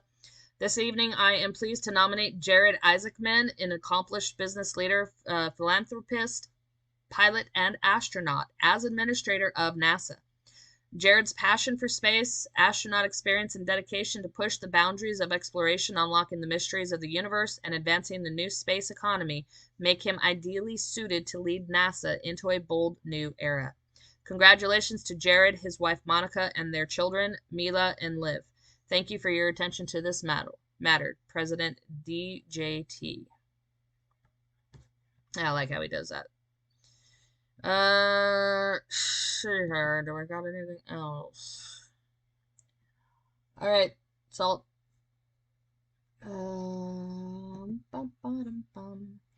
Alright, so what is this? Sorry, I gotta move stuff around here. So, IAP's action mission is to advance federal immigration policies that best serve the national interest. We assist members of Congress and the administration in drafting and promoting America First immigration policies, and we hold all election officials accountable for their actions in Congress on immigration. So you see here that this is the immigration rankings of individuals that are for well, I guess this would be more so like a similar to a social credit standing, or similar to the DEI index scoring that they did for the last 4 years. This is in regards to individuals who are, I guess, supporting of or against immigration policies. We have House Leader Rep. Andy Biggs from Arizona, who's at 143 points, while the House loser is Rep. Rashida Tlaib with a minus 100 points. Senate, Jim Banks is at 119 with Senate loser Senator Alex Padilla at 105. This is the overall rankings as of October 30th, 2025. You can kind of see the standing there. This is obviously this one is for Republicans. I'm sure there's more, but that's a funny little thing that's popping up on my screen. Alrighty. Yeah. Let's see. The University of Texas. So the University of Texas at Dallas has spent more than $1 million on visa fees, with dedicated in-house immigration specialists and hundreds of H-1B approvals since 2020. This is just one university in Texas. 58% of Gen Z college grads can't find a job. Okay, H-1B has got to go, guys.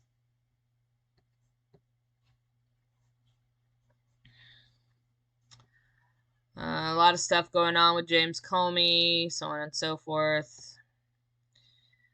Andrew Cuomo, he has apologized for the way he handled the nursing homes as governor during COVID. This is a little too late, guys, in my opinion, but I know he's, trying. He's obviously, he's running for mayor right now. We're hours away from finding that out. We'll listen to this. Nobody knew what we were dealing with. I had the best health experts from around the globe giving us advice. We followed the best advice. We followed the federal guidance. And people died in a horrific way. There were no visitors allowed into nursing homes. And I apologize for any family that lost a loved one during that time. It was on my watch, and I understand how terrible it was. Yeah, So yeah, give me a second, folks. I am going to look for additional video for the election tonight, and that has the tickers that shows. Sorry, that has the tickers where the counts are at. Give me a moment.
Just a couple more minutes, folks. Okay, people will never forget what happened during that time.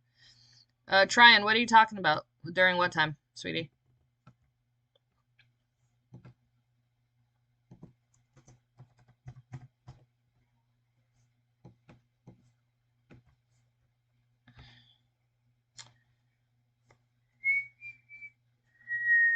Alright. Maybe that might be a good one. I was hoping AP would be good, but AP is meh.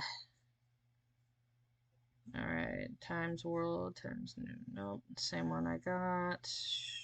First results. Yep, we'll go with this one.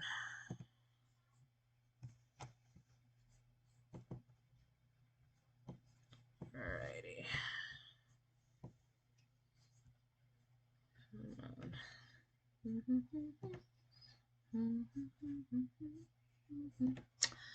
Let me see. The CV.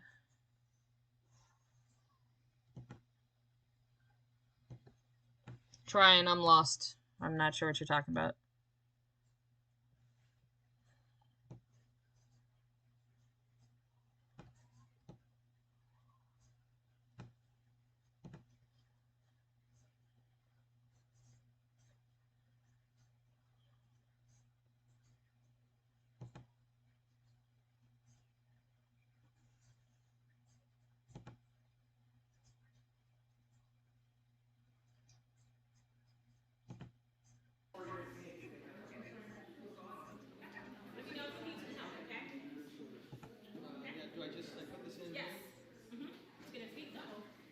Alrighty, so hopefully on this station we will be able to see the vote update as it comes in. That'd be super awesome.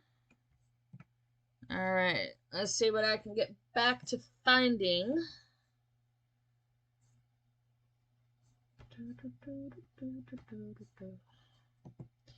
Alright, tomorrow's United States Supreme Court. We already read that one. Okay, Chairman Jim Jordan has launched a probe into Verizon and AT&T's responses to Jack Smith's lawfare in the Arctic Frost scandal.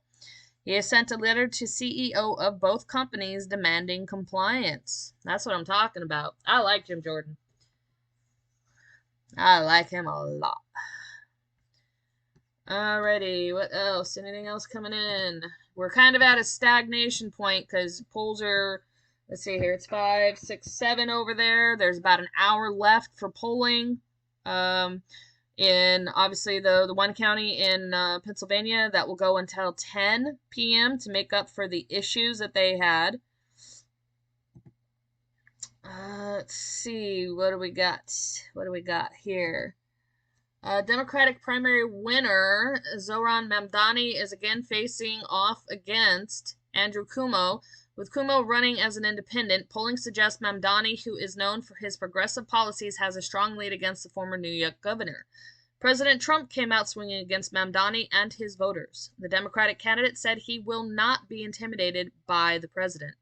Virginia and New Jersey gubernatorial races, the outcome of these elections will offer insight into voter sentiment toward Trump's second administration ahead of next year's midterms. See, I told you guys that they were going to do this. Keep this in mind.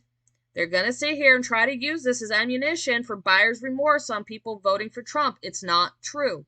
It is far from true. These are two races that are in blue states. So the odds are that it's going to be a Democratic winner because they're already blue states. But imagine if they flip red. Whoo! That will be an indication of Trump's policies. California ballot measure Proposition 50 would put Democrats in a position to potentially flip 5 congressional seats to Democrats, matching the redistricting recently done in Texas. So, yeah, it gives them basically the seats back that Texas got rid of, but it's okay because there's going to be several other states that are going to do the exact same thing before the midterms happen. You know, California thinks they're the only state that can do this, or that they have the power to do it. Go ahead, by all means. There are multiple states that are red that have never gerrymandered their districts. They can very well do it. And the fact is if you look at it, there are far more red states in this country than there are blue states.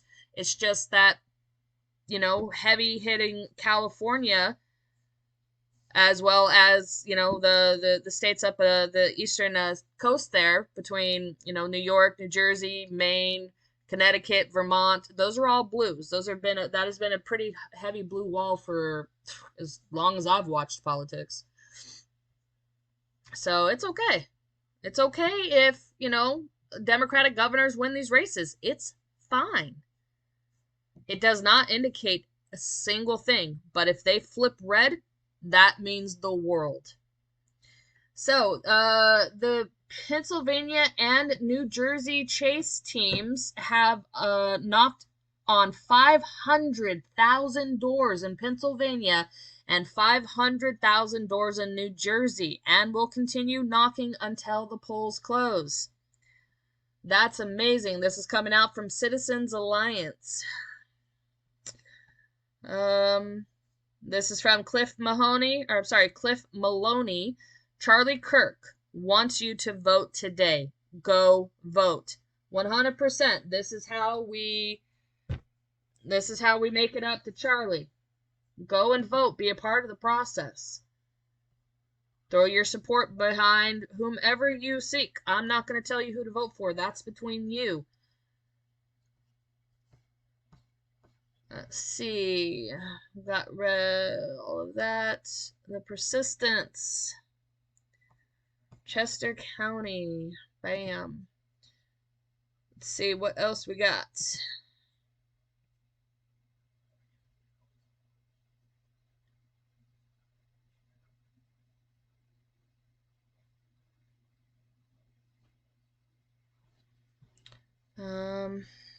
Yeah, see, look at this photo, guys. You see how close this was to hitting the highway? Oh my God, that was so ridiculously close to killing people on a highway, this plane crash today. You gotta thank God for this miracle. That's incredible. That's so close.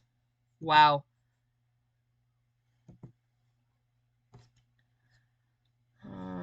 No, that's worldly stuff. I'm focusing just on our country tonight, unless again something crazy amazing happens internationally for me to divert my attention from the elections. So yeah, it was a UPS McDonnell Douglas MD-11 cargo aircraft.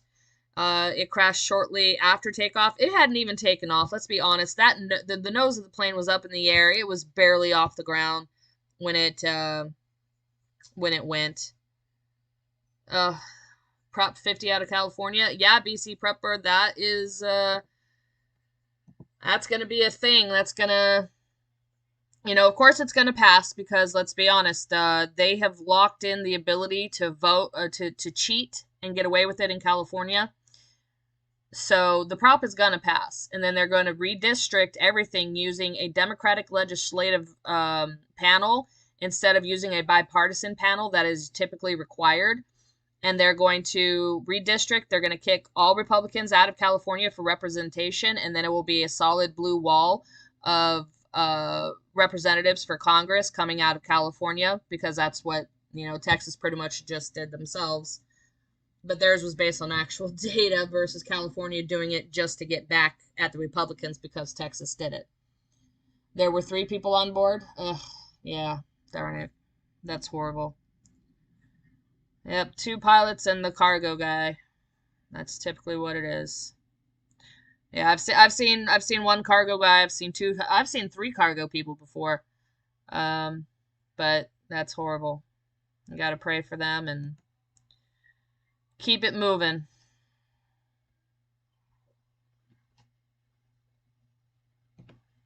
Are we seriously gonna prevent me from scrolling here? Alrighty, so we're gonna play this quick video from CNN. You know it's gonna be entertaining.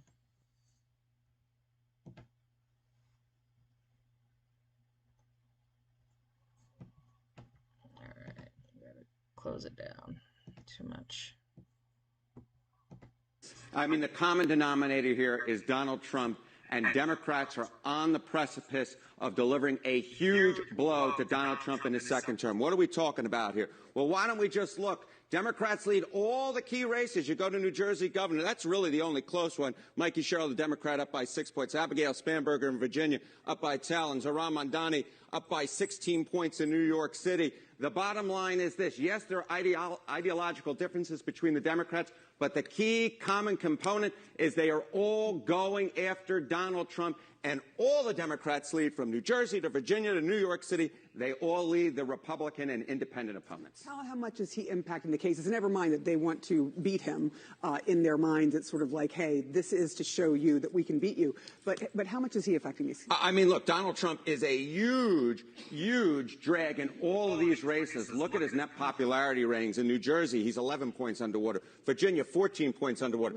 Not much of a big surprise in New York. He's 35 points underwater. And I will note nationally in my aggregate of polls, he's about 13 points underwater. In our CNN poll, he's way below that, which looks a lot like New Jersey, a lot like Virginia. So these races, in my mind, could be huge bellwethers going into next year to understanding how Donald Trump is impacting these races. He is a huge, huge drag in across the board, New Jersey, Virginia, and New York City. Do these races tell us anything about the midterm as to what happens here and what might happen in the midterm? Yeah, okay. So, I was mentioning, of course, Donald Trump being a huge drag, right? He's at his second term lows, not just in our CNN poll, but across the different polls that we were looking at this weekend. And why is it that these races are so important? Well, go back through history. Jump in that DeLorean. Look at what has happened when Democrats sweep New York City, New Jersey, and Virginia governor. They won the U.S. House the next year 5 out of 5 times in the last 90 years. You go all the way back to the FDR administration. So the bottom line is this. When Democrats do well in these off-year elections, when they sweep New Jersey, Virginia, and New York City, historically speaking, that means they go on to win the U.S. House of Representatives the next time around. And when we're in this national polarized environment and Donald Trump is as unpopular as he is, I think that history is likely to hold if, in fact, Democrats do sweep tomorrow, which at this point looks more likely than not. We will have to see. We also have some new polling numbers also that makes Democrats not look so good. So it's kind of like wondering whether this historic norm will stay as per usual. And that, my friend, is why we go 365 years to find out what happens next year. All right. Thank you so much, Harry. Thank you.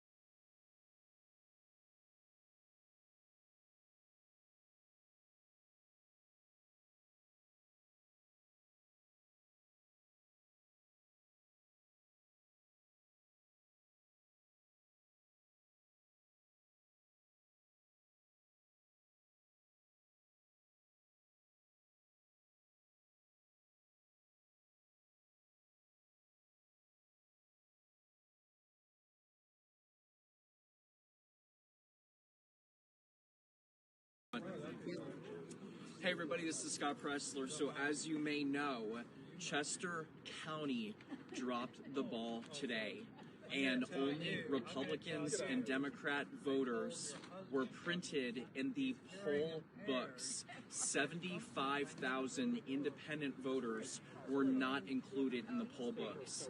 And when independent voters showed up today across Chester County, this wasn't at one polling location, this was county-wide across all of Chester, 75,000 independent voices. And so they had to vote provisionally, which of course irritated a lot of voters, caused a lot of confusion. Sorry guys, I had a quick phone call that just came in. So, rolling on here. BC Pepper, Indiana is one state. Prop 50 out of California. BC, I'm not sure what you're talking about, Indiana. I'm not sure what you're referencing there, sir. Let's see. There's...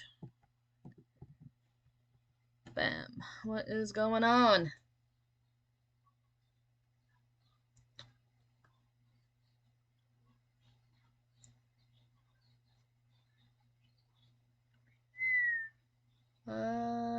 Trump taps Musk, ally Jared. Yep, no. What else is going on? There is so much going on in the world, but again, like I said, I am trying to keep this focus here on the United States. For our election night. Let's see here. So yeah, this one, I wish there was some video out about it. I haven't been able to find any yet. The Gateway pundit, Scott Jennings, had David Hogg on, or David Hogg, whatever. He's the gentleman who claims to have been at his high school during that shooting, and he wasn't. And he basically climbed on the bodies of his deceased classmates to his stardom, which I found very, very disturbing. But Scott Jennings put him in a very, very awkward position that pretty much left him silent, and it was super awesome. There's no... I would have to go and dig, but I couldn't find an available video for it. Let's see here. California Democrat Assemblywoman. What is her name? Trying to find her name here. Doesn't say. California Assemblywoman caught on video leading large groups of non-English speaking immigrants to vote yes on Prop 50. Is anybody else shocked? Because I'm certainly not. Let's see. See, that's the other issue. If you get rid of the filibuster, I'm sorry, I just saw a picture pop up of the concealed carry map, know your rights thing. Here's what happens if you nuke the filibuster, okay? Sure, we can ram in and get a lot of these things done in favor of the Republican agenda, and we could, right this country for a duration of time. But heaven forbid Democrats ever get back into a position of power that they own all three, the House, the Senate, and the White House. They'll undo everything with the stroke of a pen, and the filibuster isn't there to stop them anymore. They can just vote, and if it's a Democratic president, he'll just sign away and everything will be undone. And then everything that they want, which is open borders, abortion codified into law, they want to remove your Second Amendment right. And if they have if there's no filibuster, they can ram through legislation that will strip you of your gun rights. They will be able to do everything that they've ever wanted to do too. And you know how much harder it is to get back into power? To try to reverse everything that they've done? Look what happened between 2016 and now. They completely destroyed everything good that Trump did in his first term, and now it's going to take him half of his term just to fix it. And that's provided he doesn't do anything to mess it up even further, and we're already seeing some issues coming out with this whole Venezuela thing. I'm all for the eradication of narco issues in Central and South America, and let's be honest, those have gripped those nations for far too long, but at the same time, it is their responsibility to get rid of them. It's not ours. So I don't necessarily agree with what Trump is about to do going into Venezuela. And it's not even really about the drugs, let's be honest. It's about securing resources. It's about a regime change in Venezuela, getting Maduro out, and inputting somebody that is more pro-America in. That's access, that's rights to their resources, their oil. You got Guyana next door.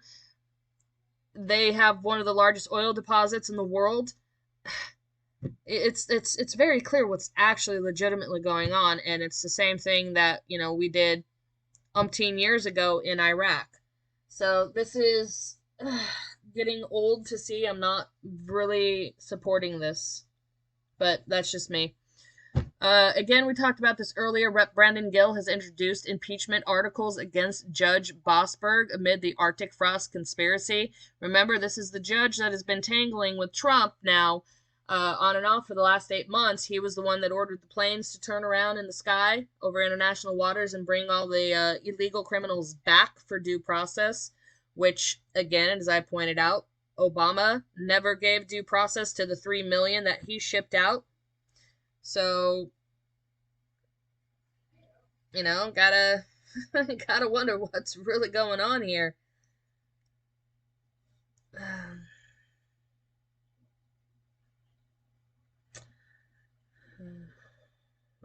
Just reading a text coming in here.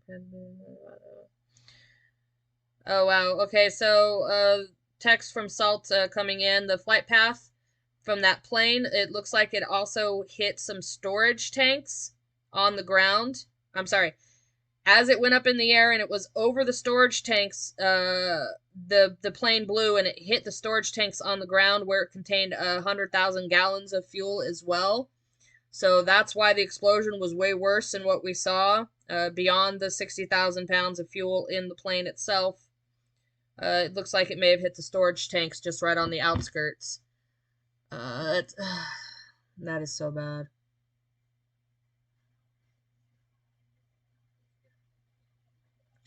The new garment of fear.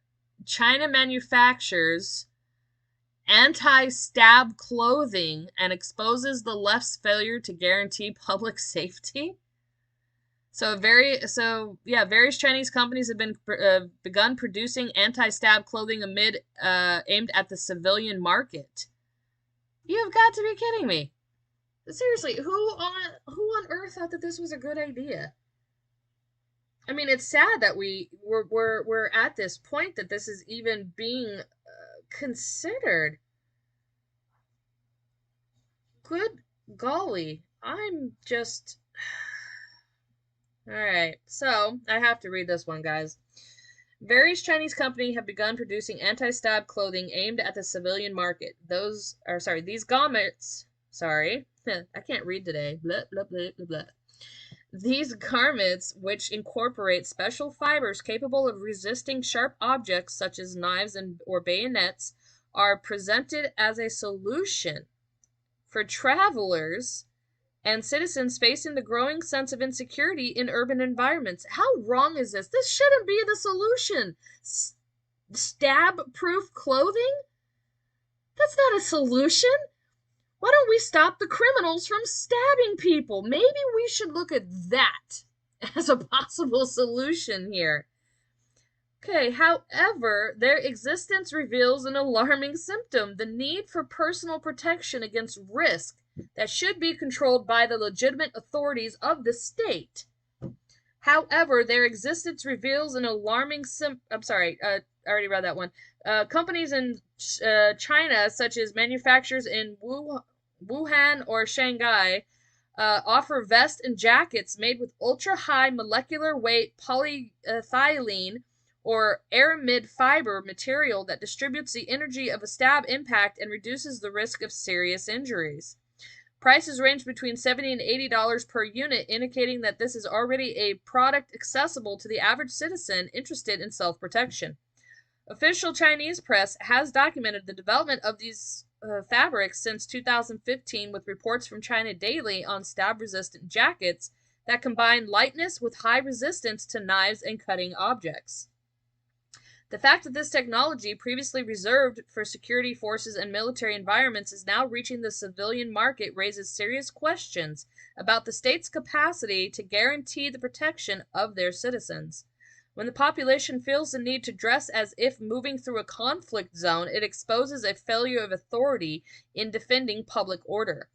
This phenomenon not only affects travelers but society as a whole, weakening trust in institutions and eroding the principles of coexistence and the security that sustains community life. You have got to be kidding me, guys. This is just ridiculous. Wow. Indiana State Legislature looking at oh yeah, BC, 100%. This is going, if this proposition passes, every state in the union will redistrict. 100%. Because the Dems have been doing it for the last 20, 25 years, I think. Let's see here. Blue states. Let's see. Trying to pull up all the states that are already gerrymandered.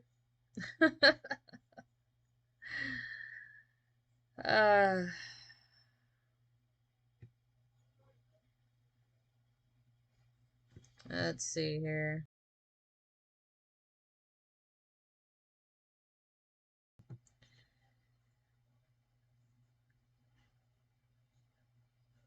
Let's see what we got going on.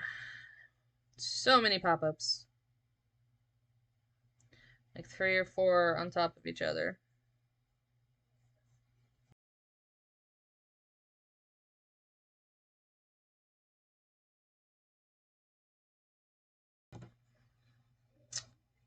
So, we have here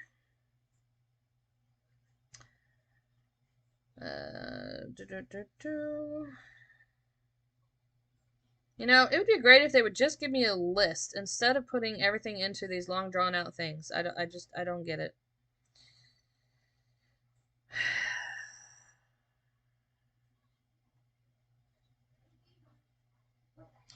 Okay, so Maryland. Maryland is one state. It's but hold all but one. So 7 out of 8 seats in Maryland are Democrat. In Maryland.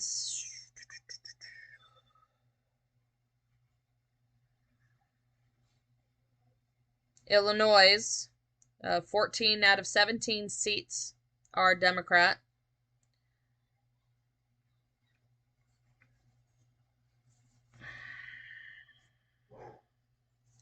Obviously New York.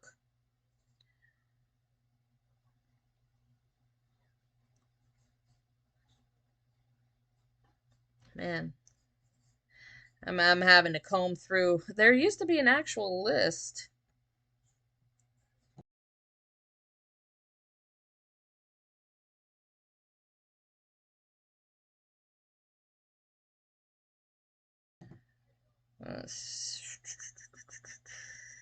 So, Hawaii, Massachusetts, Rhode Island, Vermont.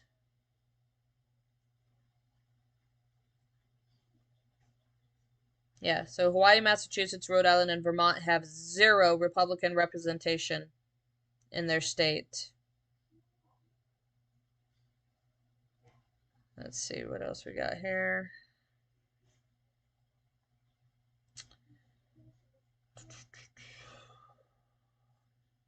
Yep, so yep, Massachusetts, Connecticut, New Mexico has a 3-0 Democratic delegation in the House since 2020 elections.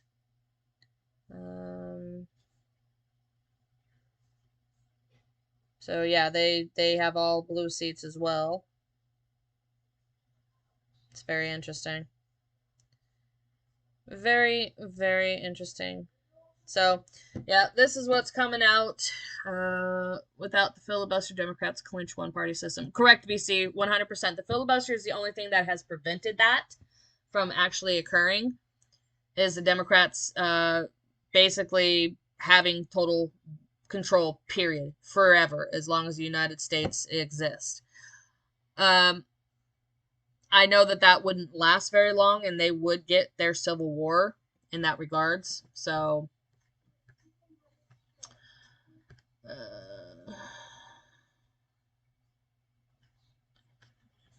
looking for more information as it comes in. We got Scott Pressler here popping up again.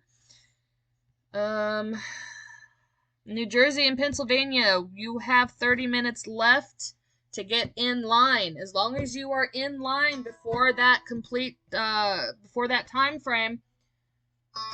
Sorry.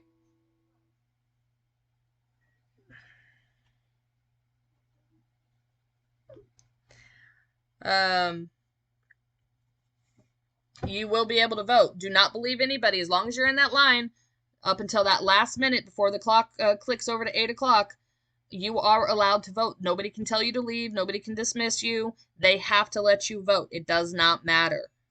Okay? Make sure that you are not listening or following any of their directions outside of here's your ballot, go over there and vote. Outside of that, nope. You have a constitutional right to do what you're doing. Alrighty, what else do we have going on? There's so much.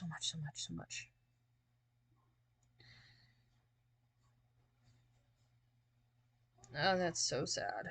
That's making me sad. We'll get it on here real quick.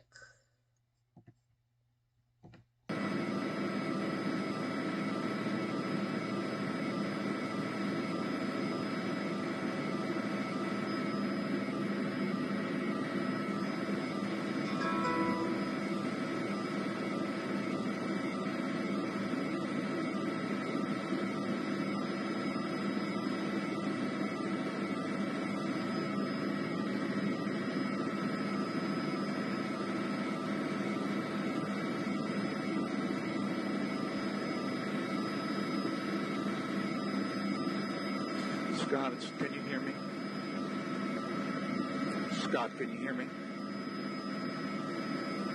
Yeah, at some point we're going to need to look at the runway. There was debris on the runway. Wow.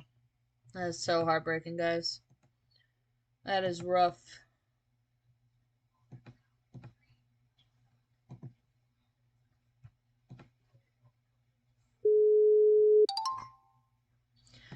Hello, welcome back. Hello. Hi. Oh, thanks for that video. That's so sad. Breaks my heart. Yeah, it's heartbreaking. What is this? I'm sending you this video because I am not understanding it.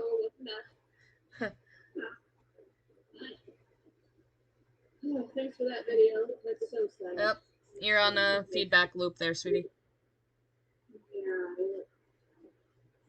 Alright. Yep, we still got about a half hour, folks, before, stuff starts to really kick off. Salt, if you want to take over, I gotta go get dinner started. It's a quick dinner, thankfully. If you want to just go ahead and cover the news and everything coming in. Ooh, what's this? U.S. Coast Guard stops narco sub. Yeah. We still got a half hour, folks, before, stuff starts to really kick off. So, if you want to take over, I gotta go get dinner started. Thankfully. If you want to just go ahead and cover the news and everything coming in. Ooh, what's this?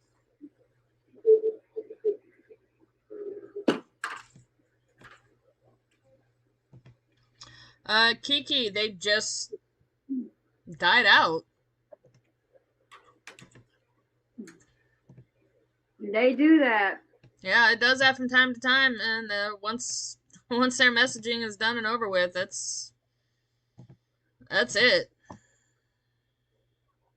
Okay, Justin, the FAA has issued a temporary flight restriction over the Louisville Muhammad Ali International Airport following the crash of UPS 2976.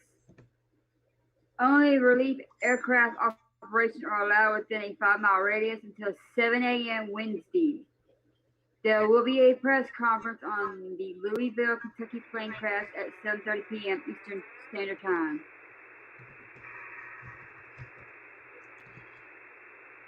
Yep. Yeah, they'll have to keep the whole airspace shut down. There's too much smoke and a lot of damage. Yeah, there is. It's gotta continue. Decision Desk headquarters projects Abigail Spanberger to win the Virginia governor election. Whoa, say that again? Decision Desk headquarters projects Abigail Spanberger to win the Virginia governor election.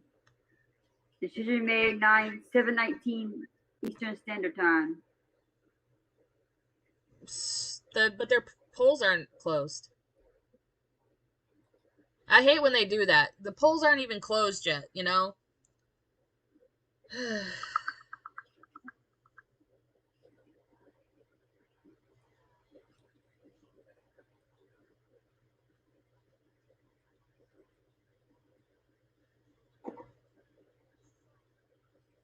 Yeah, I just found something out about my dad, and I'm hoping he gets it. Okay, so this is what's coming in. Spanberger holds slim lead in Virginia governor's race. So be careful who you're reading from. A lot of the leftists are going to sit here and say that, you know, she's projected to win and everything else. No, she's got a slim lead. This says too early to call Virginia races. New Jersey polls close soon. So, no. The polls haven't even closed yet. That's we still got about less than 30 minutes to go. 28 minutes until the poll closes, and she has a slim lead over Sears. So we'll keep watching this. But the left media loves to do this sort of thing because what they're doing, because there's 28 minutes left, if people are watching on their phones and they see that kind of report come through, what you just read, that will deter people from waiting in line to continue to vote because they'll think, oh, well, she's already won it, so there's no point in me voting anymore, so I'm going to leave. That's why they do this. They do this every election cycle. That's why we tell people, do not leave the line. You stay in line and you vote. It doesn't matter because they pull that kind of nonsense every election cycle. Every election cycle. It doesn't matter what it's for. Dems are dirty. I don't know if we had elections today or not. What, for South Carolina? Yeah. No. Next year. Yeah, next year will be the big election. That will be the midterms, a lot of governor races. Yeah. So right now, what we're watching for is we're watching for the New York City mayor race. We're watching in New Jersey for the governor race and Virginia for governor, California for Prop 50, and then Pennsylvania, the Supreme Court. There are 3 judges. All 3 are up for retention. So it's a yes or no vote for them. Okay, so I'm sorry. The polls apparently have closed in Virginia, which is so weird to me because it's 5, it's 6, 7. Okay, they closed at 7 and not 8. That's why. I'm like, no, they got another 30 minutes. So they apparently closed at 7 in Virginia. The Fox News decision desk says that it is too early to call the key races in the Commonwealth. In the election of governor for Democrat Abigail Spanberger, she does have a slim lead. But again, we are not there yet. They're not to the point where they can make a decision honestly or earnestly. Vote. Yeah, vote. You gotta vote. You gotta stay. You gotta follow through. Don't believe them. They're liars. It's horrible what they do, but let's see if I got a better video. They're supposed. I'm looking for the decision desk. I like the Decision Desk videos. Those are way better.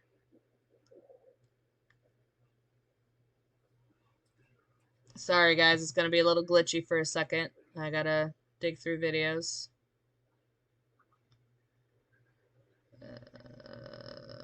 Come on. Nope, that's the same one. 16 views. Election race calls.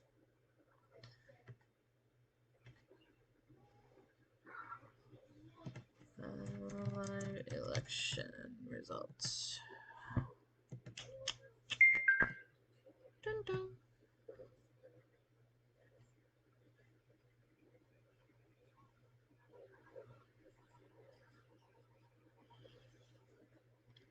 Yeah.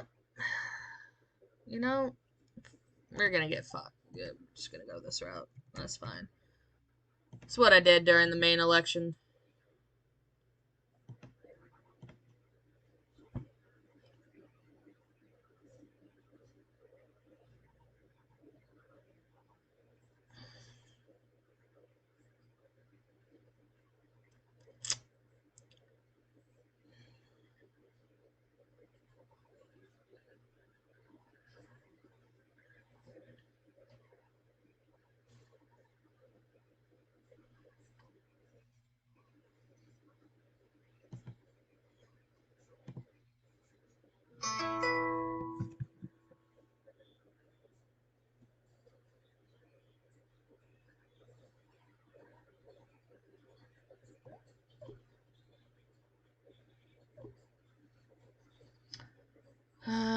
Working on it, guys. Bear with me. Telegram locked up on me again. Yeah, Telegram has been having so many issues today. It was super, super glitchy while trying to play any of the videos. So. I know.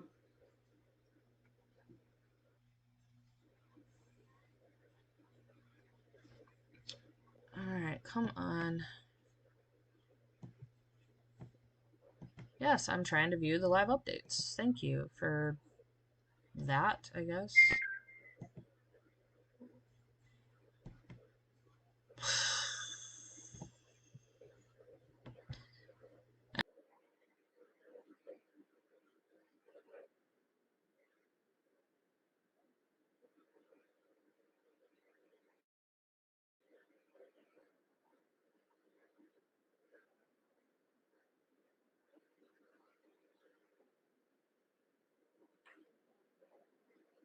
Okay. So. I know I gotta cook fish again tonight. Dude, you've had fish 3 nights in a row. And that's an early bird for me. I gotta be up real early. Yeah, you do. Come off of it already. That's all right. This is kind of something about Alex now. Jones. What about Alex Jones? I sent you something that he had posted. All right. Okay, breaking: New York City polling station swatted. Plus ballots listed Mamdani twice, ensuring defeat of Kumo. Yeah, they did. 100%. So that is going to be a serious issue. I'll play this when I get back, okay? So if you could keep up on the news right. Gone, I would appreciate you. Thank you.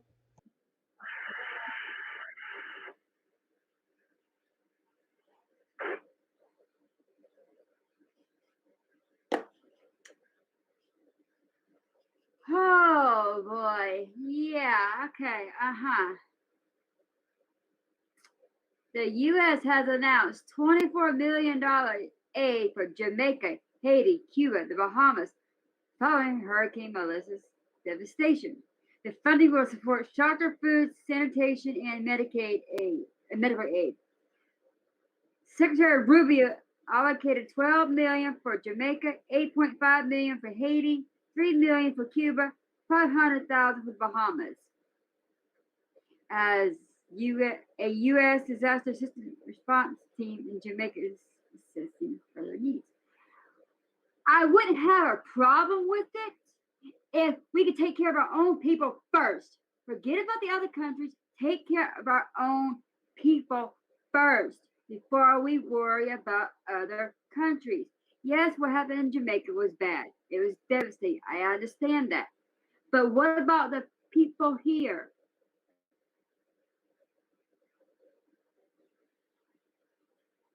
Gee.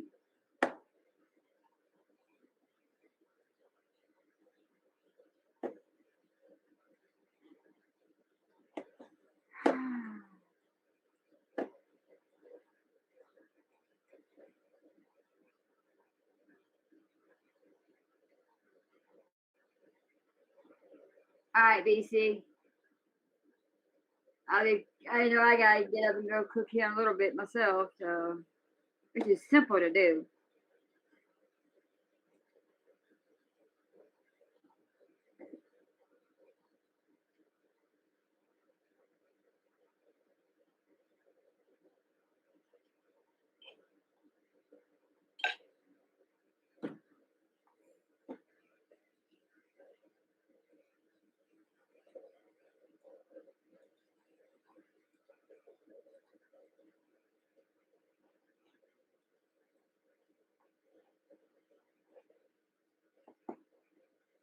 I'll be right back, y'all. I'm gonna go on mute for a minute and I gotta go check on my fish real quick. I'll be right back.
Sorry about that, everyone. Had to get my fish on, get it soaking in lemon juice for 30 minutes to an hour.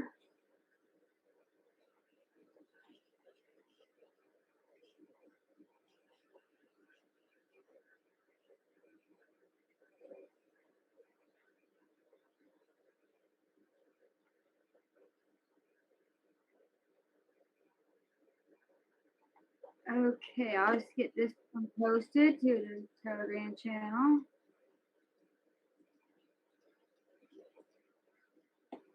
A photo of the engine debris near the runway, and in the video above, you can see the left burning engine debris from which is being ingested into the center engine, and the last fully functioning engine couldn't make it. The plane was full of fuel for the flight to Honolulu. From what it looks like, something called a catastrophic and uncontained engine failure has happened. Now, although it's a bit too early to speculate, maybe it really was the engine's own problem. The whole situation with the fire on takeoff reminded me of the Air France 4590 Concorde crash. In that case, the crash was caused by debris left behind by another plane, and Concorde was doomed through no fault of its own. Okay.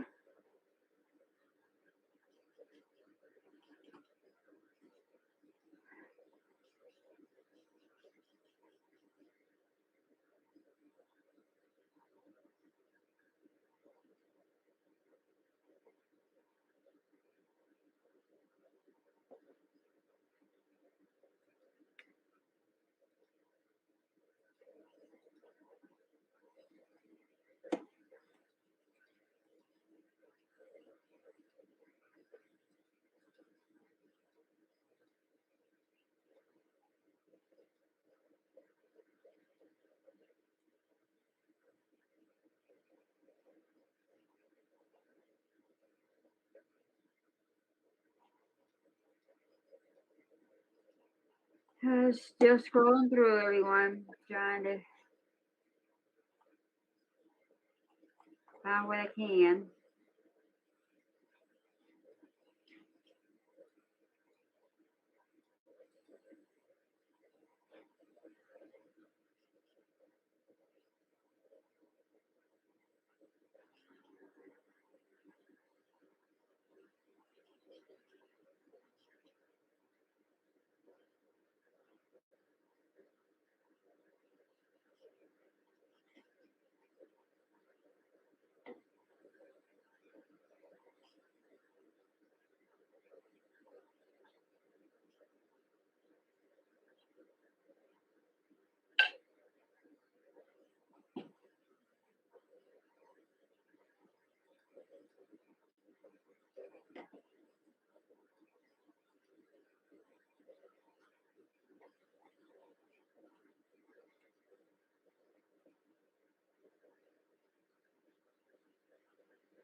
There's a lot more coming out about the plane crash, more same video we done seen already.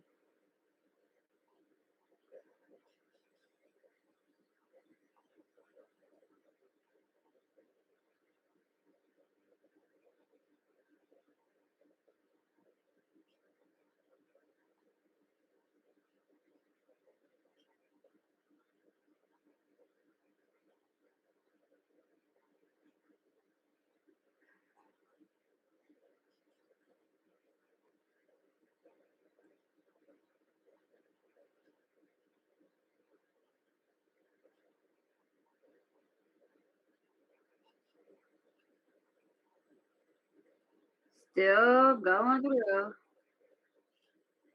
A lot to come through.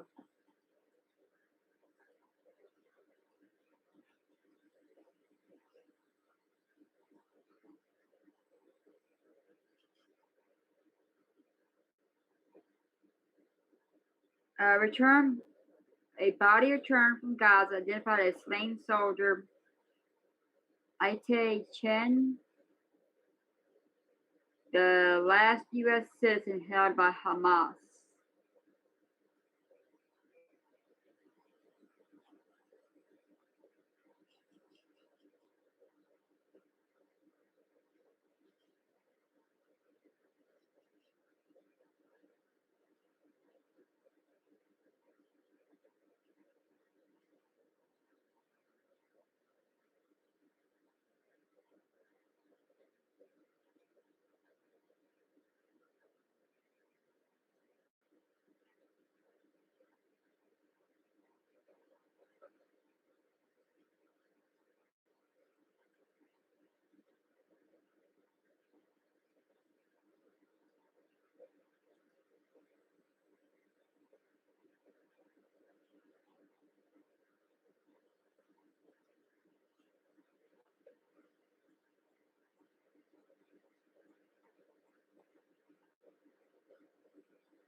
Portuguese police seized a submerging boat in the Atlantic Ocean with 1.7 tons of cocaine and 4 criminals from South America. Cocaine supply is now short in Europe.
Still going through.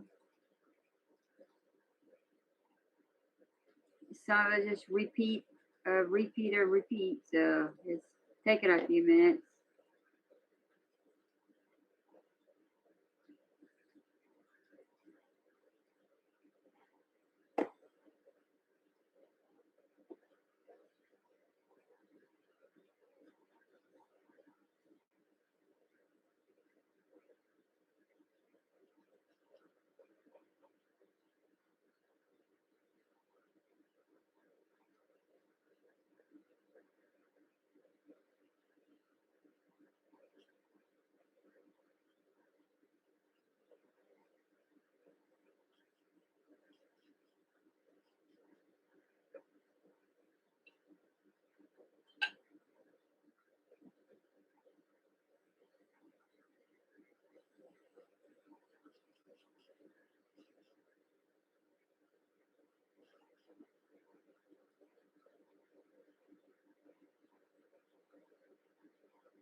A lot of stuff.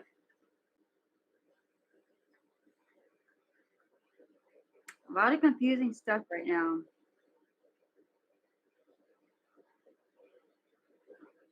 Still no call for Virginia.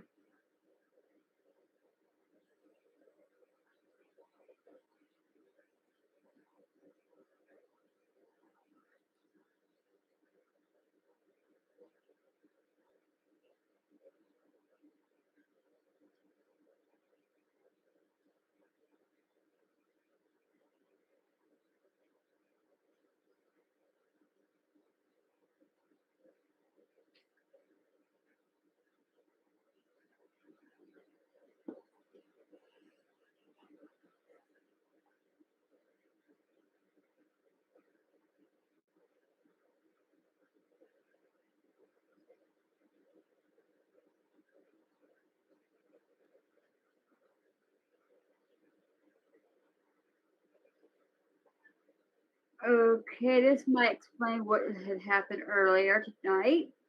We call these EAMs. Today, at the direction of President Trump, the Department of War carried out a lethal kinetic strike on a vessel operated by a designated terrorist organization. Intelligence confirmed that the vessel was involved in illicit narcotics smuggling, transiting along a known narco trafficking route and carrying narcotics. The strike was conducted in international waters in the Eastern Pacific. No U.S. forces were harmed in the strike, and 2 male narco terrorists were aboard the vessel, were killed. We will find and terminate every vessel with the intention of trafficking drugs to America to poison our citizens. Protecting homeland is our top priority. No cartel terrorist stands a chance against the American military.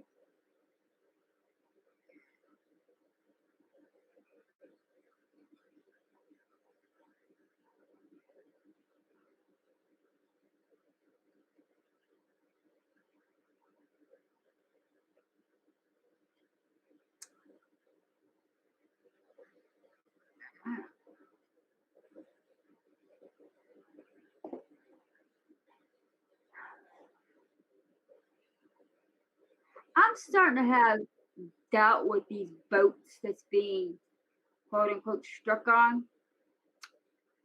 because why aren't they sinking? That's the question.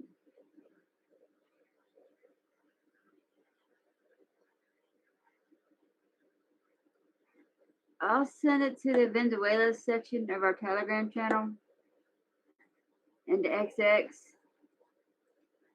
but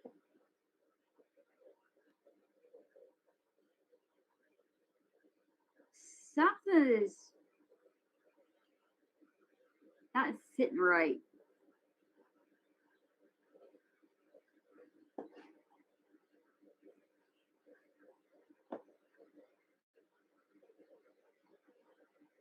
It was unclassified.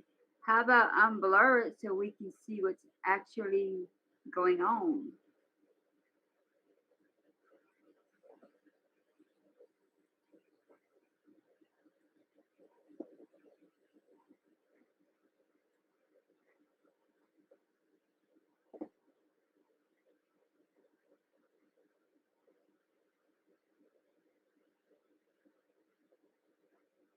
Okay, on the plane crash, update from Governor Andy Bashar on plane crash. At least 3 fatalities, and the number is expected to get larger.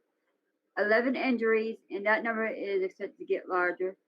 Though hazardous material were on board. 2 businesses impacted: Kentucky Petroleum Recycling and Grade A Auto Parts. All but 2 employees have been accounted for from those businesses. Other surrounding businesses like the Ford plant and the Expo Center are sheltering in place. NTSB is leading the investigation, expected on scene at any moment. Firefighters from departments across Louisville, Lexington, and surrounding counties are on the scene helping to battle the blaze. All homes and businesses between Outer Loop north to the Ohio River have been asked to close windows, turn off air intake systems due to the smoke. Family Reunification Center has been set up at the LMPD Training Academy. Hey, Colette. Welcome back.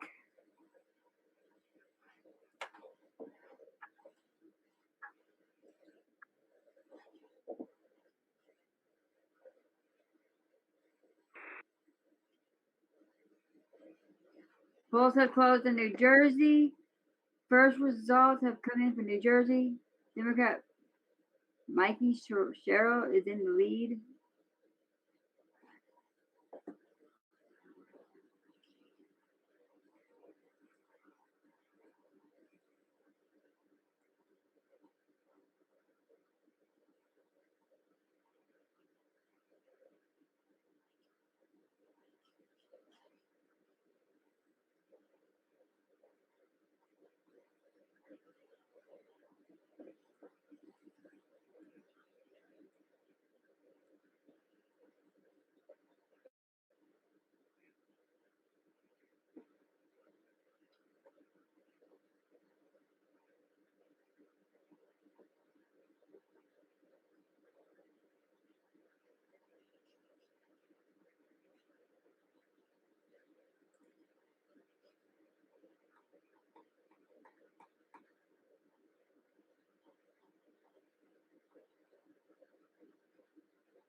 Okay, for some reason, a lot of stuff been going to Montana, and I don't understand why, but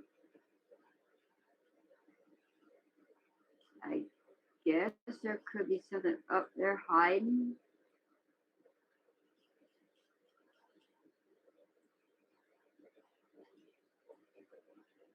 Okay, we still got a lot of stuff up.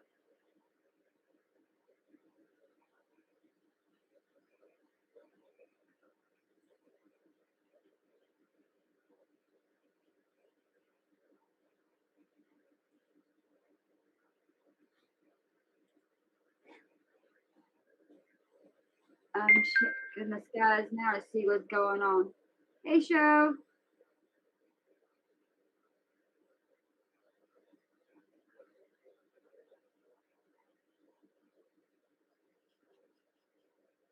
Management.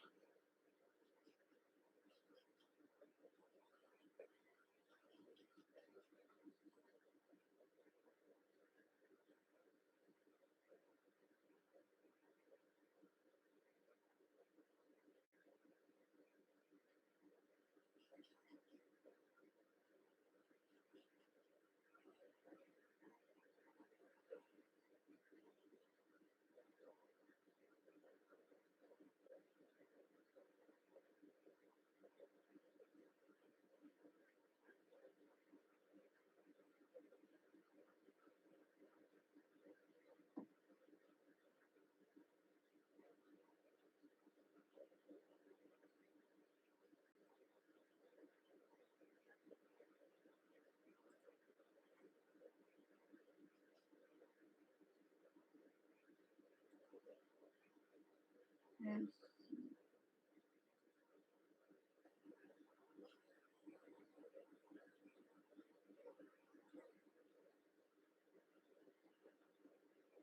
That's what Lily's gonna do. Is gonna go through Canada.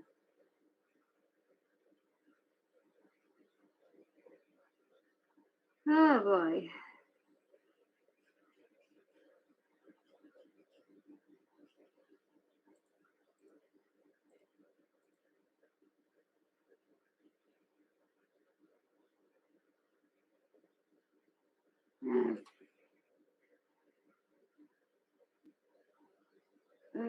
Got to see something because I keep getting an alert from FL 24 about planes squawking.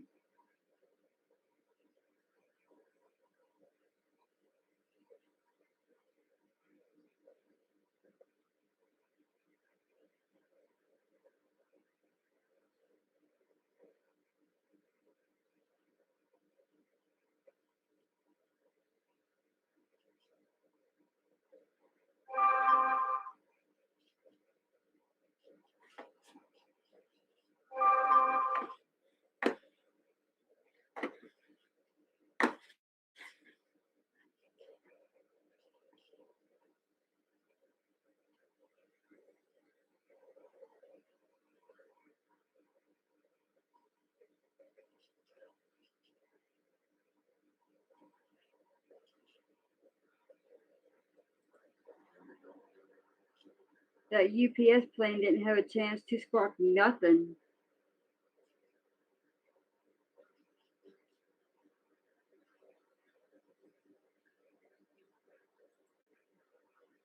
We got a Glowmaster heading over there. Not new there.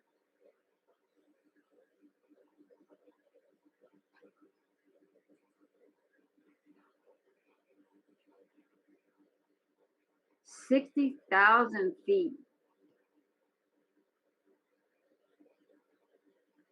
That U2 is weird looking.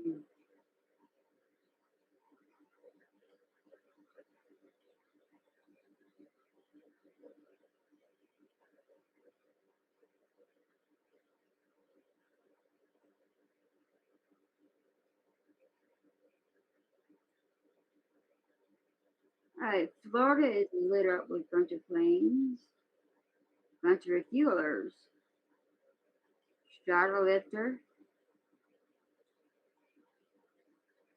Sub Hunter, unknown what it is, I know what that one is.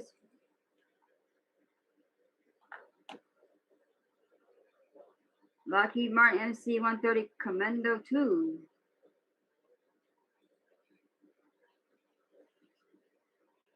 Sikorsky Seahawk. Shadow Tanker.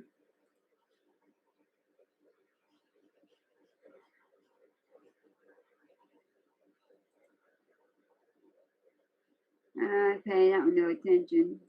She's attention to my state. I just overlook them.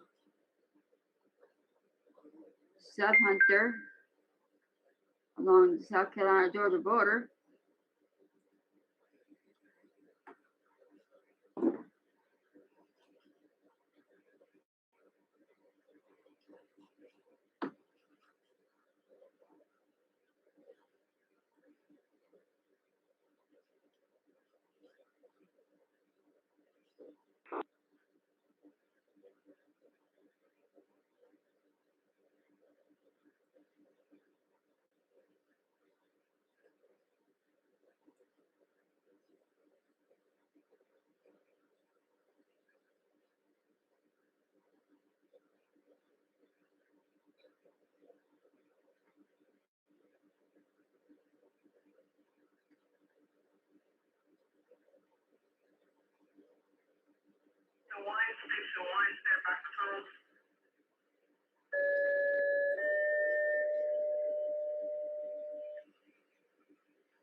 There's somebody having chest pains.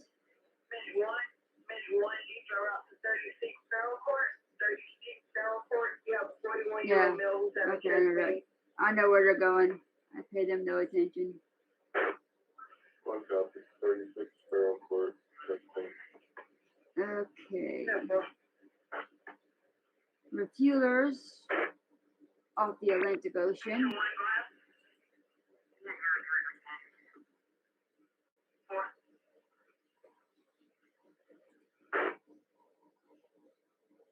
Another refueler off of San Diego, near Baja, California. The Boeing 7073K-1C.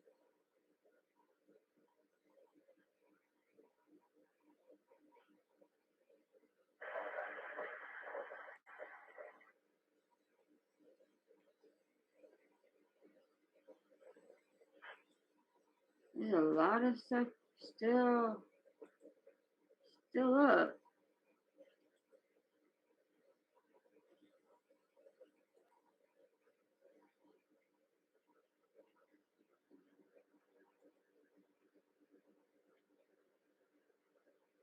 I haven't seen that plane up in a long time. The Dornier C-146A Wolfhound, the special ops plane. Where'd you kick off from?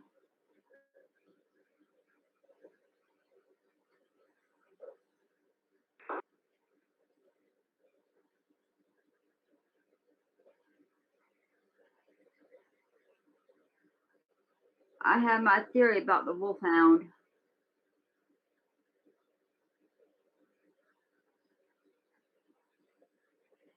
We made a couple of passes around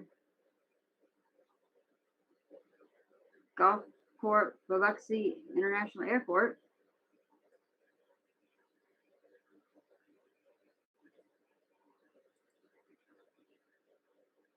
C-130.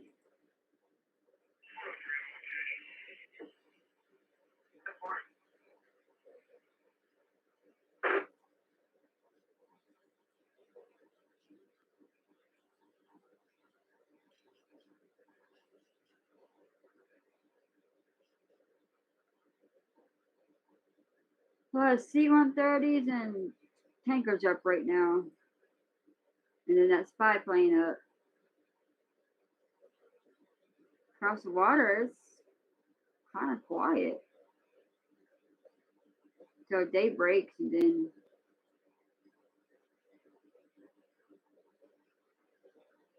But Russia did go to North Korea.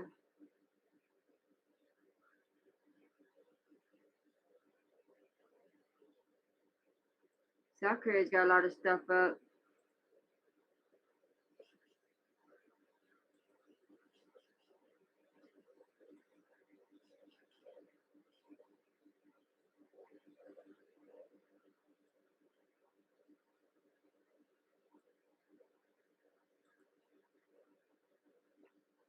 I got a subhunter in. Where is this little island? I'm gonna work with me, computer. Where was Sadu? Off of Japan's coast.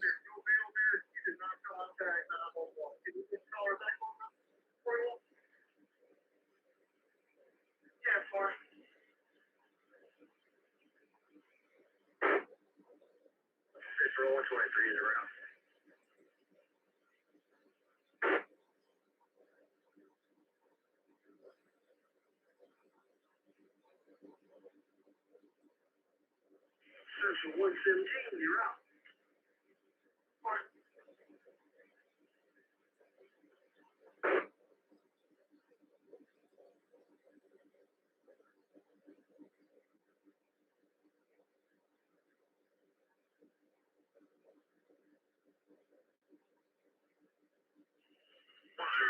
Oh, cool show.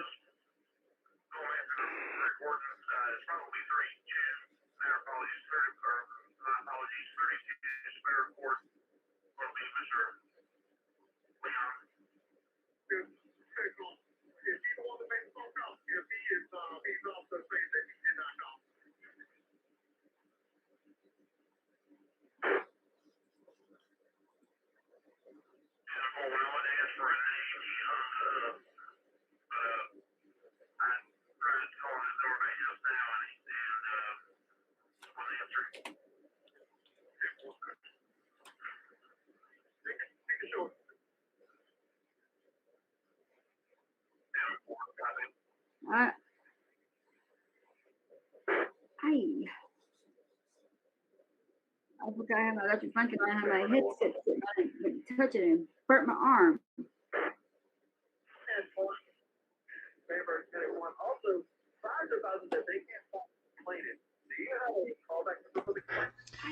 Hello, I am back. Whew, boy, I am stuffed. How you doing, Salt? I didn't even watching the skies. We got a spy plane up. I didn't even know it.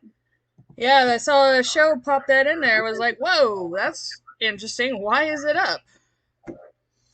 Got some satellite images of Elena and Elgin Air Force Base in Russia. A few other ones too. You see the heavily damaged bombers and fighter jets. Wow. That's insane. Democrat Mikey Shell elected governor of New Jersey. Yeah, I saw they are now projecting it. My deal is you gotta wait. You know, you gotta wait. I hate when they jump out and do that because it does send people away from voting, and that's not cool. Alrighty. Hi, Colette. Alrighty.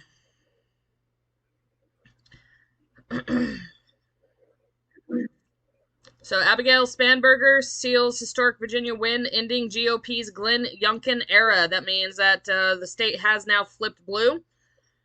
GOP faces at least 2 years without power in Richmond as legislature remains in Democratic hands. So again, we knew this was going to be a potential here.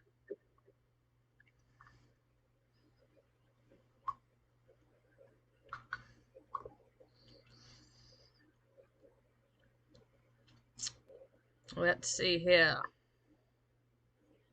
So after scandal-plagued down-ballot candidate Jay Jones running for Attorney General, Spanberger carefully responded to repeated pressure to call for her fellow Democrat to drop out after he envisioned the murder of former House Speaker Todd Gilbert. Opponent Winsome Earl Sears, the outgoing lieutenant governor, urged Spanberger to comment on the Jones scandal and clarify her stance on the transgender students' participation in school sports and use of bathrooms aligning with their gender identity. Spanberger did not directly respond to Earl Sears' overtures, declining to make eye contact with her at those times. In her campaign ad, Spanberger highlighted her resume as a former federal agent investigating crimes against children and later counterterrorism with the CIA. She also served as a U.S. Postal Inspector investigating drug trafficking and money laundering before joining Langley. Spanberger also made healthcare and abortion an issue in her campaign, painting Earl Sears as radical on the latter, as the Republican previously called for limited exceptions for ending a pregnancy. She has described herself as a more moderate candidate than Republicans claim, while the GOP highlighted her near 100% voting record in line with then President Joe Biden, while she was in the House as a reason to doubt any claims of pragmatism. Late in the campaign, Spanberger drew in several Democratic heavy hitters, including Barack Obama and Pennsylvania Governor Josh Shapiro.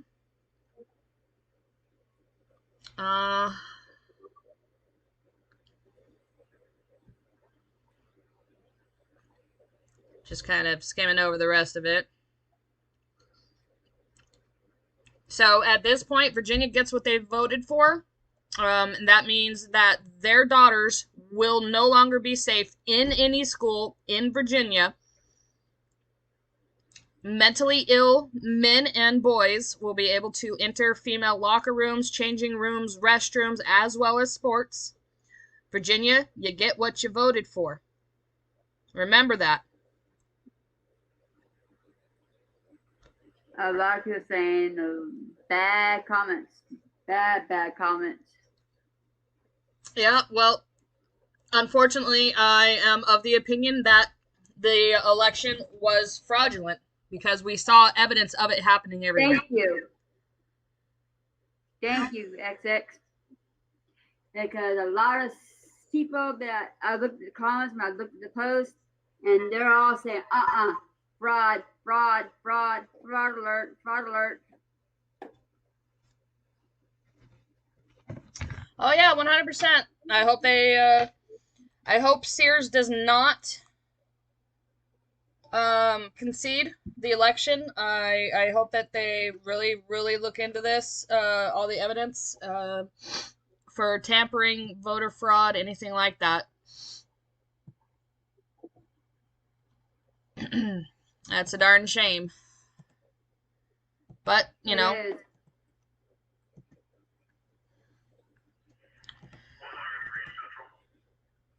Cheaters.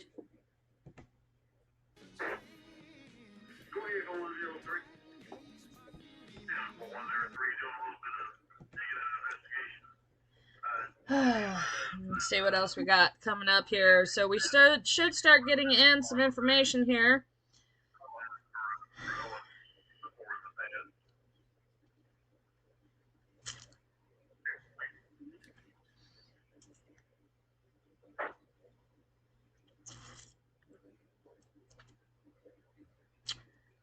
Wow, people are dumb.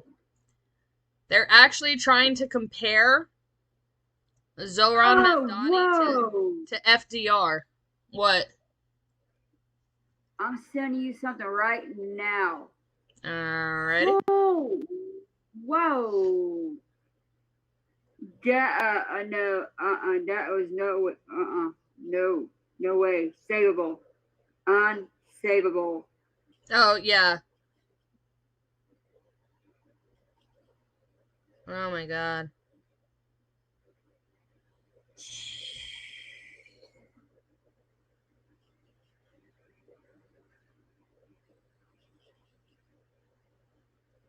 Jesus.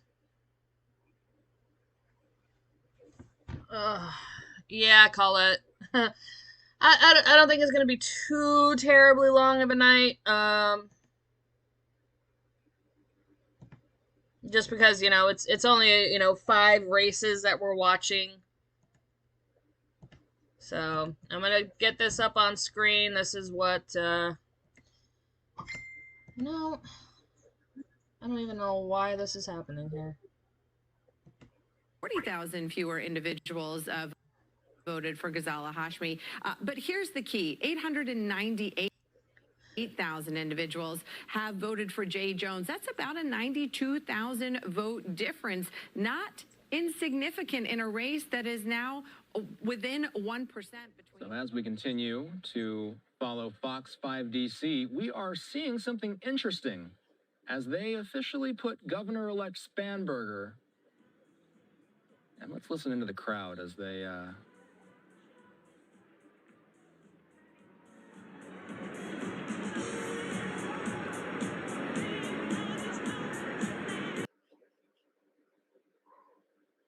Yeah, unfortunately that music is copyright, so can't play it. So, yep, governor-elect. So I guess they're officially calling it for that. That's terrible, terrible news. But was expected.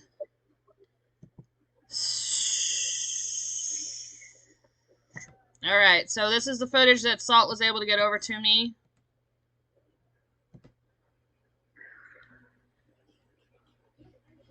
So we'll play that a couple more times.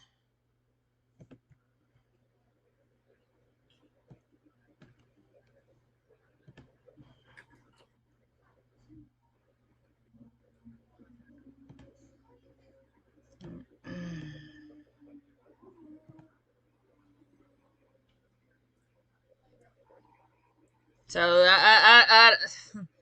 the angles that are coming in of this crash are just incredible. So unfortunately, these gentlemen, it was for the families. Yeah, unfortunately, this was not instantaneous for these gentlemen. I just, man, I pray that they were comforted in that time.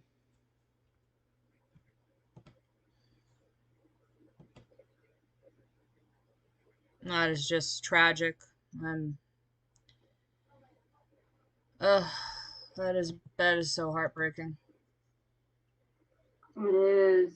I first saw it, I couldn't believe it.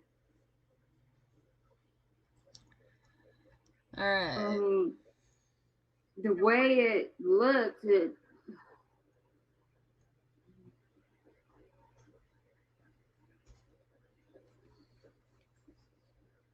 Mm.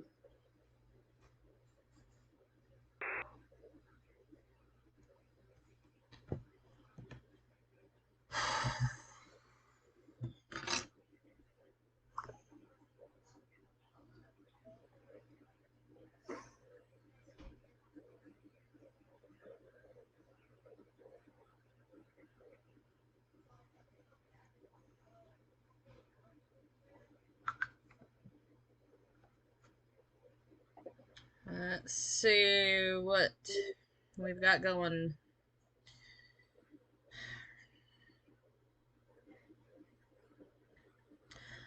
So as far as I know, polls closed at 8 o'clock in New York. So we're seeing in New Jersey that Cheryl takes early lead on Citarella in New Jersey governor's race as polls are closing or have closed. Bill Hemmer predicts that the New Jersey gubernatorial vote could go deep into the night. Colette, you called it already.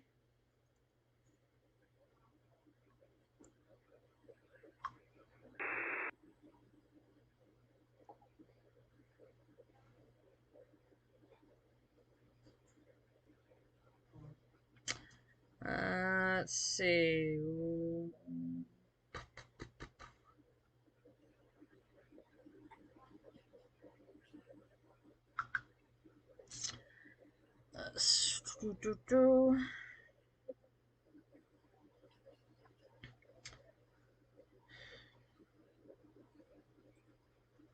So let's see what we can hear.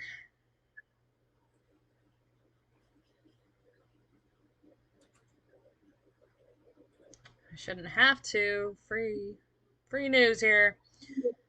Hashemi projected to win lieutenant governor race in Virginia. That's the guy that wishes death on Republicans. Okay, so now you know what Virginia is. I was half of mine considering moving to Virginia, because it had a Republican governor. So I thought, okay, just stay away from particular counties that have major issues. But now the whole state is going to be absolute garbage. So if you are in Virginia, I'm so sorry. You should probably do your best to leave. Yep. Immediately.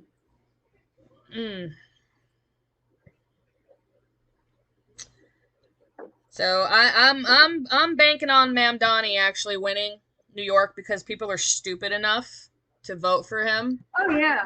So I'm not gonna be at all surprised. What I am hoping is that we get rid of they get rid of the 3 judges in Pennsylvania, and we all know that Prop 50 is already gonna that's already gonna pass. We know this, so nothing should be surprising tonight. We all knew where this was gonna head.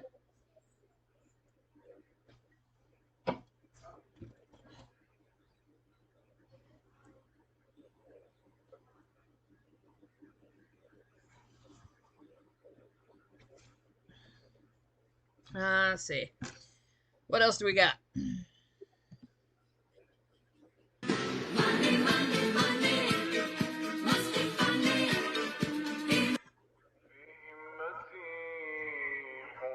The UAE is funding and arming genocide in Sudan so they can steal the country's resources. Specifically, its gold. Because let's not forget, this is what Sudan looked like in 1970 before it was pillaged for its resources. And this is what the UAE looked like.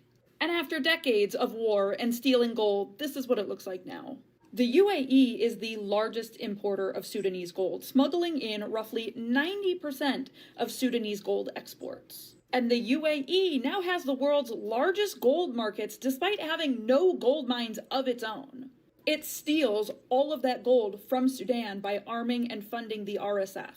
The RSF controls or participates in gold mining operations in areas of Sudan like Darfur and Kordofan, areas that they had just recently attacked and killed civilians in, by the way. So the majority of their cash flow comes from gold. That extracted gold then moves out of Sudan into largely informal smuggling channels, where it eventually makes its way to the UAE to be imported, refined, traded, and monetized. That monetization then comes back to the RSF in the form of funding and weaponry. The UAE is literally buying that gold in blood. And for the UAE, this helps them become a large gold trade hub. I thought I heard an EAM coming through. Sorry. They essentially began benefiting from large flows of incoming gold from Sudan, which strengthened its position in the global gold market despite having zero gold mines itself. The entire image of Dubai wealth, Dubai luxury is stolen from Sudan. The UAE is built on the backs of genocide, war crimes, slave labor, and theft.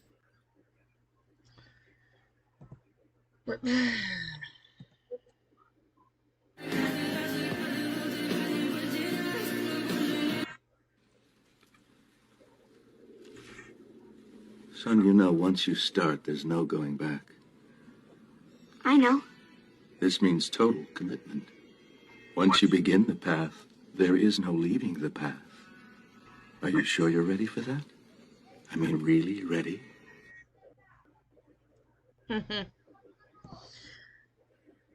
All right, so we got some numbers coming in here. So we got Spamberger, who is the projected winner of the Virginia governor race. She had 55% to Sears 44%. She had 1.18 million votes to Sears 963,000 votes.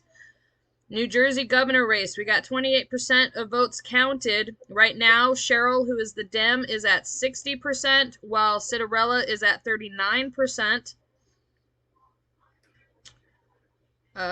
She's up by 200,000 votes at the moment, with 28% of the vote counting. New York, we have no numbers coming in as of yet. California, obviously, we still have a while before that closes. Colorado, apparently there is a ballot measure in Colorado. Colorado position LL retain excess prop FF revenue. Not really interested in that. They're also going to raise taxes for school meals program because they got to feed all their illegals. Uh, so, all right. Now remember, the Dems are going to run with this. They're going to say, "Oh, buyer's remorse. They're not happy with Trump, so this is a massive reflection on Trump." No, it's not. These are races. These are Democratic races in Democratic cities in Democratic states. The odds were never going to be in the Republican favor. So we will continue to watch and report as new numbers come in. Nope, can't do that either.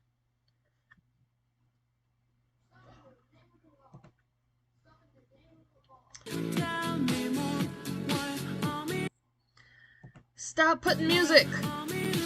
Oh my god, stop. Alright, we're gonna watch a boat get blown up.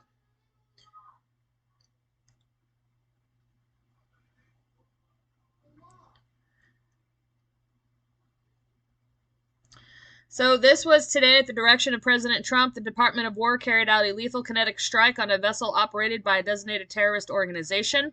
Intelligence confirmed that the vessel was involved in illicit narcotics smuggling, transiting along a known narco trafficking route and carrying narcotics. The strike was conducted in international waters.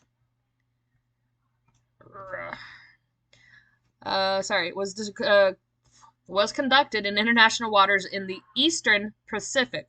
So they're no longer shooting across the Caribbean. Why? Because every boat is getting blown up in the Caribbean. So they are now moving their operations to the Pacific, which they've already had operations there. They're just obviously directing everything over there at this point. No U.S. forces were harmed in the strike, and 2 male narco-terrorists who were aboard the vessel were killed. We will find and terminate every vessel with the intention of trafficking drugs to America to poison our citizens. Protecting the homeland is our top priority. No cartel terrorist stands a chance against the American military.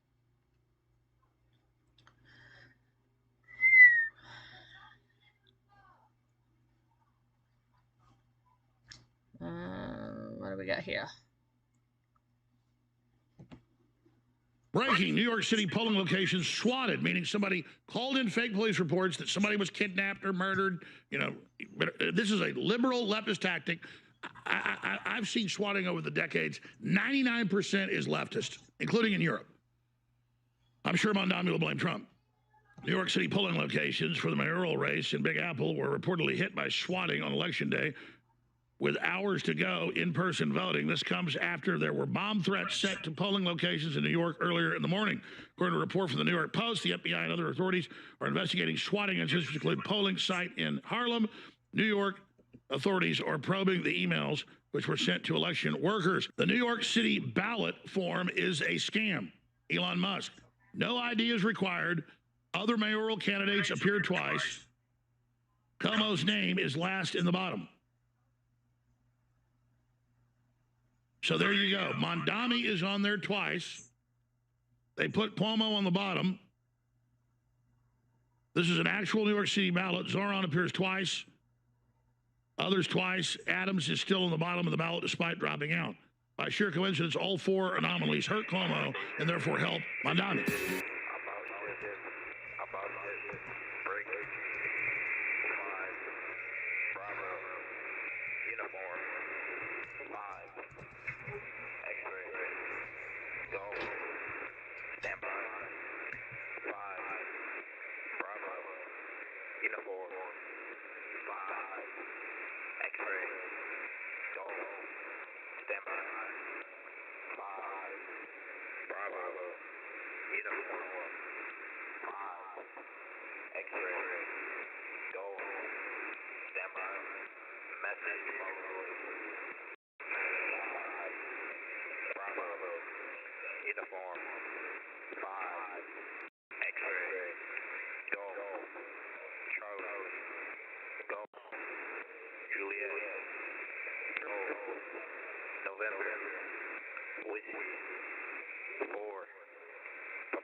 Romeo, 2, 4, 3, Foxtrot, Oscar, Foxtrot, Tango, India, Romeo, Zulu, Papa, I say again, 5, Bravo, Uniform, 5, X-Ray, Golf, Charlie, Golf, Juliet, Golf, November, Whiskey, 4, Papa, Hotel, Bravo, Zulu, India, Romeo, 2, 4, 3, Foxtrot, Oscar,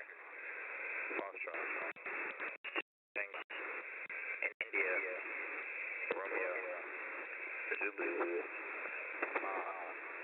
this is about Okay, let's see here.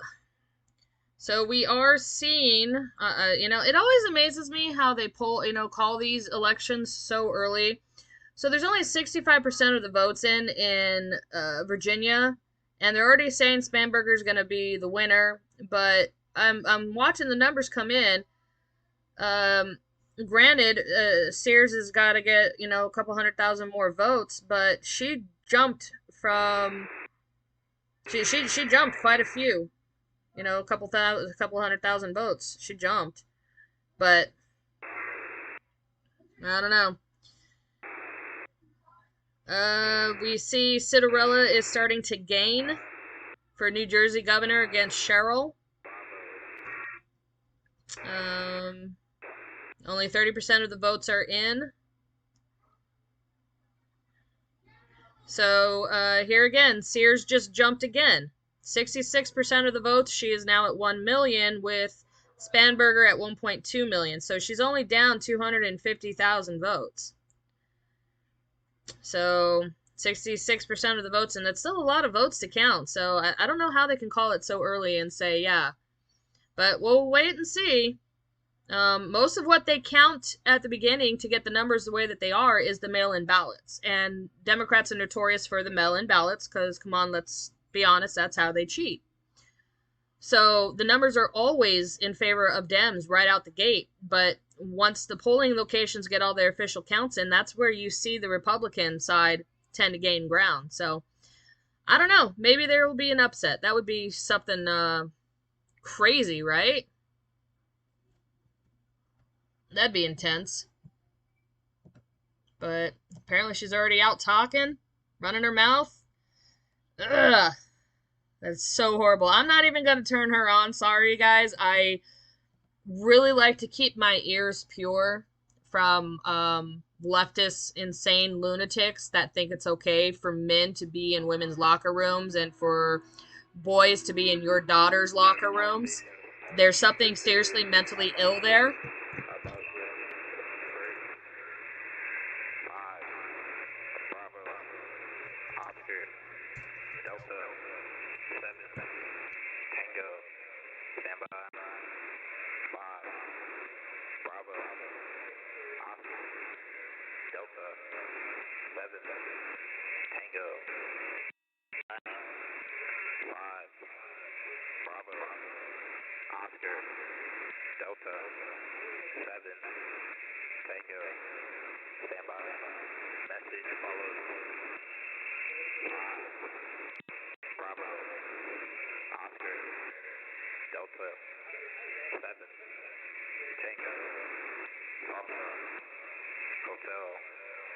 Juliet, Quebec, Alpha, Sierra, Yankee, Delta, 4, Victor, Tango, Whiskey, Golf, November, Delta, India,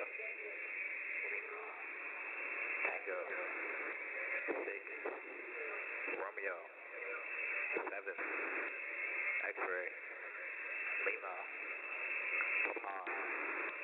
I say again. 5. Bravo. Oscar. Delta. 7. Tango. Foxtrot. Hotel. Juliet. Quebec. Alpha. Sierra. Yankee. Delta. 4. Victor. Tango. Whiskey. Golf. November. Delta. India. Lima. Tango. 6. Romeo. 7. X-ray. Lima. Papa. This is Emotion. Out. Okay, now that was exciting.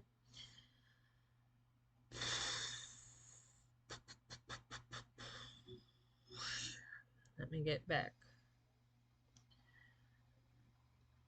to the results. Everything is pretty, so there it is. Sears jumped again for up another 38,000 votes. Spanberg did jump as well. So again, 68% of the votes in. So New Jersey governor, 31% of the votes in. It appears that Cheryl, the Democrat candidate for New Jersey, she may take away the governor race. She's at 600,000 votes to Cittarella's 403,000 votes. 31% is reporting. So we're still waiting on information to come in from New York. They should have closed their polls by now. There should be something coming in. Another EAM.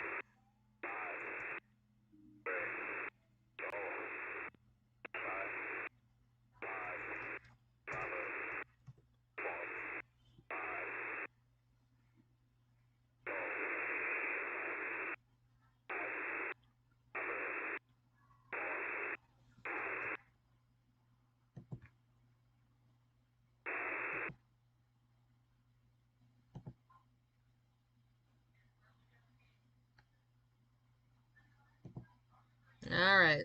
Not sure if they're done. A little bit of static coming in with some messaging. There it is again. Let's see.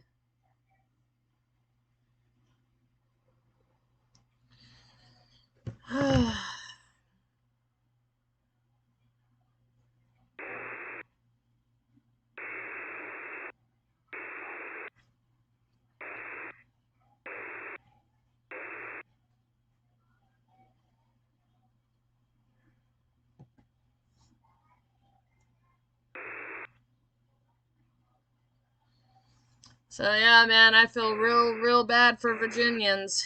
Well, I mean, I do, but I don't. You know, I think a lot of cheating probably happened to get this woman in. She is scandalous. She had a scandal going on when she was in the Navy. Some deep, dirty stuff going on with this lady, but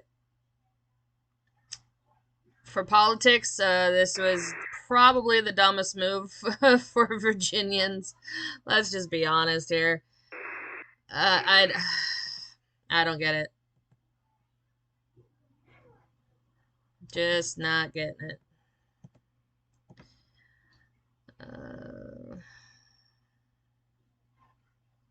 There it is. There's the skip.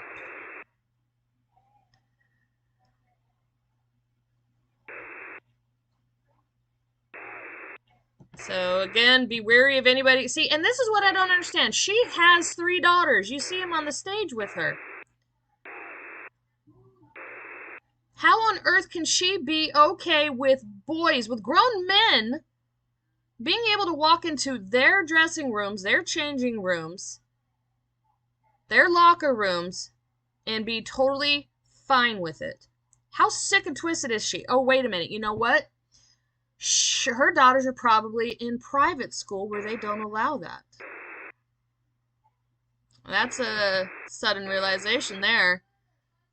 They are probably all in private school. They don't go to public school, so they don't have to endure that kind of treatment. So she's willing to sacrifice everybody else's daughters for the wokeism greater good, except, her own daughters will not be a consideration in that. It's so very sad. I am, and thank you for always believing in me. And to my parents, I love you. Ugh. Anyway, let's check on some poll numbers, see what we got coming in right now. Yep, 69% of the votes are in. Spanberg is sitting at 1.3 million. Sears is sitting at a little over 1 million. New Jersey.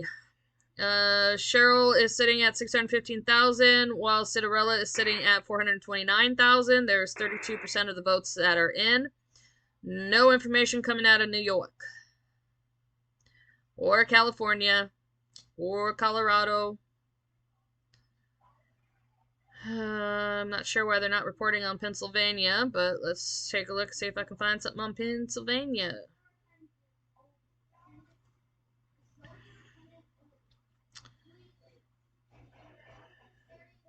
Pennsylvania.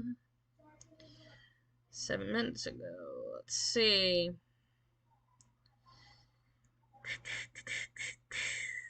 Man.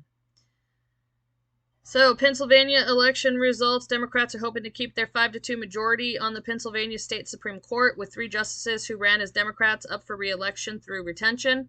If they lose, Governor Josh Shapiro will appoint replacements to be confirmed by the Republican-controlled Senate, which could lead to deadlock on the court. We have 18% of the votes being counted in the Pennsylvania Supreme Court. We are at 78% on retain Christine Donahue, 78% yes, retain David Wetch, and 78% retain Kevin Daugherty. This is again 18% of the vote, 78% to 22 on the Supreme Court. Pittsburgh mayor could really care less.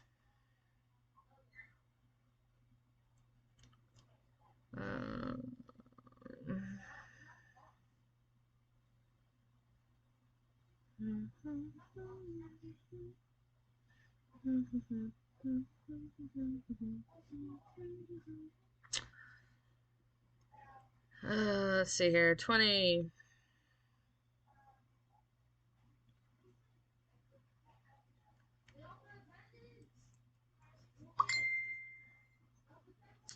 So 16.2% of the vote is in. There's 2.9 million votes remaining that they're estimating. They're trying to go ahead and say that the justice is going to retain Kevin Daugherty.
Okie dokie.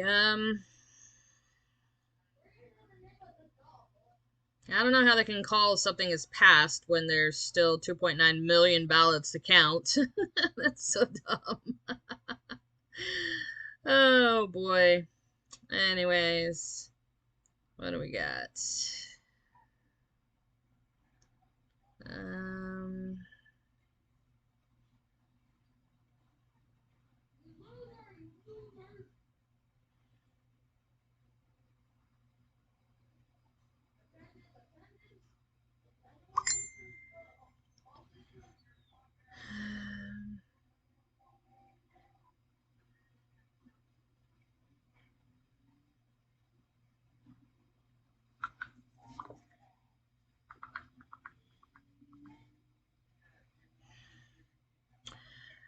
Alrighty.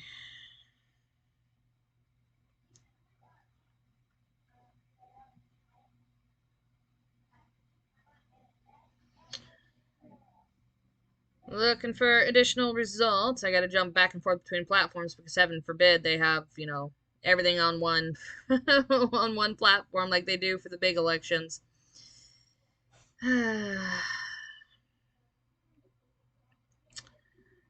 So, let's see here. Sears is gaining ground. 72% of the votes in. She's at 1.1 million, but Spanberger is at 1.3 million. So, I'm pretty sure that race is over unless 300,000 votes appear magically, which is unlikely because the Dems got their mail-in, you know, their batches of mail-in votes in. We saw a film of it, them carrying them, the bags of them. Same tricks. Let's see here. Citarella is gaining ground with 40% of the vote in for New Jersey. Cheryl's at 745,000, while Citarella is sitting at 561,000. So less than 200,000 votes to go. We'll see if that happens. It's only 40% in. We have no information coming from New York yet.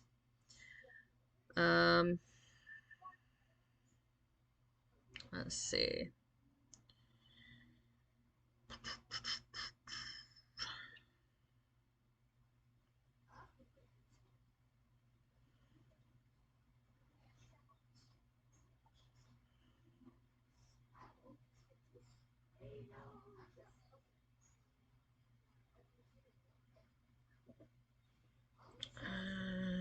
Where? Give me numbers. I don't care about all the information. I just want numbers.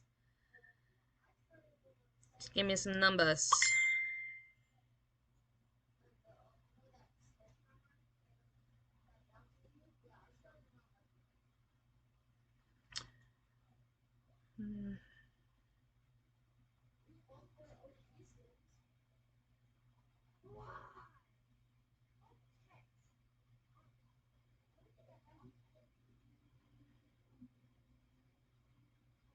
So yeah, this is a tough one, guys.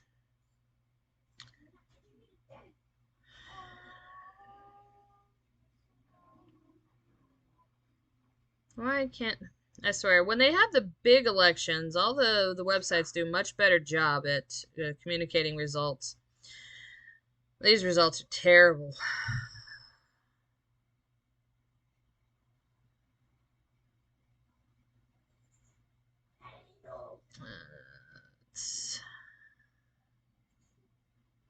Come on.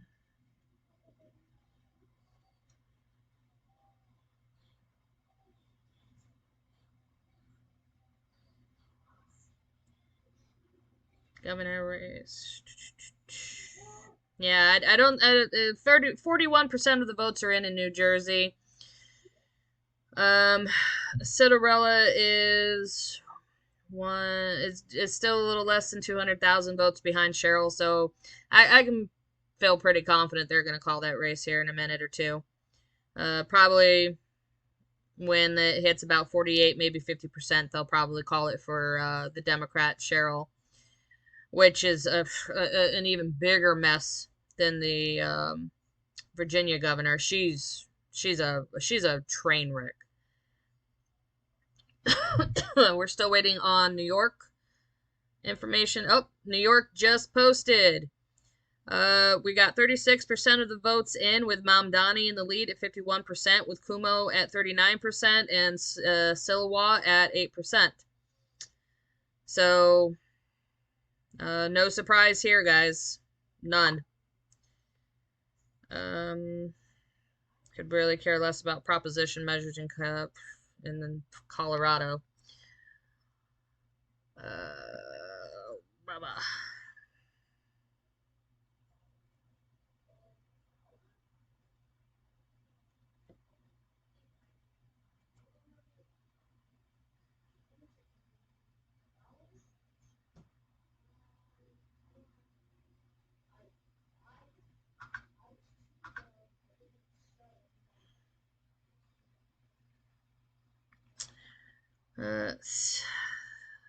36%. So we'll see. Like I said, I don't anticipate. See, that's 60. See, this is my problem, man, and it's this attitude. Oh well, still vote for Silwa. No, don't. It was a waste of a vote. Silwa at 8% has 65,000 votes. That 65,000 votes could have stacked onto Kumo, and that would have put him almost in the lead against Mamdani. This is so dumb. I'm sorry, I disagree. Kumo should have dropped out from the get-go, and then it would have been Silwa versus Mamdani, but that's not what happened. So anybody saying still vote for Silwa, I'm sorry. On what grounds? Where does that even begin to make sense? Unfortunately, in this situation, because Kumo refused to drop out, you have to choose the lesser of two evils in this situation. That's either that or don't vote. And if you don't vote, then you have no grounds to whine and complain about how bad things get for you. But in this instance, man, Silwa stayed in, and he moron. He should have dropped out. A week ago, when he knew Kumo was not going to drop out, he should have left the race. And I'm sorry, New York is heavy blue. It's not going to go Republican again. There is way too many freaking illegal immigrants there that vote. We know this. Every Democratic stronghold is illegal immigrants voting. Look at California.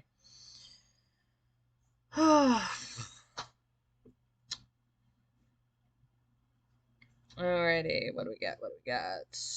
Yeah, pretty much done looking at Virginia.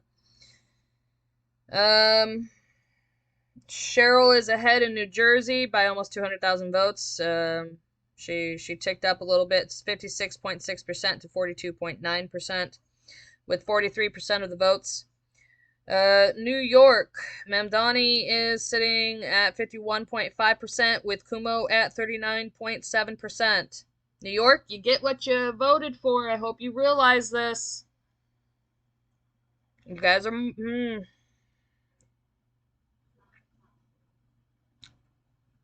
I hope President Trump follows through and either flat out refuses to send any federal funds to New York for any reason, or if he has to by law, then bare minimum, absolutely bare minimum, nothing else. Don't bail him out, don't help him out, don't do nothing. Let New York burn. Let it burn to the ground. You're going to get this mass exodus of people now. They're going to leave New York. They're going to go to red states, and they're going to destroy the red states. That's what they do. They're like a freaking cancer. So I'm hoping Abbott does that tax or that tariff or whatever you want to call it, even though it's unconstitutional. In a small weird way, I hope he does it. Just you got to beat them at their own game. California taxes you on your way out of their state. Why can't you be taxed on the way in? Yeah, it's going to come down eventually, guys, to some type of civil war in this country. There's no other way. You cannot beat these people in the polls, or not in the polls, but in the voting box, because they cheat. They've got it down pat. So Hi, Salt. Go to hell, New York. Burn. Burn Yeah. to the ground. Burn to the ground, cheaters. Yeah. I'm sorry, XX, but that's just cheating. Yep. That's how I'm seeing it. But, you know, it's a matter of proving. You gotta prove it. That's... Uh-huh. You know, we saw voting in 2016. We saw voting in 2020. We saw, you know, fraud in 2024. Cheating, lies, scandal. And what judge did anything about it? Absolutely zero. None. So, at this point, man, y'all get what you voted for. If I was Republicans, man, I would en masse depart from those states. Just hundreds of thousands of you pack up and move, leave. Go to a red stronghold state. Get in there. Raise the number of residents living there. That will up the amount of congressional seats. You know, and take over that way. That's the only way to do it. You staying in a blue state does not help. It does not help the republic. It doesn't help the union. You're not going to get anywhere. You can't beat these guys in the ballot or the ballot box. It's impossible. So yeah, you see it on screen there. Cinderella's 43%, Cheryl's at 57%.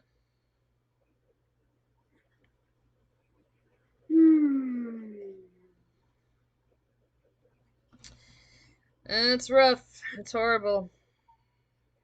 Terrible, terrible, terrible.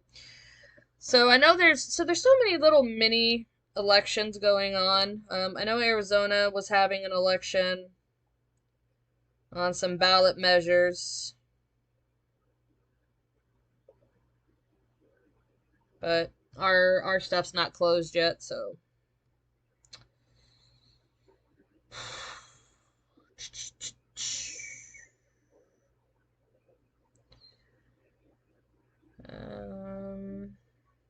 yeah. That's so dumb. I'm kind of annoyed by that, Salt. Like, why would you stay in a race that you know you're not going to win? Exactly. You know, he should have dropped out a couple days ago. Like, okay, cool, man. I'm obviously seeing, you know, the writing on the wall. Let me step aside because you're not going to get the votes that you think you're going to get. He'll be lucky if he breaks 1 million votes. I'll be honest. That was so dumb for him to do. No, a Republican or that Democrat who wished death upon Republican children is elected as Virginia's AG. Yep. Oh yeah, no, the Democrats made sure that they had all their stuff in place so that they could get their ballots in. Like I said, I gotta find that video. It showed the ladies carrying bags of ballots in from a freaking Uber. I've seen that. Yeah. It was ridiculous. Like, oh my God, why is nobody doing anything about this? They're not allowed to do that. Polling workers are not allowed to carry in bags of ballots.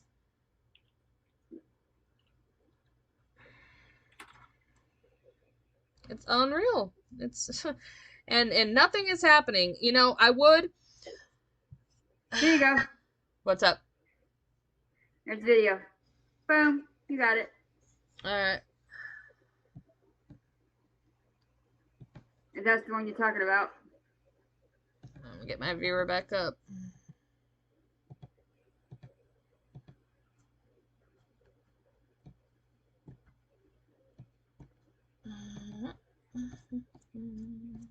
Yep, that was it. What do you mean? I don't understand. I want to understand why these are just sitting on the street, how you took them into a taxi, and you guys could just fill out anything you want and put them in the box? Is this a normal election? This is how elections are run? This is a complete fraud. Why don't you go and speak to the people inside? They'll be happy to take care of you. We are working here. You're not allowed to. I'm on public property. I can film whatever I want. And you guys are walking around with ballot boxes in a taxi? Bags of ballots. Look at that, guys. Wow. Bags of ballots. You cannot tell me these elections are free and fair. You just can't. I'm sorry.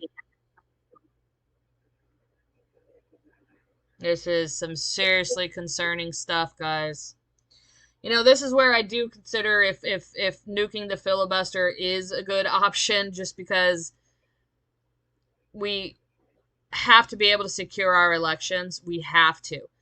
You got to get rid of the mail-in voting because that's where the Democrats cheat. You got to get rid of the machines. You got to go back to paper ballot only.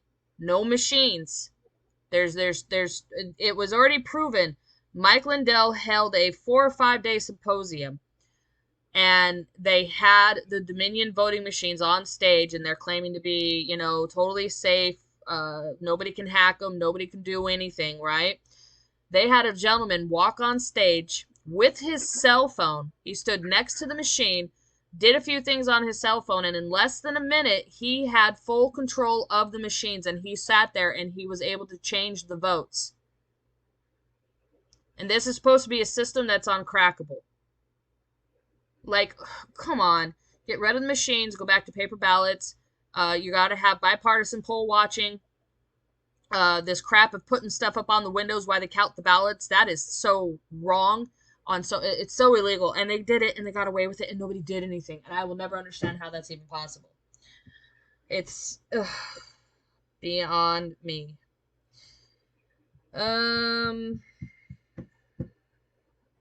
Let me see here. Looking for some more numbers to come in. Everything is so split up everywhere instead of being just in one news cycle. I know.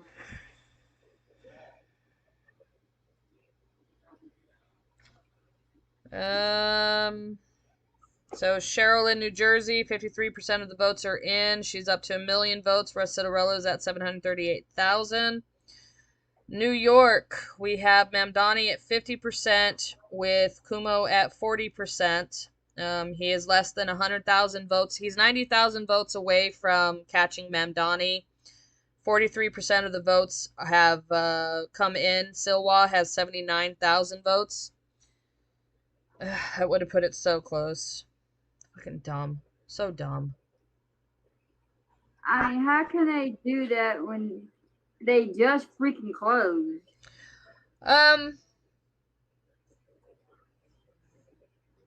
It goes fast, man. They take the ballots out, they stack them, they run them through the machines count it. It's we should go back to the days of ballot, you know, papers. That's it. No machines, no nothing. And it took you, exactly. You know, it took almost you know, there was every state had results by the end of the evening with paper ballots. Machine ballots should have sped it all up, right? In theory. And they partially do, but I'm a fan of no machines and no more mail-in ballots, man. The only people that should have mail-in ballots are the people that are physically disabled, and are military, and that is all that there should be.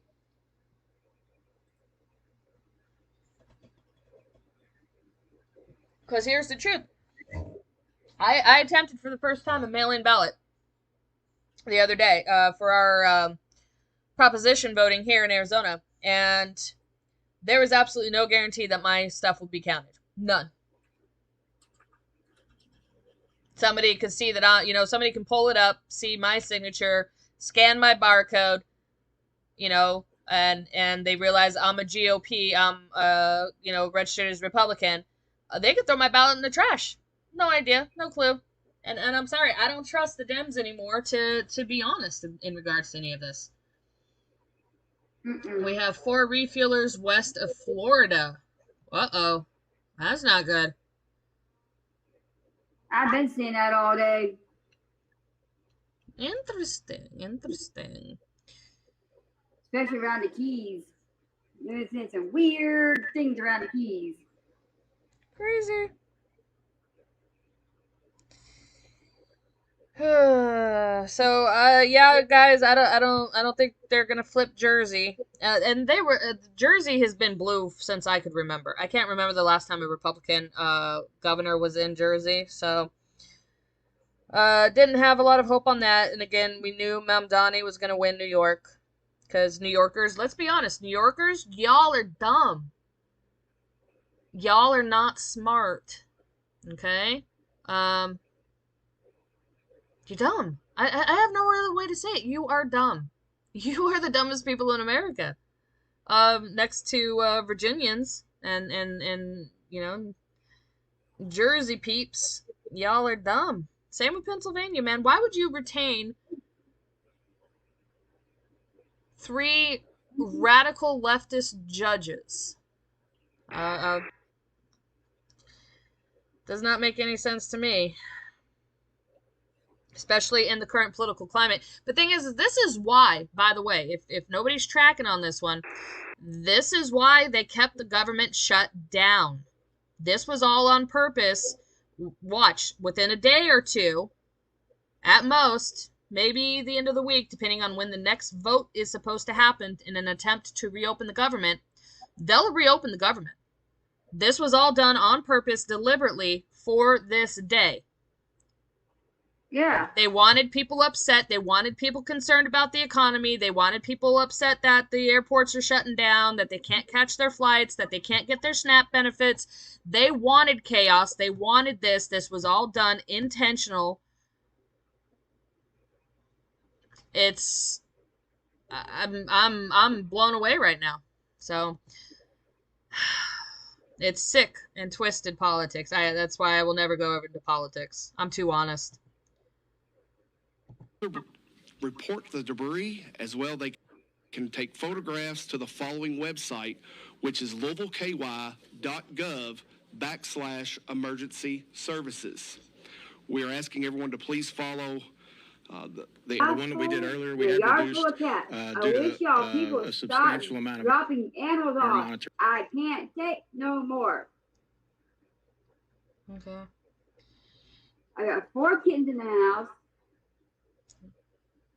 plus my big boy, which is Mr. Nibbles, who's behind my computer. I've got a old mama cat that I took in, and now somebody dumped off another male. We're gonna listen to them talk about an update on the plane crash. It as needed, and we're going to continue to send people downrange, even outside of that 1 mile, to make sure that they're not getting any kind of adverse readings. You may get an odor. There is an odor in the air, but right now, again, with particulate monitoring as well as air monitoring, they're not getting any adverse readings. So please make sure you sign up for our lens alert. Also, one of the things we did, again, set up a family assistance center, 2911 Taylor Boulevard at Louisville Metro Police Training Center, and you can call the family assistance hotline if you have any questions or need any assistance. That number is 800-631-0604. That's 800-631-0604. Thank you. We will have another press conference at 10:30. The mayor will be here for that one. I'm not sure we'll have a lot more information, but if we do have some updates, we'll provide at that time. Again, 10:30, the mayor will be here. I also want to say thank you guys for getting the word out. It's really important that we get as much information out as we can about if you find debris, don't touch it, report it, and where the family area is. So thank you. We'll see you again at 10:30. Did you take any questions? No. Other breaking news permitting, or election breaking news permitting, we will. 10:30.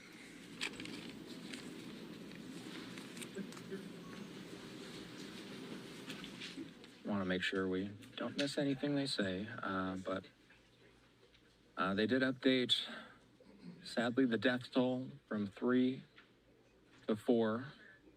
This explosive crash Wow. in Louisville, Kentucky.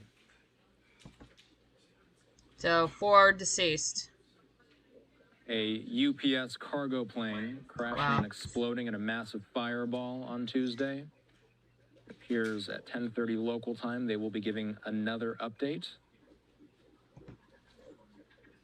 Some of the footage we saw earlier today when we first saw this scene unfolding. The time right now on the East Coast, 18 minutes past 9. Lots to cover tonight. An incredibly busy election day, not only in the races we're following in states across the country, but also this horrific crash taking place hours ago. 4 now confirmed dead, many others injured as a plane was departing from Louisville en route to Honolulu. No doubt a lot of jet fuel on board that plane as it was taking off. As we continue to track election night 2025, we've still got a range of speeches that we expect. That includes speech. Yep, so again, looks like Democrats are going to pretty much, yeah, they're already projecting Mika Sherrill to win the New Jersey governor race.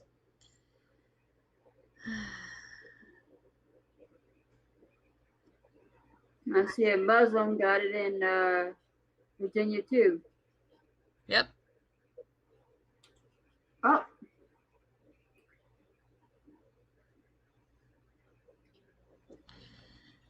The Muslims are taking over. Yep, we've been warning. We've been saying it.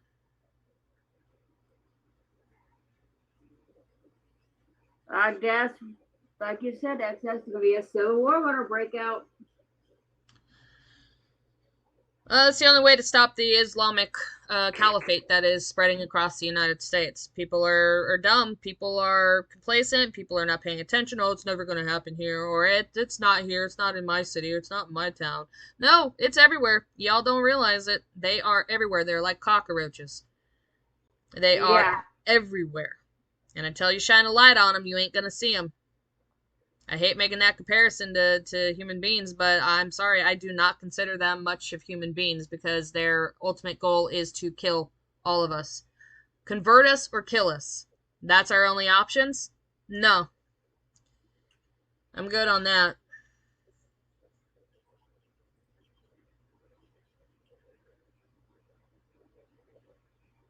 You know, I want to care. I want to, neighborly love them, but they no. they want me dead just because of my own beliefs. They want me dead. And as a woman, they want me silent and obedient and all covered up in a hijab and unable to express my own thoughts and feelings. That's what they want. So, yep, it's official. Mickey, whatever, Sherrill is projected to win New Jersey governor's race, defeating Jack Citarella. So, all we have left at this point is New York. We already know Proposition 50 is going to win in California, so I'm not even going to waste our time on that.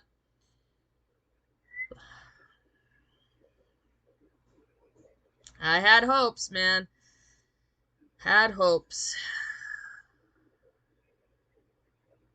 So, yeah, 61% of the vote is in.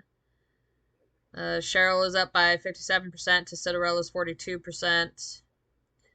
New York, Mamdani is at 49% with Cuomo at 41% with 60% of the votes in. So that race is done as well, guys. So New York City, the city that suffered one of the greatest attacks on American soil ever, will never forget 9/11, has forgotten 9/11, and they have elected their first Islamic, democratic, socialist mayor.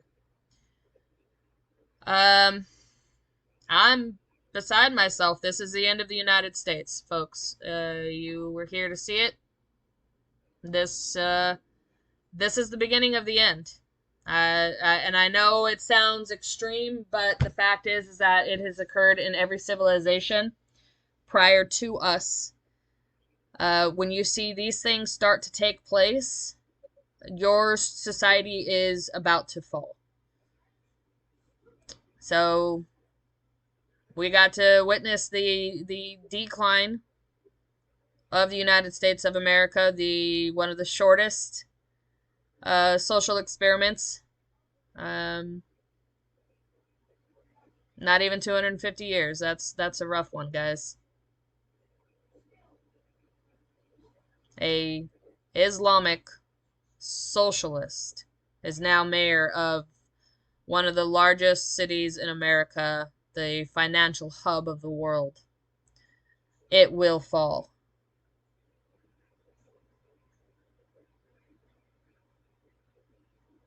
Wow. So, this is what happens, folks. This is why the country needed to be shut down. I was of the opinion when Trump got in, he should have shut this country down. No foreign investors, no foreign money coming in. Cancel everything. Shut out the outside world. Not forever, just for a time. Root out the corruption, the influence from China and Russia. Make no mistake, man. What we have seen in this country over the last 2 decades has been a result of influence from our adversaries that have attempted to destroy our country from within. And what you are seeing in Islamic, a flippin' Muslim, a radical Muslim, and he is radical, guys. Don't think he's not. Don't think that he's cool and chill. No, he is radical. He supports the Palestinians. He supports the eradication and total destruction of Israel. He thinks every Jew on this planet should die. He has photographs with known terrorists hugging and smiling. He supports them. This guy is an evil man. And they just voted him into New York. This is absolutely mind-blowing right now that this happened. This is how dumb New Yorkers are. Y'all are stupid. Y'all are the dumbest people on the planet. You are so dumb. So stupid. And this is all because of Chinese influence, Russian influence, and make no mistake about it. There's 100% Muslim influence that has been pouring into our colleges for the last couple of decades and has bred this culture. There is only one way out of this, and that is a civil war. Nothing else is going to work. You cannot beat these people at the ballot. We were lucky. I'm sorry. We were 100% lucky in 2024 that Trump won the way he did. You know, unless, of course, he's a part of it, and that's, you know, a whole other different type of thing. But the only way to eradicate the, you know, the mental hold that these influences have, you gotta shut down the money, which isn't gonna happen, because they're just gonna find another way to around it. All this money has been pumped into the financial institutions, and you have the boomers, your hippies, your free love, make love, not war idiots. They have planted themselves firmly into academia. They are the ones that have been responsible for your quote-unquote education of several generations of Americans. And now you have, I'd say, oh God, at least 3 or 4 generations that are they're corrupted. Basically, I'm just going to use the word corrupt. Their minds have been corrupted with this propaganda. They hate America. They've been influenced to think that Chinese imperialism is the way to go. The social credit score is ideal and perfect because everybody needs to behave in society, and what better way to do it than the Chinese? They support this. You saw the boomers all across during the No Kings protest in the various cities. They are in support of all of this, and they got to the younger generations. The reason why Charlie Kirk was assassinated was because he was leveling the playing field. He got several generations himself to realize what was wrong. Oh, she's speaking. We'll listen to her real quick. I'm so annoyed by this. The trajectory of my life where I became, of course, a Marine, a business owner, CEO of certain organizations, and then a delegate, and now lieutenant governor, second in command.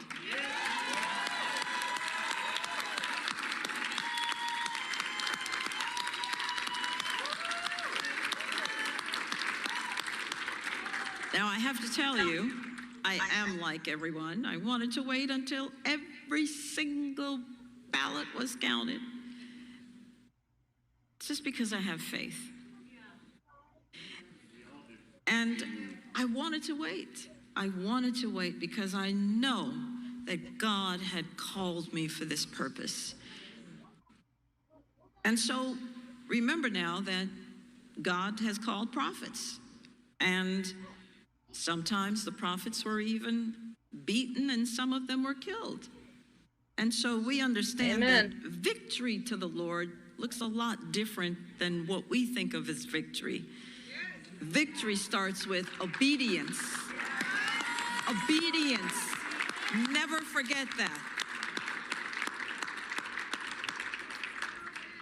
So, before I say anything else, although I've said everything, I want to thank you because you believed in me. You who voted for me and who worked so hard to make our dream for Virginia come true. I still want to continue to thank God for this journey and his grace that brought me again to this wonderful country, this wonderful Commonwealth. And a special gratitude goes to my family, my wonderful husband of 39 years. 39 years, that's amazing. And my wonderful children, Janelle and Katja.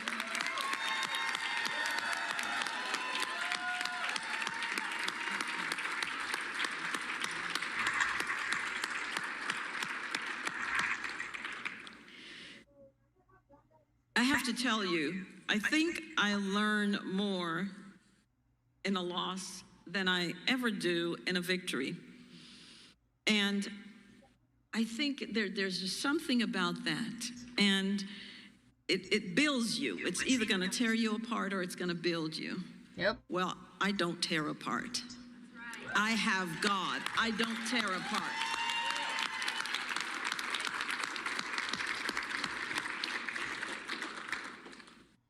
I don't think we came up short. I think we tried very, very hard. So many had counted me out for so long. And it's an amazing thing to watch. And we just kept plugging and plugging. And so I want to say to our young people here, remember that life has ups and downs. You must never stay down. There is nothing down there. You must always rise. It's one life that you have, and it must be lived to the fullest. Your life has purpose. You have purpose. So yeah, this coming in New York City mayor race is Mamdani's at 49.6% with Cuomo at 41.6%. Silwa is at 108,000 votes. Cuomo is at 568,000 votes. Mamdani is at 677,000 votes. If you took the votes from Silwa and added them to Cuomo, guess who would be winning right now, folks? Freaking dumb. 60% of the votes are in for New York City, so that's pretty much in the bag, guys. I don't see them coming up with less. I don't see them coming up with 100,000 votes for Cuomo. So that race is over, folks. Sad, sad day in America. Very sad day. So somebody posted this. Think about this for a minute. September 11th, 2001. Muslim extremists who hated the American way of life and were loyal to Islam flew planes into the Twin Towers in New York City and killed thousands of Americans. Just 24 years later, New Yorkers elected as mayor of New York City a Muslim extremist who hates the American way of life and is loyal to Islam. 24 years after Muslims flew a plane into the Pentagon in Virginia, Virginians elected a Muslim woman loyal to Islam to be lieutenant governor. It seems that a lot of people have forgotten.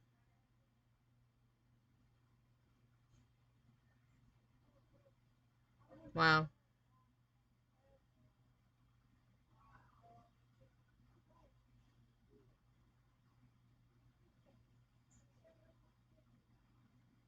I'm at a loss, guys. Truly at a loss. Sleeper cells are waking up more and more and more and more now that he's elected. Now that what? I'm sorry, say that again. Sleeper cells. Oh, yeah. No, 100%. Yeah.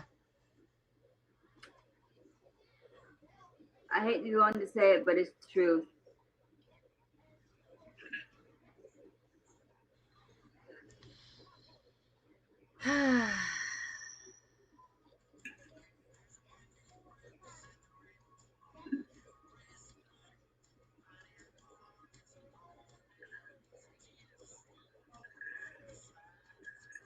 Keep your head on the swivel, kids. That's all I can say.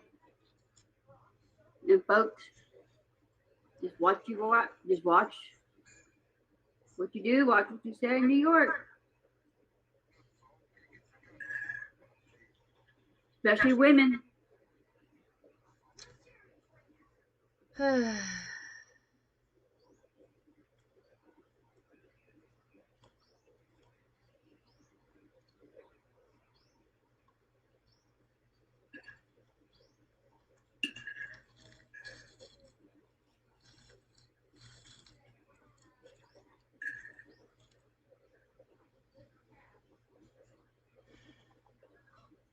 Don't forget what tomorrow is.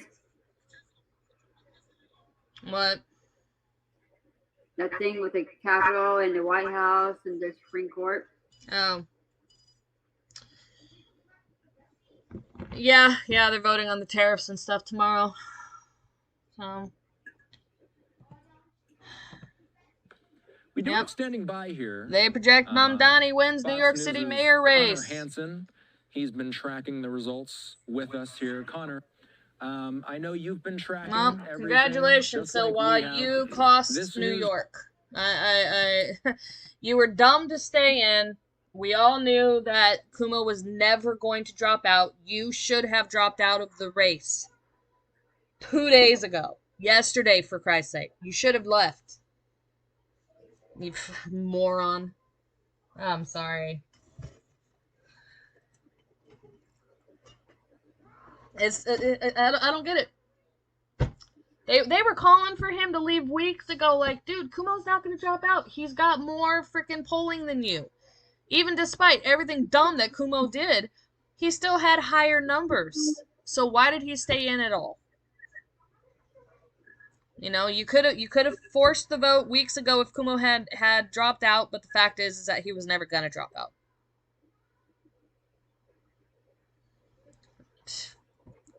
FAFO, my friends. FAFO. Yep.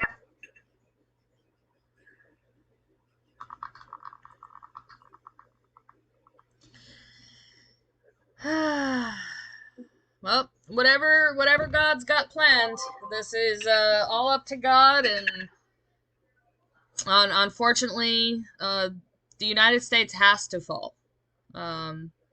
If you know anything about Bible prophecy, eschatology-wise, the United States has to fall.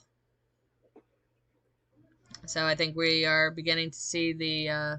I think we are now seeing the beginning of that take place here.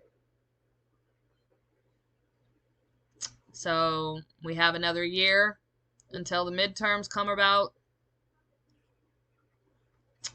I think that's where we are going to potentially see a massive shift back toward Democrats because they are playing their hand very, very well.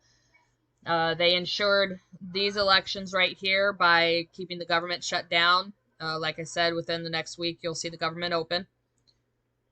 They accomplished their mission by keeping people enraged and upset that the government was shut down.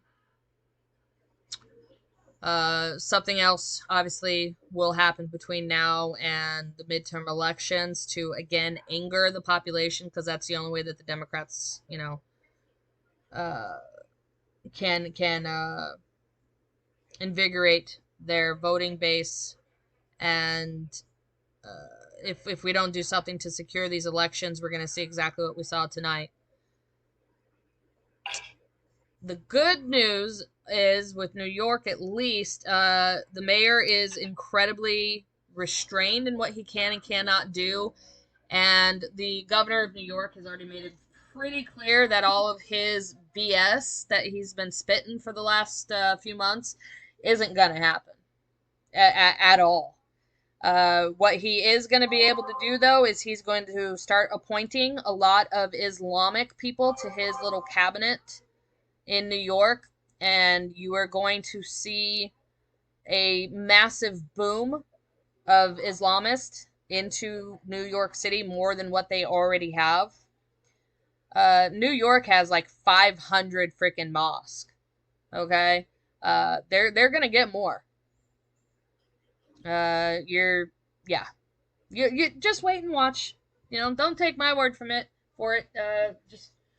Just wait and watch. It's gonna happen, and it's going to be an ugly, ugly movie. I'll just call it that, because that's all you can really do is you can sit back and watch and eat some popcorn, and it's just like watching a movie. It's gonna be one of the worst horror flicks you're ever gonna see. So, do we got anything else, Salt? Just Madani.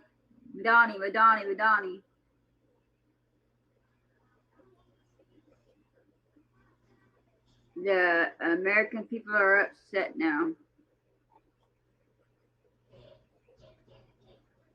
I sent you a thing. I don't know if it's supposed to be a meme or what, but I read the comments and somebody just dropped a new comment and I left immediately. For what? I'm sorry. I sent you something that somebody posted on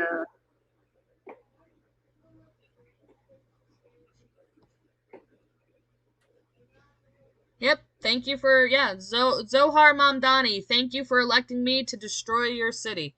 100%. This is what will happen, and we are going to report every day the fall of New York City. There's nothing else that's going to happen. A socialist cannot elevate. A socialist can only destroy. Socialism, communism, they only destroy. Please point to me a successful socialist country. China is about the only one that I can think of, and they were not always communist.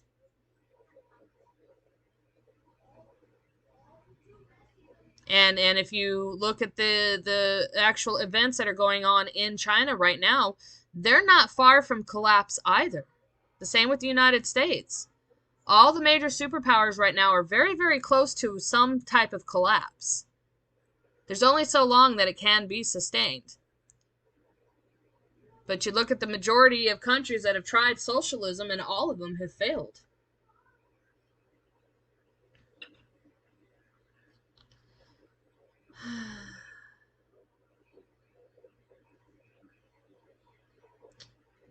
So I'd say China is probably the only successful one that I can think of. So you got, what, Cuba? Cuba's another one. We look at that place. We all know how unsuccessful that country has been. Vietnam. Vietnam's not all that great. North Korea. Do I need to really say any more about North Korea?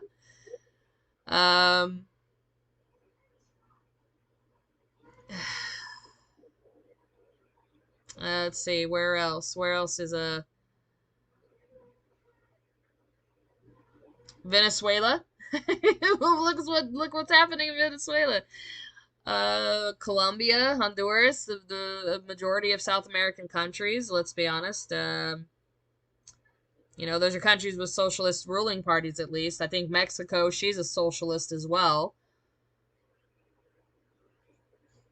God, who else? Help me out, Salt. Who else?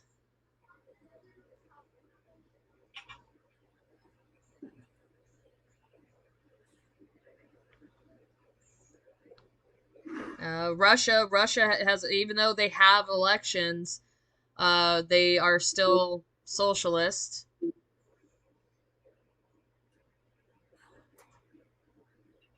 And again, that country is getting ready to flop as well. They can't sustain themselves at the rate that they're going.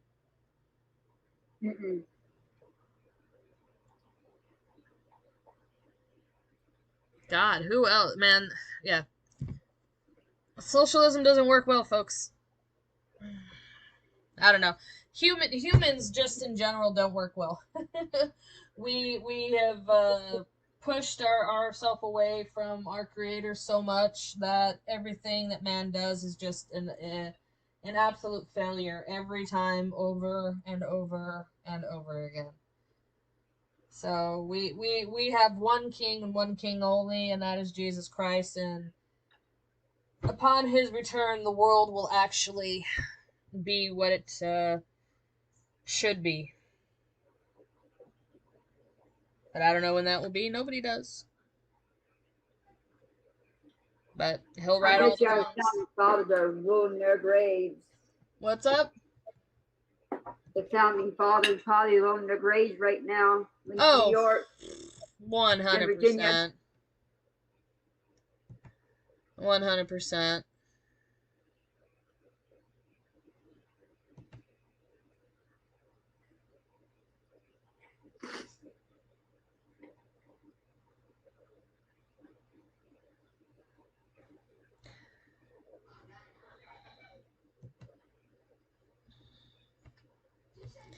Yep, early returns. Republicans face worst local election results since 2018. Early returns showed GOP losses across multiple states, performing universally worse than in 2017 in local and statewide contests. Exit polls indicate a major shift among young voters who appear to be moving back toward Democrats in Virginia.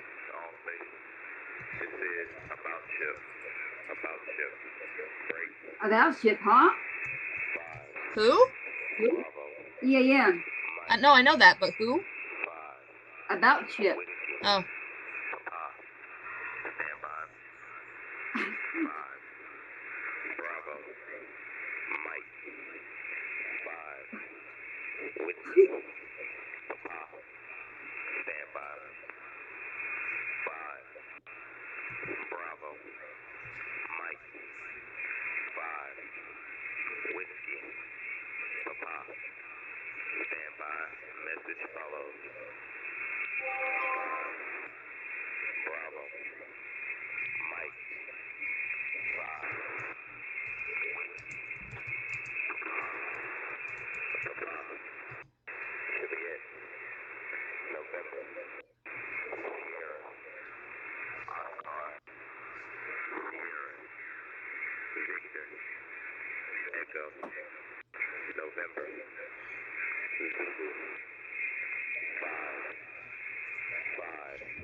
Alrighty. Well, that's it, folks. I'm not even gonna report on everything else. We can put updates into the chat.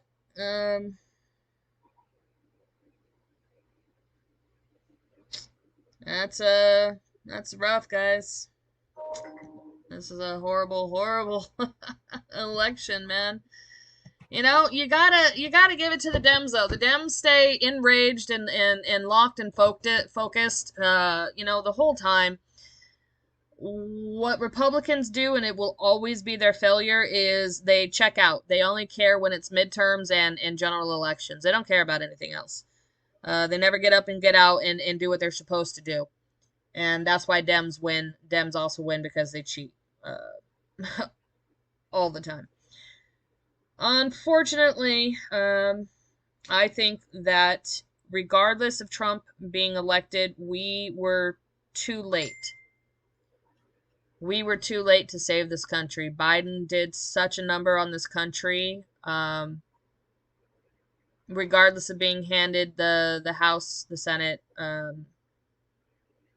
it was such narrow margins. It doesn't matter. We're not going to be able to get his agenda through without nuking the filibuster, which, let's be honest, is going to open it up to Dems when they take control again. And don't be fooled, they will take control again unless Trump can get this country under control. Unfortunately, he has such a large mess to clean up. He hasn't been able to accomplish much in the 8 months that he's been in. He has to flip everything by midterms. He has to. He has to get prices down. He's got to get gas down. He's got to get jobs in. And Democrats, well played. Well played on keeping the government shut down to win these elections. Well played. You know, that was a damned if you do, damned if you don't move. You either allow 1.5 trillion to be added to the budget to, you know, pump money back into programs that were cut and taking care of illegals, or you lost these elections. That's a tough one. Unfortunately, we won't know the severity of the consequences until probably next year sometime.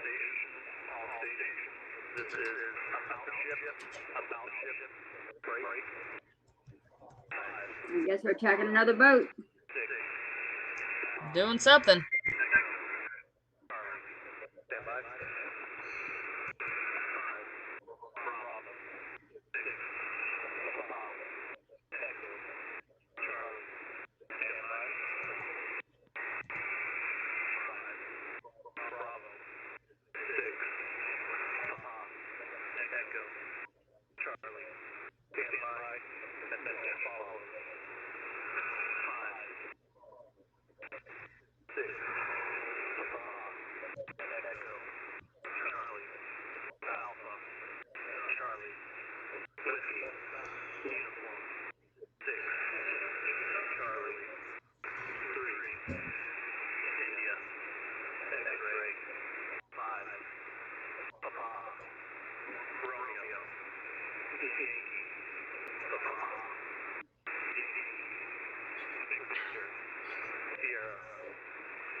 Charlie, 3, India, X-ray, 5, Papa, Romeo, Yankee, Papa, Yankee, Victor, Sierra, Kilo, Victor, Golf, Alpha, Uniform, Lima, 2.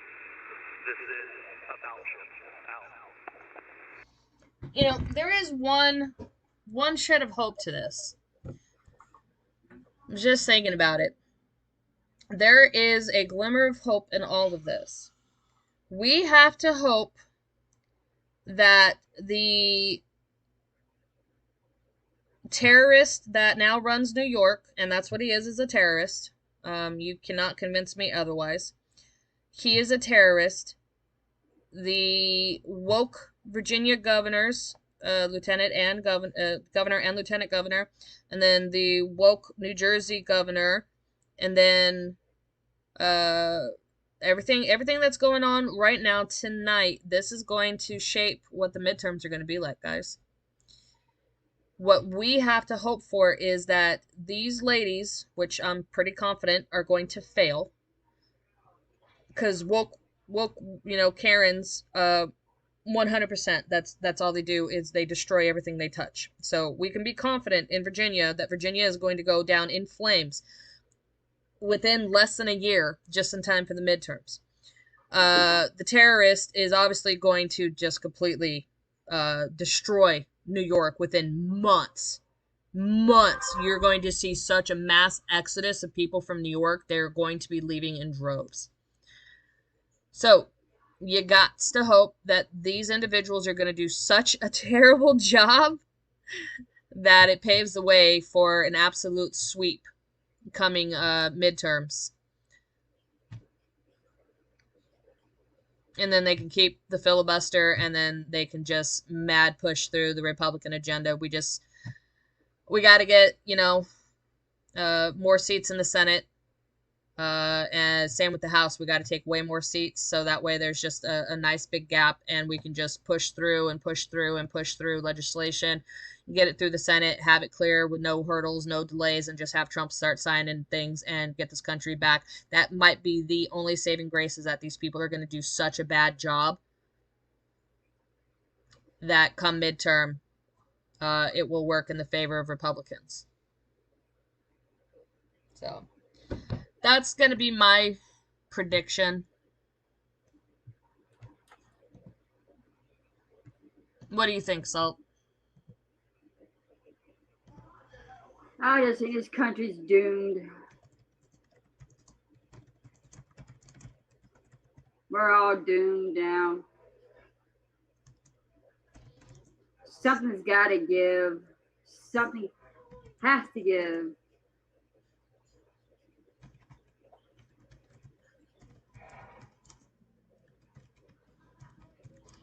That's like taking New York and just backstabbing him. Oh, yeah, because you got a bunch of idiots living there who don't even remember. They weren't even born when 9/11 happened. They don't know. Nope. They don't care. And all the loved ones that lost their loved ones or their children in the 9/11 attack.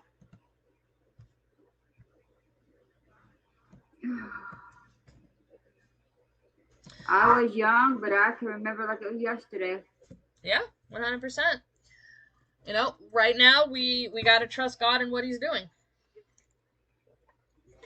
And right as it happened, I thought about joining the military, and I asked my drill sergeant straight up. I said, don't beat around the bush. Just tell me straight up. Would I be on the front lines? He looked at me. He says, yes, ma'am. Okay. Failed.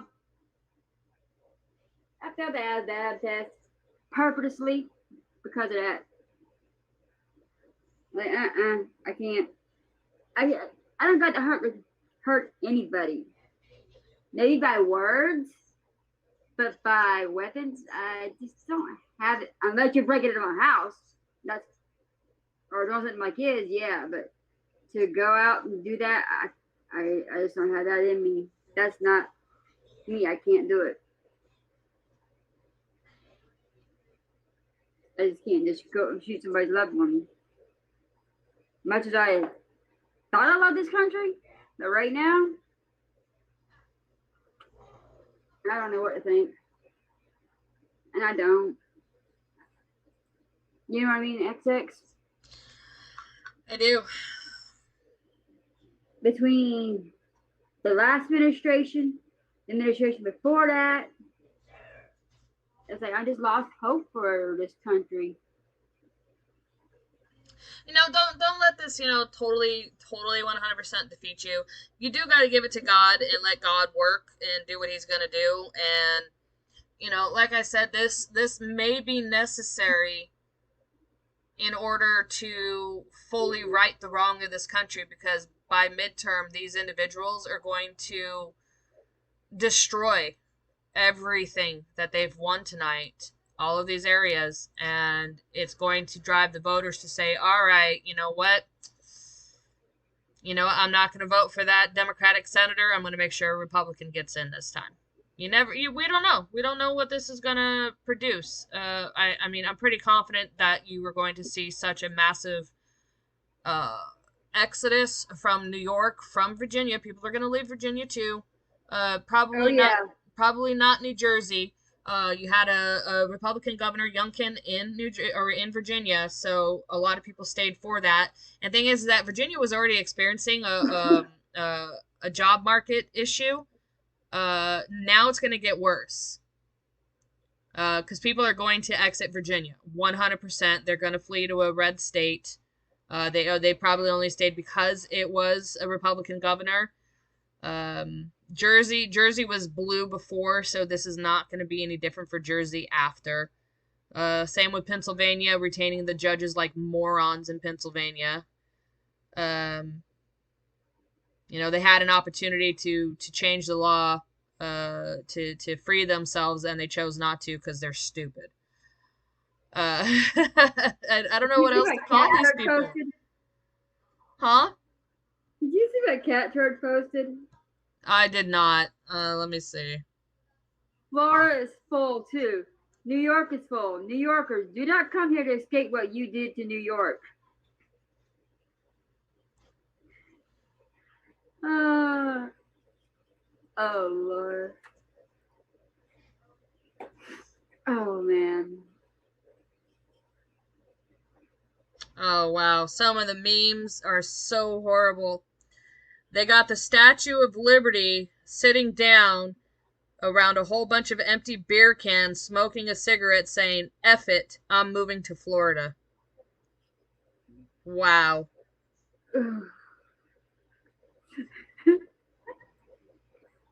Sit down to me.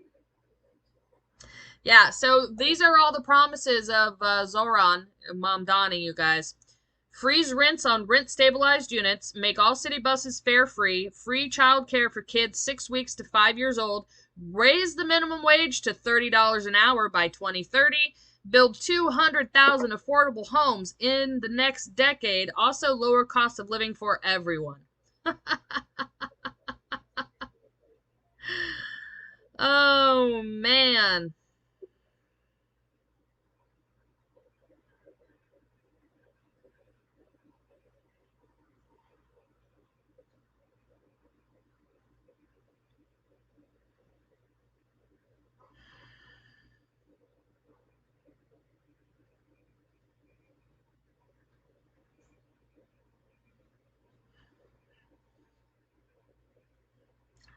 God, this other meme, they got Mamdani on the subway with a knife and the Statue of Liberty looking at her phone in the same pose that that young woman was stabbed on the train in the neck. Oh no. Yeah, except Mamdani's holding a knife up and smiling at the camera. That's harsh. And the tagline is "Goodbye, New York." I'm not getting no memes yet. Oh, I'm seeing everywhere. And thing is that these are being posted on his page, mind you. Are they on Telegram or Facebook? X. Oh, on X? Oh, I got X. Yeah.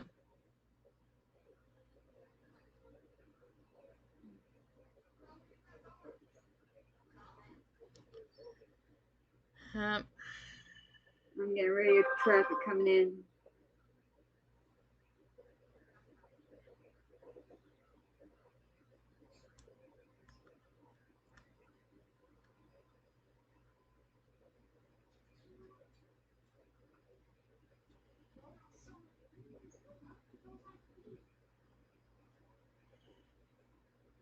I don't even know what to say right now. I'm just, yeah, Terrence has it right, man. Dark day in America. It's a shame that so many have already forgotten about 9/11 and those that lost their lives in the Twin Towers. But don't worry. The new Islamic leader Zoran will remind everybody.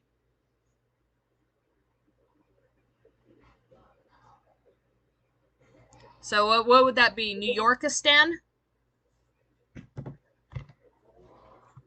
New Yorkistan. Yep, that would be it. New Yorkistan.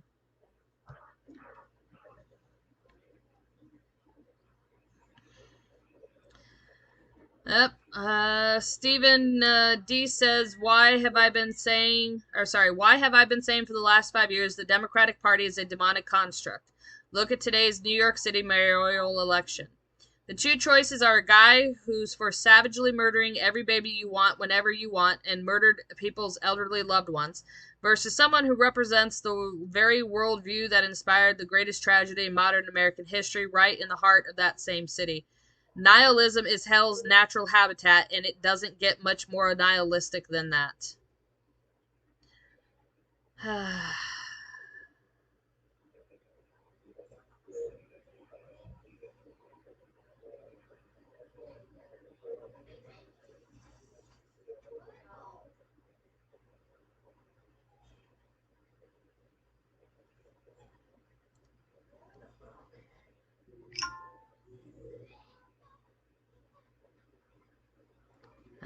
That's rough. Yeah, New Yorkistan. We'll run with that. Okay? Salt, from now on, it's not New York, it's New Yorkistan, okay? Whenever we give the news.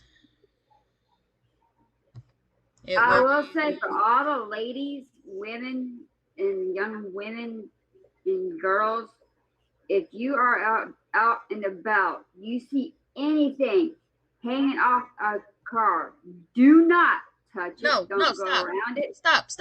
Don't give them any advice. Don't. Let them suffer their consequences. Don't help them. Oh, they'll find out when they get kidnapped. Be still. That's what's going on. Be still. Be silent. Nope. Yep. No more advice. They were given so much advice and so much warning. Nope. I have zero sympathy for what these women are about to endure. None. Nope. FAFO. Don't care. New York stand. Yep. Do not care. You did it to yourselves. Now suffer your consequences. Yeah, cat turd. Texas is full. New Yorkers do not come here to escape what you did to New York. Yep. 100%. Don't come to South Carolina either. No.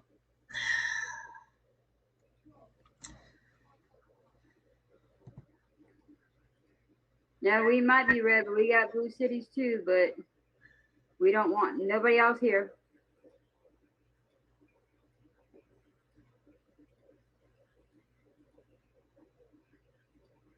At this point, I don't know where we can go where it's safe. Not many places. Nope. You know, no, I'm not going to. No. Give it over to God, guys. Give it to God. And I'm just gonna check it because I've got to see because it just proves a point. Oh man, yeah, it would have been close. It would have been very close. 88% of the votes are in. Silawas took 143,000 votes. Kumo had 834,000 votes. Mamdani had just a hair over 1 million votes. Silawa, whatever. He messed up so royally by staying in. 4, 6, 9, 3, 6, 9, 3, plus 1, 4, 3, 8, 10. So yeah, if Silwa had dropped out, that would have given Kumo 978,503 votes. Minus 970. That would have been a difference of 30,967 votes with 88% of the votes in. So he may have still won, but it would have been a lot closer of a chance. And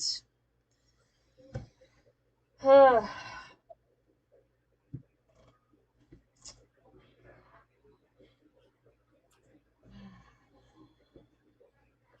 don't know. This plane crashed and him winning. I don't know what to think. No, I don't think they're connected, sweetheart. From what I was hearing and reading was that there was a piece of debris on the runway, so... That's what I was reading too. You know, so when it came in, the jet, you know, that's sucking in so much air, it sucked in that piece of debris and caused the engine to explode. So as they took off, the whole thing went poof. So it was just an accident. It has nothing to do with this. I'm not going to make that association. There's you've seen the video. There's nothing to support there being anything to that.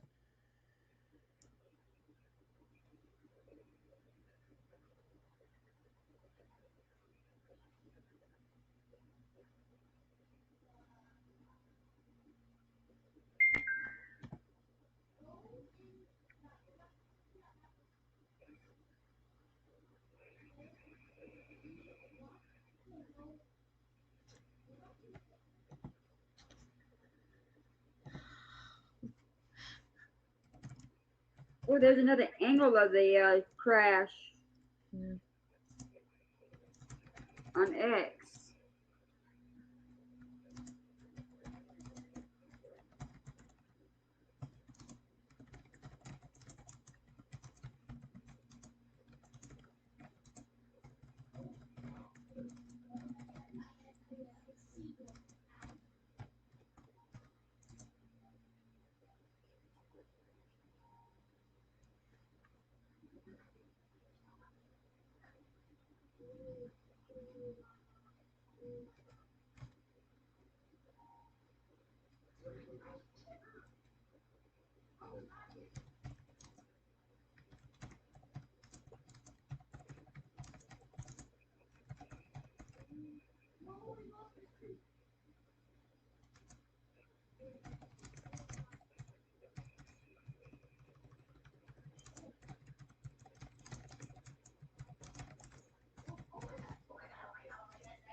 Well, very sad night. Yeah, Julie, 100%. But hey, like I said, we don't know what God's got planned. You know, again, if you know Bible prophecy, America does not exist in the end days, guys. America's gone. So America has to fall. It has to. It is not in the book of Revelations. So this was destined to happen, and I don't know. Maybe you're gonna get some crazy guy with an itchy finger. I don't know. You know, and maybe that will spark a massive war in this country. Maybe he lets in boatloads of Islam of Islamists that flood New York, and it, basically becomes a Sharia city. I mean, you already have Sharia no-go zones in New York. I don't know if you guys know that or not. They flood it with Islamists, and it becomes the first major Sharia city in the United States. Dearborn is top right now. Give New York a few months. They will come in droves, and yeah, we'll see what's gonna happen. So, Salt, you got anything else to add to this night? I'm pretty much done. I've been at it since 11:30 this morning. That's pretty much it. Yeah, everything else can go into the chat as far as California Prop 50, and we all know which way that's going to swing, so it doesn't really matter at this point. We watched the major. New York is staying. Now tomorrow, I'm not sure when I'll be able to get online because I got to be up super early. Yeah. No, you're fine, girl. Tomorrow's gonna be fairly. Prayers that she finishes this time. Yeah. Yep. Tomorrow, I think the Supreme Court is going to rule on the tariffs. That will be a massive blow if they do not go in the way of support. At that point, like I said, tonight we watched the beginning of the downfall of United States of America. If the Supreme Court goes against the tariffs, we're finished. We are finished. You might as well go ahead and start staking out a place to hunker down and stay low, and it's only a matter of time before you start having to speak Russian or Chinese, whoever gets to you first. I'm gonna stay English. I was born English and I'm staying English. No, they're it's already in the works. You see the plane movement, the deployments. It's only a matter of time before they attack the United States. Oh yeah. Having somebody like Mamdani in New York, he now can control the ports, and that will allow a lot of bad things in. Oh yeah. Yeah. Big time. Yeah. No, people aren't really considering that. He'll be able to circumvent things in the ports, and stuff's going to be able to start coming in. Just like Biden with his open border. He allowed millions and millions of them in. There's already a standing army here. I think it's mostly Chinese, not so much Russian, so it's a matter of time. That's a weird noise. So it's been an interesting day, folks. It's regrettable how everything has transpired.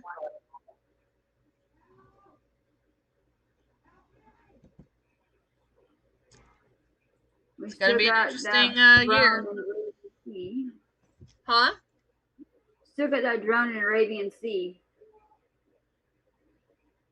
Yeah.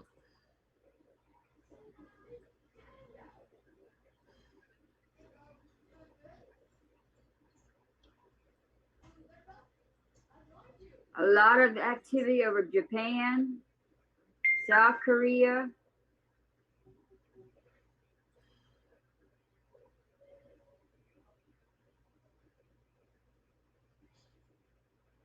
Especially over the U.S. You still got a lot of stuff up. Lots of refuelers.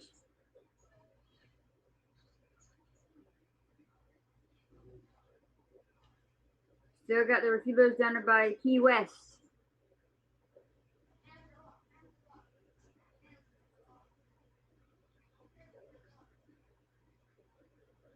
Ah, we got an E6 up. I mean, he's fixing to land.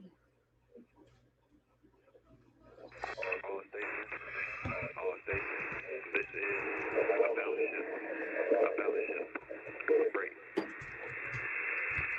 5, Bravo, X-ray, 7, Romeo, X-ray, standby. 5, Bravo, X-ray, 7, Romeo, X-ray, standby. 5, Bravo, X-ray, 7, Romeo, X-ray, standby.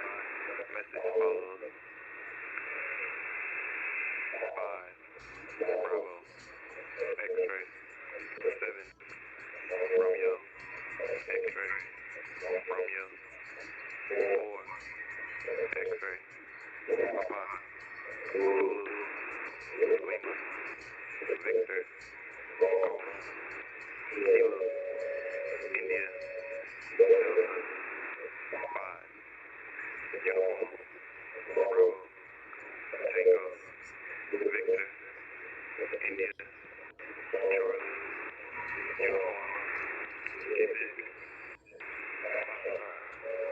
Romeo, 3, Oscar, I say again, 5, Bravo, X-ray, 7, Romeo, X-ray, Romeo, 4, X-ray, Papa, Zulu, Lima, Victor, Golf, Kilo, India, Delta, 5, Uniform, Bravo, Tango, Victor, India, Charlie, Uniform, Quebec, Foxtrot, Romeo, 3, Oscar.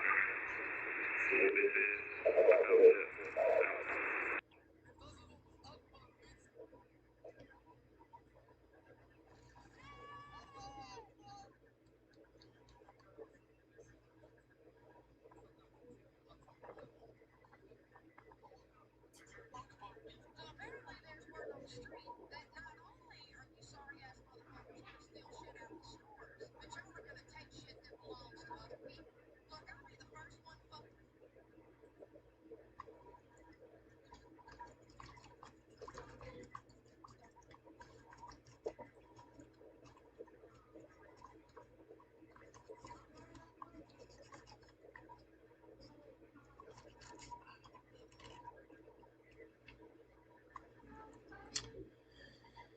Okay. We got a C-130 Super Hercules circling Bermuda.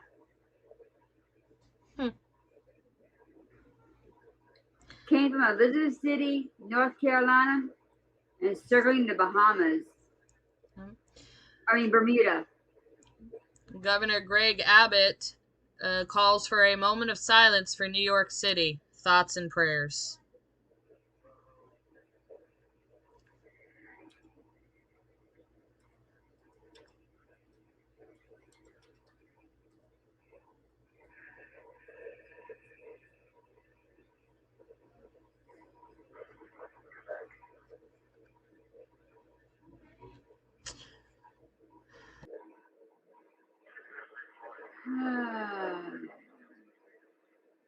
All right, lady, I'm done. I'm gonna call it. I'm gonna throw some music on and just post some stuff in the chat as it comes in. Okay.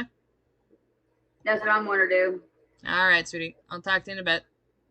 Talk to you in a bit. Bye. Bye.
fake lovers in motion. They keep on talking about tomorrow. Tomorrow never comes. California dreaming may just be a feeling when everything is out of reach.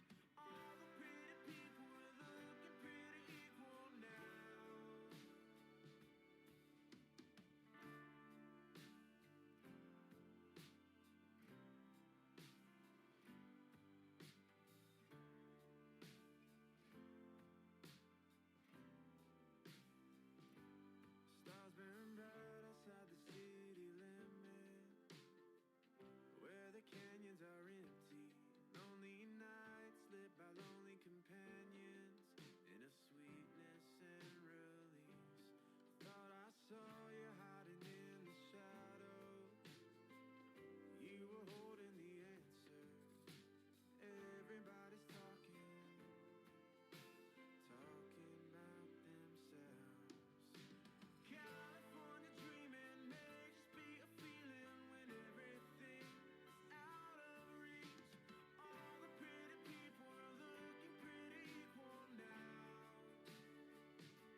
this was true. She laughed and said, I never knew so many folks even knew my name. She's gone, long gone. She's gone, long gone. She's had enough, honest to God. She's moving on, long gone.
was young and so full of promise, with so much to come. Up around the bend, a lottery won, so blissful and honest. I wish I could hold that feeling again. How did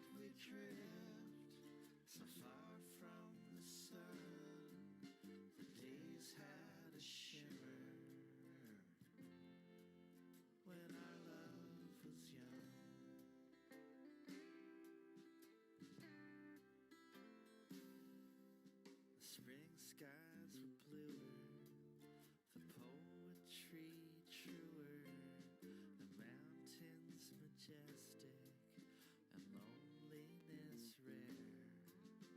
Dreams have been mangled like Christmas lights tangled, flickering and dimming like unanswered prayers.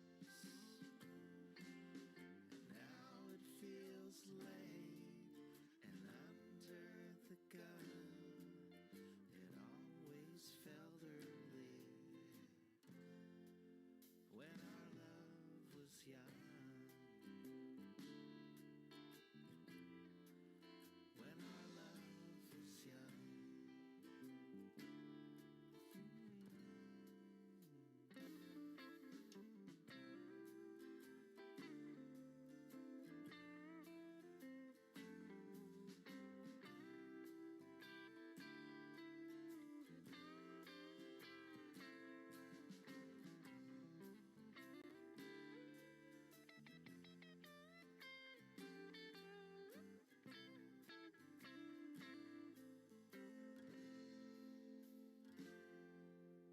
Back then I was careful, unburdened and cheerful.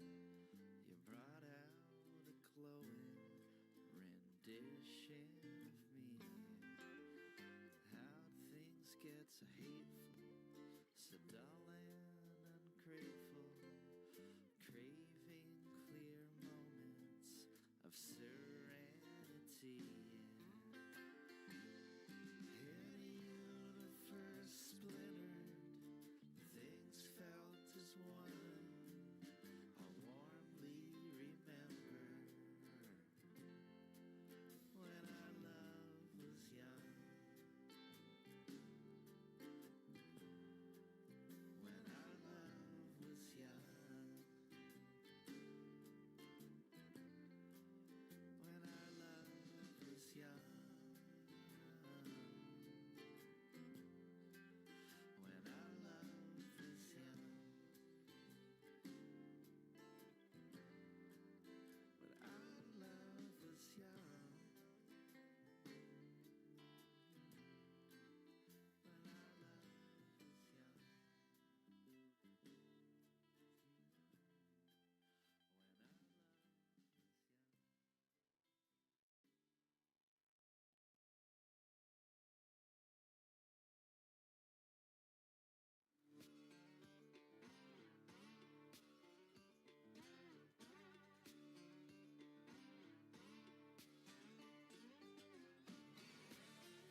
place I call home.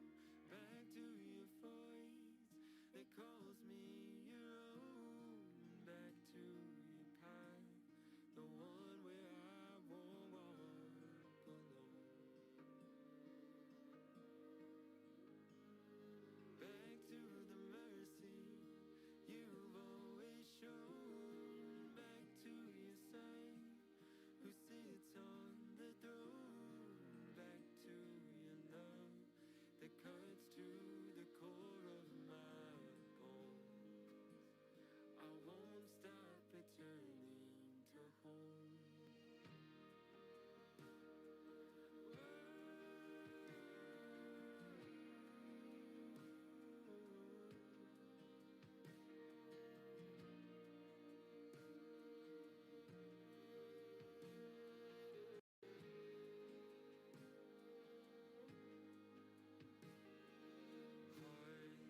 Hearts of fear turn into hearts drawn near.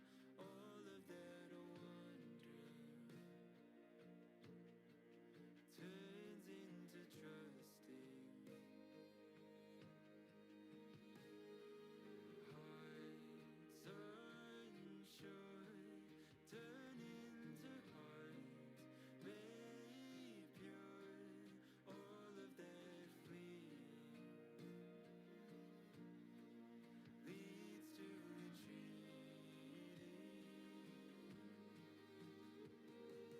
Back to your arms, the place I call home. Back to your voice that calls me your own. Back to your path, the one where I won't walk alone. Back to the mercy you've always shown. Back to your son who sits on the throne. Back to your love that cuts to the core of my bones. I won't stop returning to home.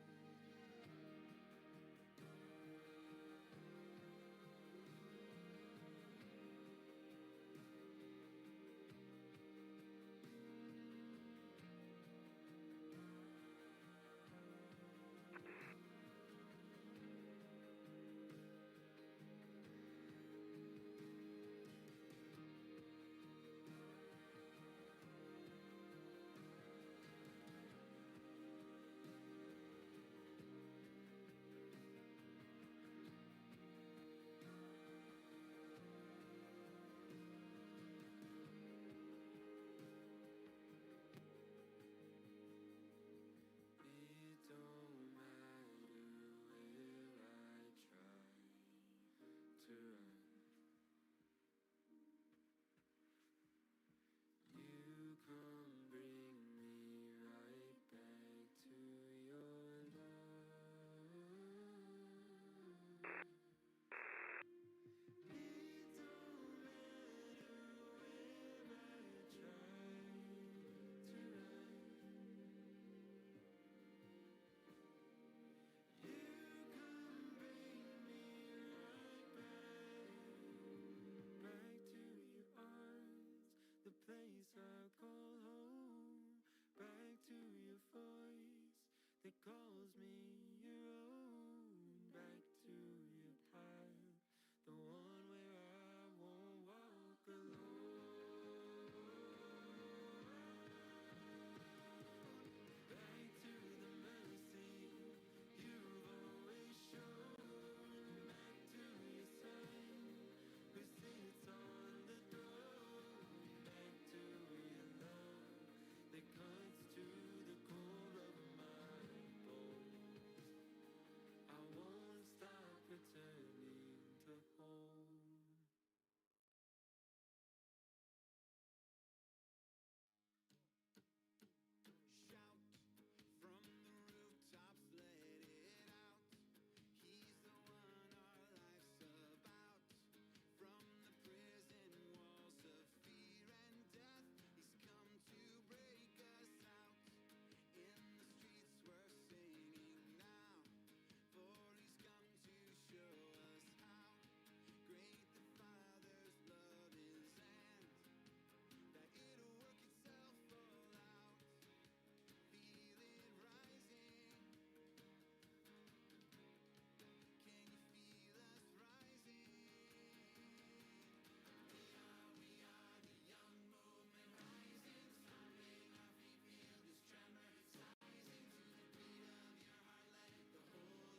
redemption, endless blessings, no frustration, no hesitation, just forgiveness for his children, no conditions,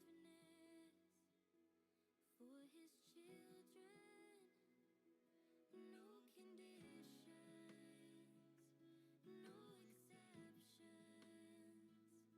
just redemption, endless blessings, no frustration, no hesitation, just forgiveness for his children.